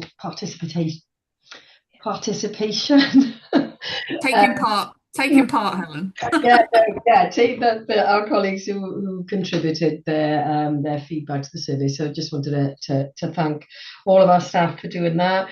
I do think that there are positives and there are things that we need to address, as Sarah said, in terms of the feedback that we've had. I think on top of this quantitative feedback, now the qualitative kind of insights and comments, I think will give us some further things to go at. I think that whilst our engagement score is still, fairly high comparatively, particularly with, and I think our benchmark actually, Alistair, is more with the national organisations as opposed to the wider NHS delivery organisations. We know that we were continuing to go through quite a significant period of change as an organisation when our staff were completing the survey. So there was still kind of that level of uncertainty, I guess, in amongst some of our staff groups. So there's a lot for us to go at and build on from last year, and really good to start to see now kind of the data, kind of we've kept as an NHS Wales, we've kept the question set more or less consistent, so we can start to see some trends in this data, which I think is going to be really helpful moving forward. And then on the equality report, it's really good to see the great work, and like you say, Lanisha and all of the pod team involved in the EDI network and the broader kind of EDI work that we're doing as an organisation. You can see some of that is actually paying dividend with the increased kind of diversity in our workforce at the moment. So I'm really pleased to see that, and would echo, you know, the Wales Racial Equality survey that we are part of as NHS Wales, the Welsh Government kind of endorses. Progression is now perhaps one of the big priorities, and great to hear that 2 of our staff are on that aspiring senior leadership programme for for our staff. So yeah, really pleased to see that. But clearly, there's stuff for us to work on as well, and we need to make sure that we build now the response to this, as we have been doing, and talk to our staff about the things that we're going to be doing through teams and through directorates, and actually through the engagement sessions that we hold throughout the year. But yeah, I welcome seeing that the results here. Thank you. Thanks, Helen. David. Thanks, Ruth. Thanks for that report, Sarah. I'd echo the feedback you've received from Alistair and Helen about lots of positives in the report, but there are a few areas where we can hopefully make some improvements, and that's at the root of my question, really, which is going through the report. Patient safety figures as one of our highest scoring themes and also one of our lowest. I've interpreted that as we're making good progress, but generally we're still below the benchmark. And I'm puzzling as to know, because this is a NHS Wales benchmark, whether patient safety is obviously a lot more important in a health board context than our world. But I'm just trying to understand why we've got a low scoring on patient safety. And I don't know whether you might need some help from one of the exec colleagues to answer the question, if anybody can. I think I'd have to look into that. Oh, yeah, I'll just pop into the questionnaires are the same, but the organisations aren't, David. So the 7 organisations to which it applies, and it's quite hard to they're not applicable, or I'm not really sure. I'll stick the middle answer in. Is often the way, and it's quite a long survey. Yeah. I suspected that was probably the answer. I was just trying to make sure there wasn't something that we needed to be aware of as a board that needed a focused attention on. But I think you've answered the question, which is it's a different context for working in a digital organisation to working in a health board. So yeah. The nature of the methodology, I can assure you, David, we take patient safety really. No, exactly. Well, which is why I'm wondering why we've got a negative scoring on that, given that I've seen that DGNS that this is something we treat very carefully. So, okay, thanks. Thanks, David. Marilyn. Hi. Thank you for that report, and Sarah, nice to see you here at the meeting today as well. I just really wanted to say thank you really for all the hard work that's being done. I think it's quite refreshing now that we've got monitoring data on there. So because we've started, we can then look at how we progress in that area. I think one of the things that the DHCW needs to be proud of really is the fact that we're looking at it across the whole of the service. Often EDI and equity has been something that's just been looked at as a HR function, but I think we're looking at everything that we do and looking at how EDI can be improved across that. And again, it's a refreshed people strategy, so that's really exciting as well. And as Ivan always says, our people are the most important people within the organisation, putting people first. And I think that that's really apparent throughout this new refreshed plan. So I think there's lots of excitement about it, and there's lots for us to glean that we've done well, but also identifying that there's still work to be done. So I'd like, in the future for us to look at where, for instance, those people who've gone on the leadership course, look at how they do in the future. Has that made a difference? Will that be reflected in possibly any promotions they might have? So I think it's important that we're getting this information, but I think ultimately we need to constantly look at the impact that's making for everybody within the organisation. As I said, we talk about disability, to make sure that everybody's getting the best opportunities, and it's reflected in the work that we're doing in outcomes and impact. So diolch yn fawr for that, Sarah, and long may this good work continue. Diolch, Marilyn. Ifan. Diolch yn fawr. Na geisio fod yn gryno fel eraill wedi gweud, yn credu ddylen ni fod yn falch iawn o'r gwaith a'r cyfartaledd ac ar amrywiaeth. Wi jyst eisiau tynnu rhai o'r gwersi allan a dangos bod nhw'n gallen nhw fod yn berthnasol at ein uchelgais ni o ran y Gymraeg. Mae'r adran 4 yn sôn am ein dylid swyddau cyfreithiol ni ac yn cynnwys safonau yr iaith Gymraeg, ond does na ddim data am yr iaith Gymraeg yn yr adroddiad, a mae hynna oherwydd nad yw'r iaith Gymraeg yn protected characteristic, mae fe'n rhywbeth i chi'n dysgu a rhywbeth fedrwch chi gaffael. Ond wy'n credu bod na wersi yn yr adroddiad sydd yn dangos sut i ni yn medru wneud gwahaniaeth dros gyfnod o 1 neu 2 o flynyddoedd. Mae'n amlwg o'r adroddiad, a hefyd trwy recrwtio mewn ffordd pwrpasol mewn swyddi llai uchel, a wedyn datblygu bobl trwy eu gyrfa nhw. A mae hwnna'n rhywbeth fi'n credu ac yn ei gymryd tuag at y Gymraeg. Hefyd, fel meincnod, mae sut i ni'n cynrychioli'r boblogaeth yng Nghymru, sut i ni'n cynrychioli ein poblogaeth, fedrwn ni gymharu lle i ni fel gweithlu yn erbyn y gymuned sydd o'n cwmpas, y gymuned i ni'n rhan ohono. I ni'n gwneud yn dda iawn, dwi'n meddwl, ar sawl mesur o ran ethnigrwydd ac o ran nifer o beth eraill. Dydyn ni ddim ar hyn o bryd yn gwneud cystal â hynny o ran yr iaith Gymraeg. Felly mi fydd yna strategaeth sgiliau dwyieithog yn dod i'r bwrdd maes o law yn ystod y misoedd nesaf, a i ni hefyd yn dod o dan gwmpas y safonau iaith Gymraeg o ddechrau mis Ebrill. Felly wy'n credu bod yna lawer iawn fedrwn ni dynnu ar o strwythur a dull y gweithredu yma ar gyfer taleddau a gwneud yr un peth o ran y Gymraeg, a dweud y gwir, a wy'n credu bydd hwnna yn rhoi cymorth mawr i ni.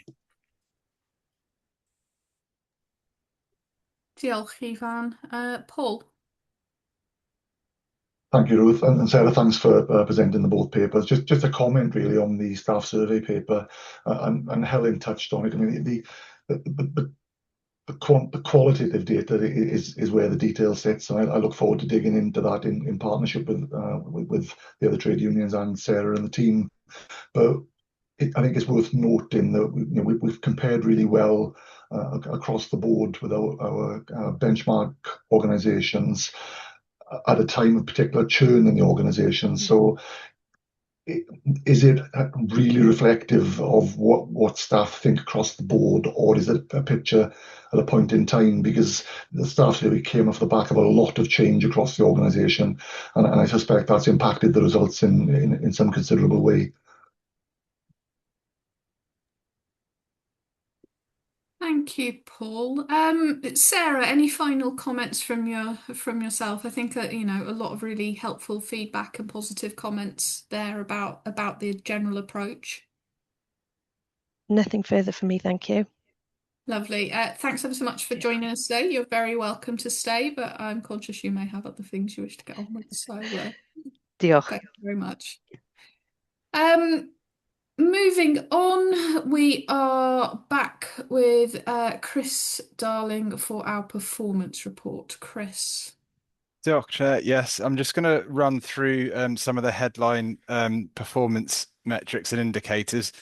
Before I do that, I just want to cover the Public Accountability Review, and just as included in the report, just to confirm, we will track through the 7 key areas of action and priority areas for the board through the performance report going forward. So board members will know that related to the NHS Wales app, strengthening national programme delivery, benefits realisation, leadership around cyber, AI and organisational change. So we'll have that tracking mechanism through the performance report going forward. I'm going to run through some of the key performance headlines, and I will ask Sam Lloyd then, once I've done that, just to comment on the major incidents that I'll cover as I go through this, and he might want to just cover the incident from last night, which is very live. At the moment, I'm going to start with organisational capacity. So our workforce is stable at 1,274 members of staff with a turnover of 7.2%, which is the lowest it's been for a 2-year period.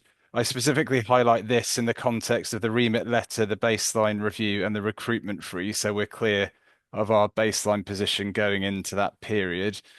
The male-female ratio is continuing to steadily increase in terms of parity, so it's 44.9%, improving the gender balance, which is a really positive thing to see for the organisation.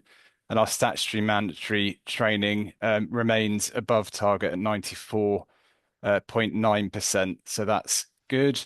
In terms of service availability, we maintained our target of 99.950%, with the MIs that took place over the last few months, the four responded to within the SLA time frame for a third month in a row. And we've been making progress through the major incident and root cause analysis task and finish group, and just tightening up our processes around our response to major incidents. In terms of national service tickets resolved within the SLA, that steadily remains above the target at 97.38%. That's really important to us, that our stakeholders, the feedback they're giving demonstrates a high level of satisfaction in the service that we are provided through that service desk. Just a few areas that we've identified from a concerns perspective that we'll be keeping a close eye on and doing some work on over the coming months. So active problems with an identified root cause continue to drop just below the 60% target at 57.69%. So a review of the current process for handling problems in Service Point is underway through a task and finish group to understand where there are problems if they're closed without root cause. So Sam might want to comment on that as well. In terms of appraisals compliance, so annual staff appraisals, that's at 84.3%. So that's just below the 85% target. But I raise this because it has been below target since September 2025. I know it's something that was discussed extensively at the last management board meeting in terms of directorates and teams, ensuring they prioritised appraisals, and not just having the appraisal, but the quality of the discussion through those appraisals. So that's something, again, that we're keeping a close eye on. And finally, I wanted to highlight the Welsh-speaking analysts has been impacted by the number of Welsh speakers on our service desk. So the responses abandonment rate is 6.1% compared to 0.08% for the English calls. The volume of calls to that line is far lower, but we are impacted by both sickness and getting Welsh-speaking staff into the service desk. And as Ivan just mentioned, we are coming under the standards from the 1st of April. So I will stop there, and I would just see if Sam wants to comment on the root cause analysis and the MIs, Sam. Yeah, thank you, Chris.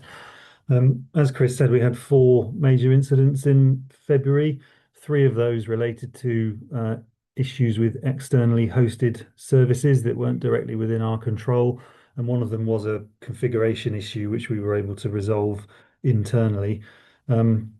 We're constantly monitoring for trends across our major incidents, and we have got a task and finish group up and running that Chris referred to there.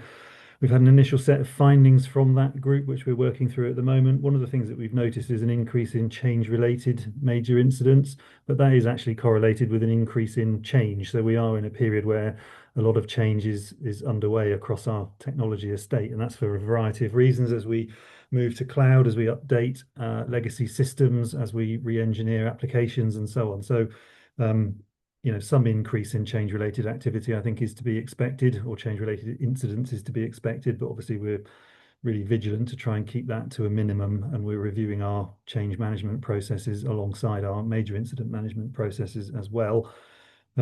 Another key development is we're looking to establish, or we are in the process of establishing, a major incident management team, which will be a core group of people whose specialism it is to manage major incidents, and they'll be helping us to establish clearer processes and more standardized processes around how we manage this, because we'll have that core group of expertise who will be able to take over the management of an incident. At this stage, it will be during business hours, because we haven't got enough resources in the team currently for them to be operating 24/7, but it will be our expectation that they will increase in headcount over time through internal moves, which would mean that eventually we would have a full-time 24/7 major incident management capability, which would be a standing function for the organisation and for NHS Wales.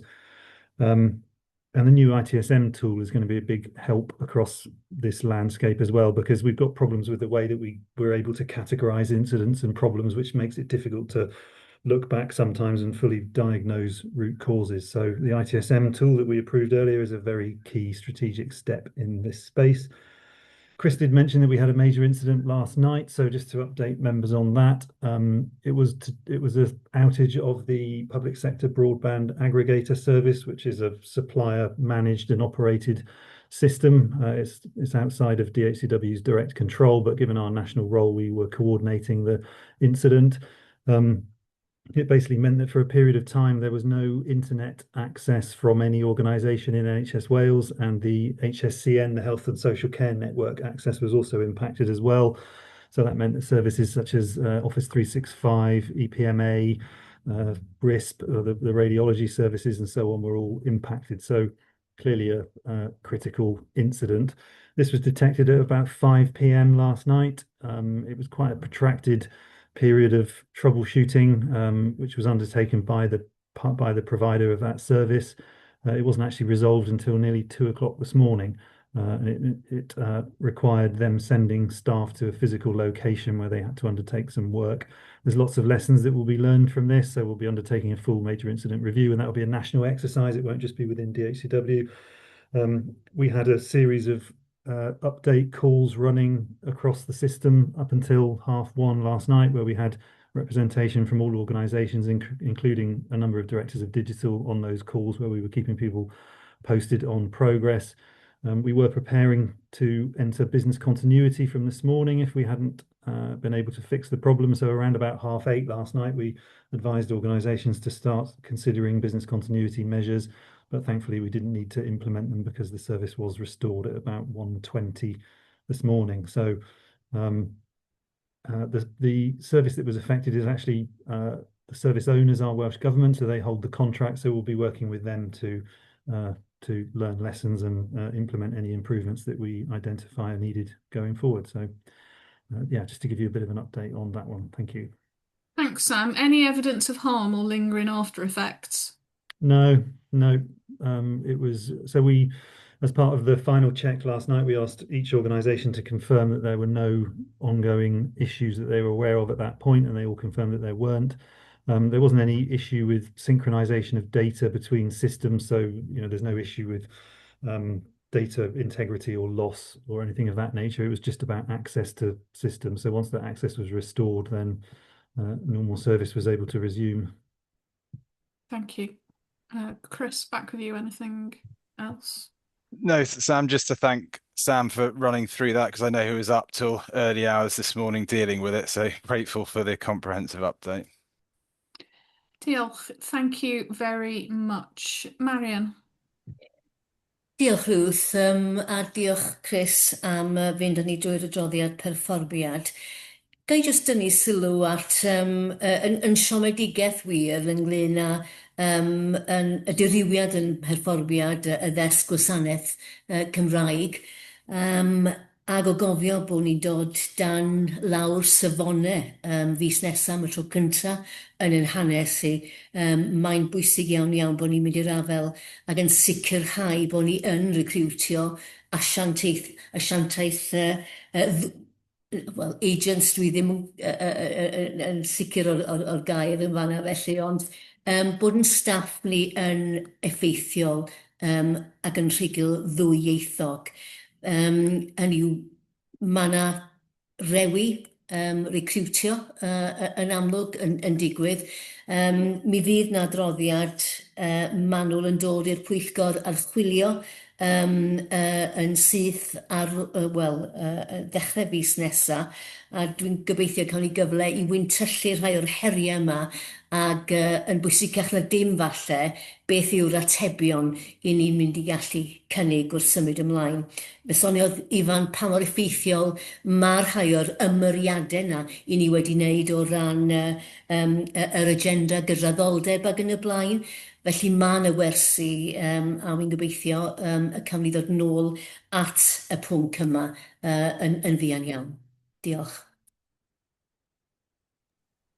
Diolch, Marian. Marilyn. Hi, I just wanted to ask Sam. So, as a result of the incident, are we setting up a new group just based on those parties that was affected, or will that be done within our existing frameworks? For last night's incident, Yes, Marilyn. So we'll be conducting a lessons learned exercise that we will bring representation from across all organisations in NHS Wales because of the national impact. We would want to make sure that everybody's got the opportunity to contribute to that. We're not establishing a new sort of permanent capability on that basis, but it's something that will exist for the duration of that post-incident review and the lessons learned report. Okay, diolch. Thank you for that, Chris.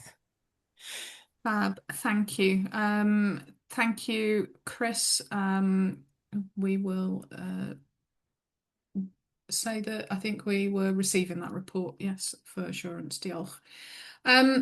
Moving on now to the committee updates. We're going to start with the update from the Digital Governance and Safety Committee.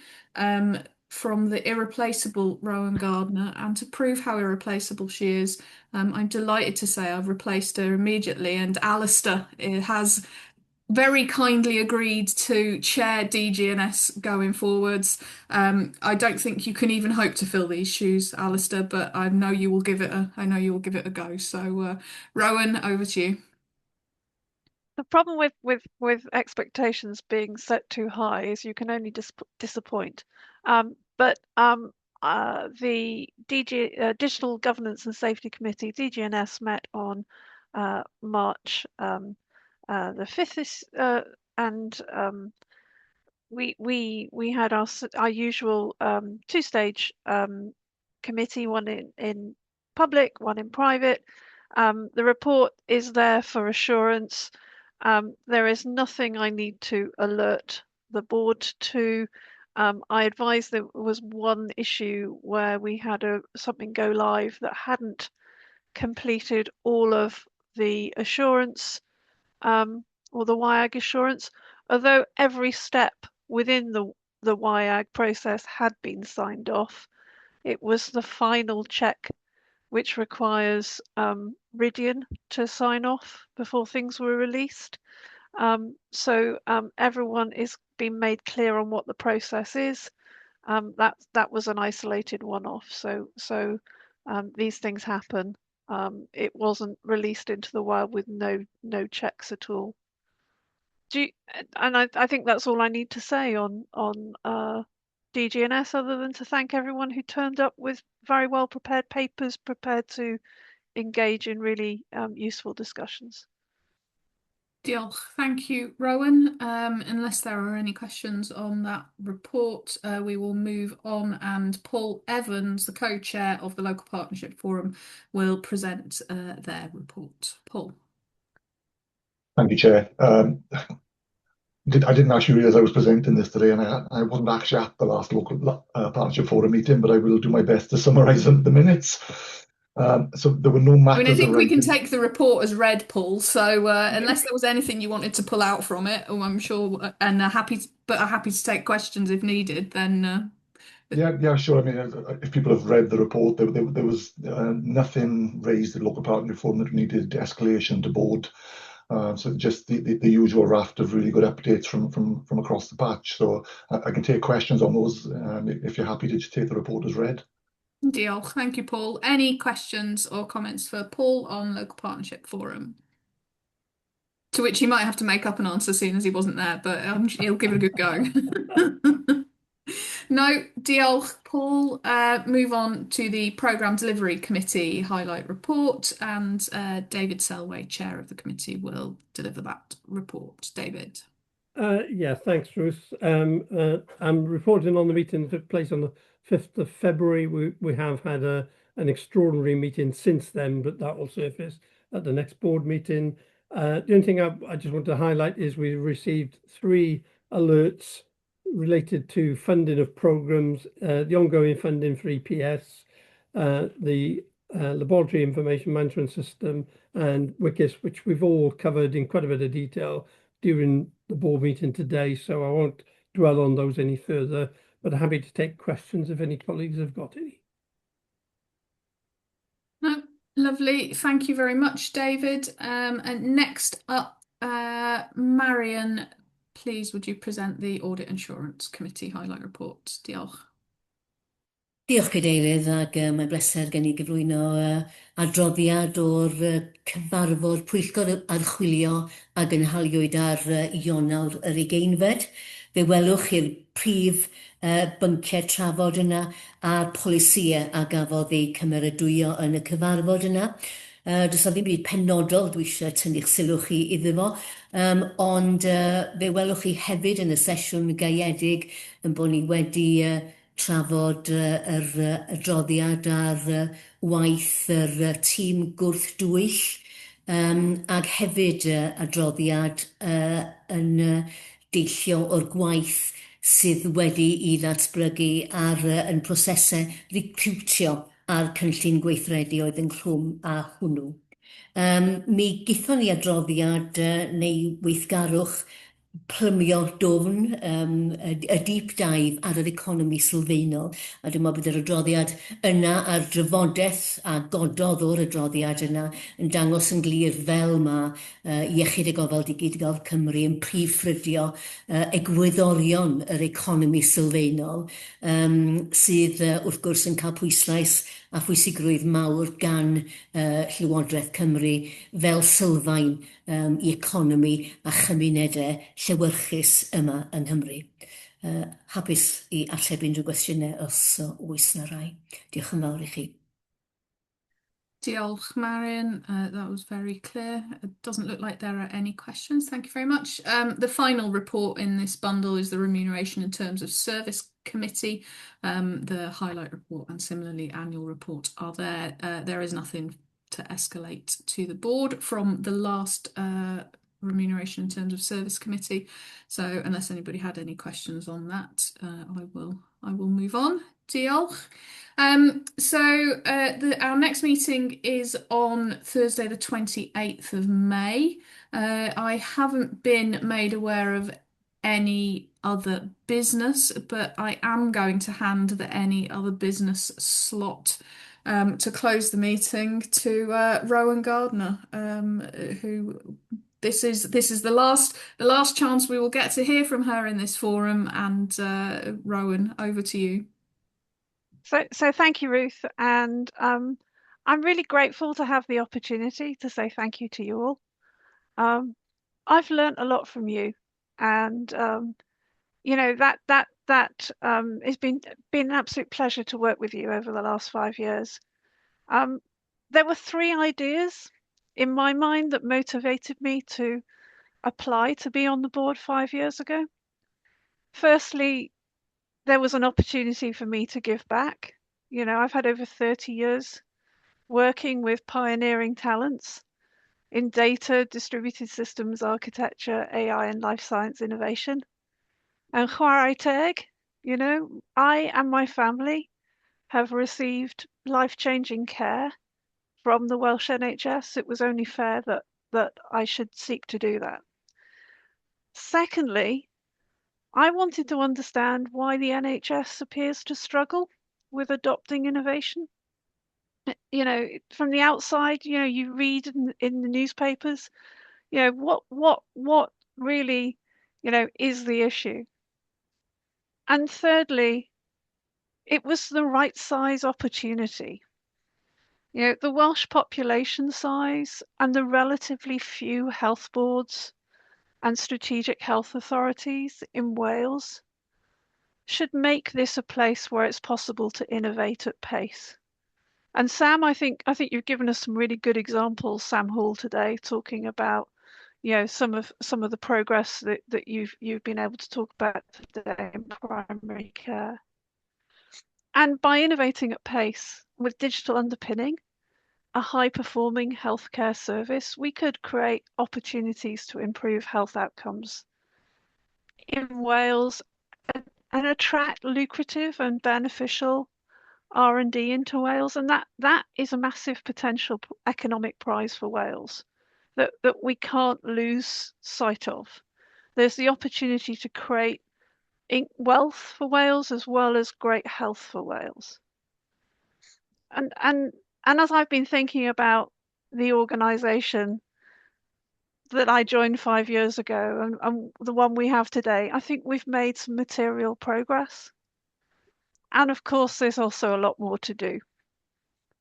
So you gave me the honour of chairing the Digital Governance and Safety Committee and working with exceptionally talented and committed and a knowledgeable team whose work assures the clinical safety, data privacy and information security across the systems that DHCW operates. Dry-sounding subjects that are in fact the foundation of trust in any digital system. And you can't have a digitally enabled health system without that foundational trust. And so we also rely on local experts across NHS Wales to bring a similarly high quality focus to these topics in their organisations. It was an absolute treat to work with the DHCW team, and I want to thank my fellow committee members for serving with me over the last 5 years. The Digital Governance and Safety Committee operates in a public session and a private session. And in the private session, we generally focus on cybersecurity. As everyone knows on this board, cybersecurity is a topic that every board owns and assures. It's best practice that cybersecurity matters. Compliance with information governance regulations, threat detection, incident prevention, and recovery are discussed regularly at main board level in private sessions. And I wanted to touch on this topic now because in December last year, the UK Home Secretary announced that the UK was under cyber attack from Russia and China. We're in an information war. And since then, the geopolitical situation has deteriorated. Iran has significant cyber attack capability. So the probability of a cyber incident is greater today than it was 5 years ago. And it was on a continual upward trend then. And we know that a major cyber incident could seriously impact clinical care, and a concomitant burden on the Welsh risk pool must be recognised as significant. And that's why cyber is a main board responsibility for every public sector and private organisation. And it's why we're fortunate in NHS Wales to be supported by the Cyber Security Unit, which is hosted at Digital Health and Care Wales. And I just wanted to acknowledge their work and the recent Cyber Assessment Framework, or CAF, audit report that we discussed in private session in my last DGNS meeting. It was received by us and it's a fantastic tool to evaluate how well we're meeting government and the public's expectations of a robust cyber posture at DHCW.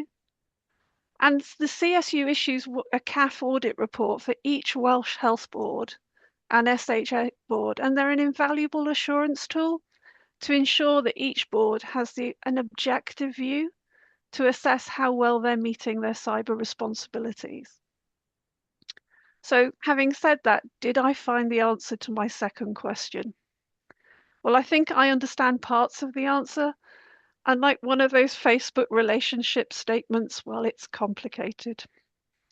Certainly from my perspective, and it is only my perspective, the centrality of data and digital to the delivery of care is not always fully recognised in the strategic and operational planning of service delivery. It is the fourth utility. It's integral to running a service as water, power and gas. You can't deliver modern safe care without timely access to complete and actionable information. And we must recognise that digital has the largest potential to transform health and care. And at the same time, unlike other utilities, there's no regulated Dŵr Cymru equivalent with the legal responsibility to deliver safe water to your front door. So the NHS must assure the safe delivery of data and digital across health and care itself. And digital only works with central and local experts working together, with robust governance ensuring that we're all running across consistent, integrated, standards-based systems. I know everyone on this call appreciates that. And we're not there yet, and governance has not fully evolved to assure a digitally enabled surface as a whole.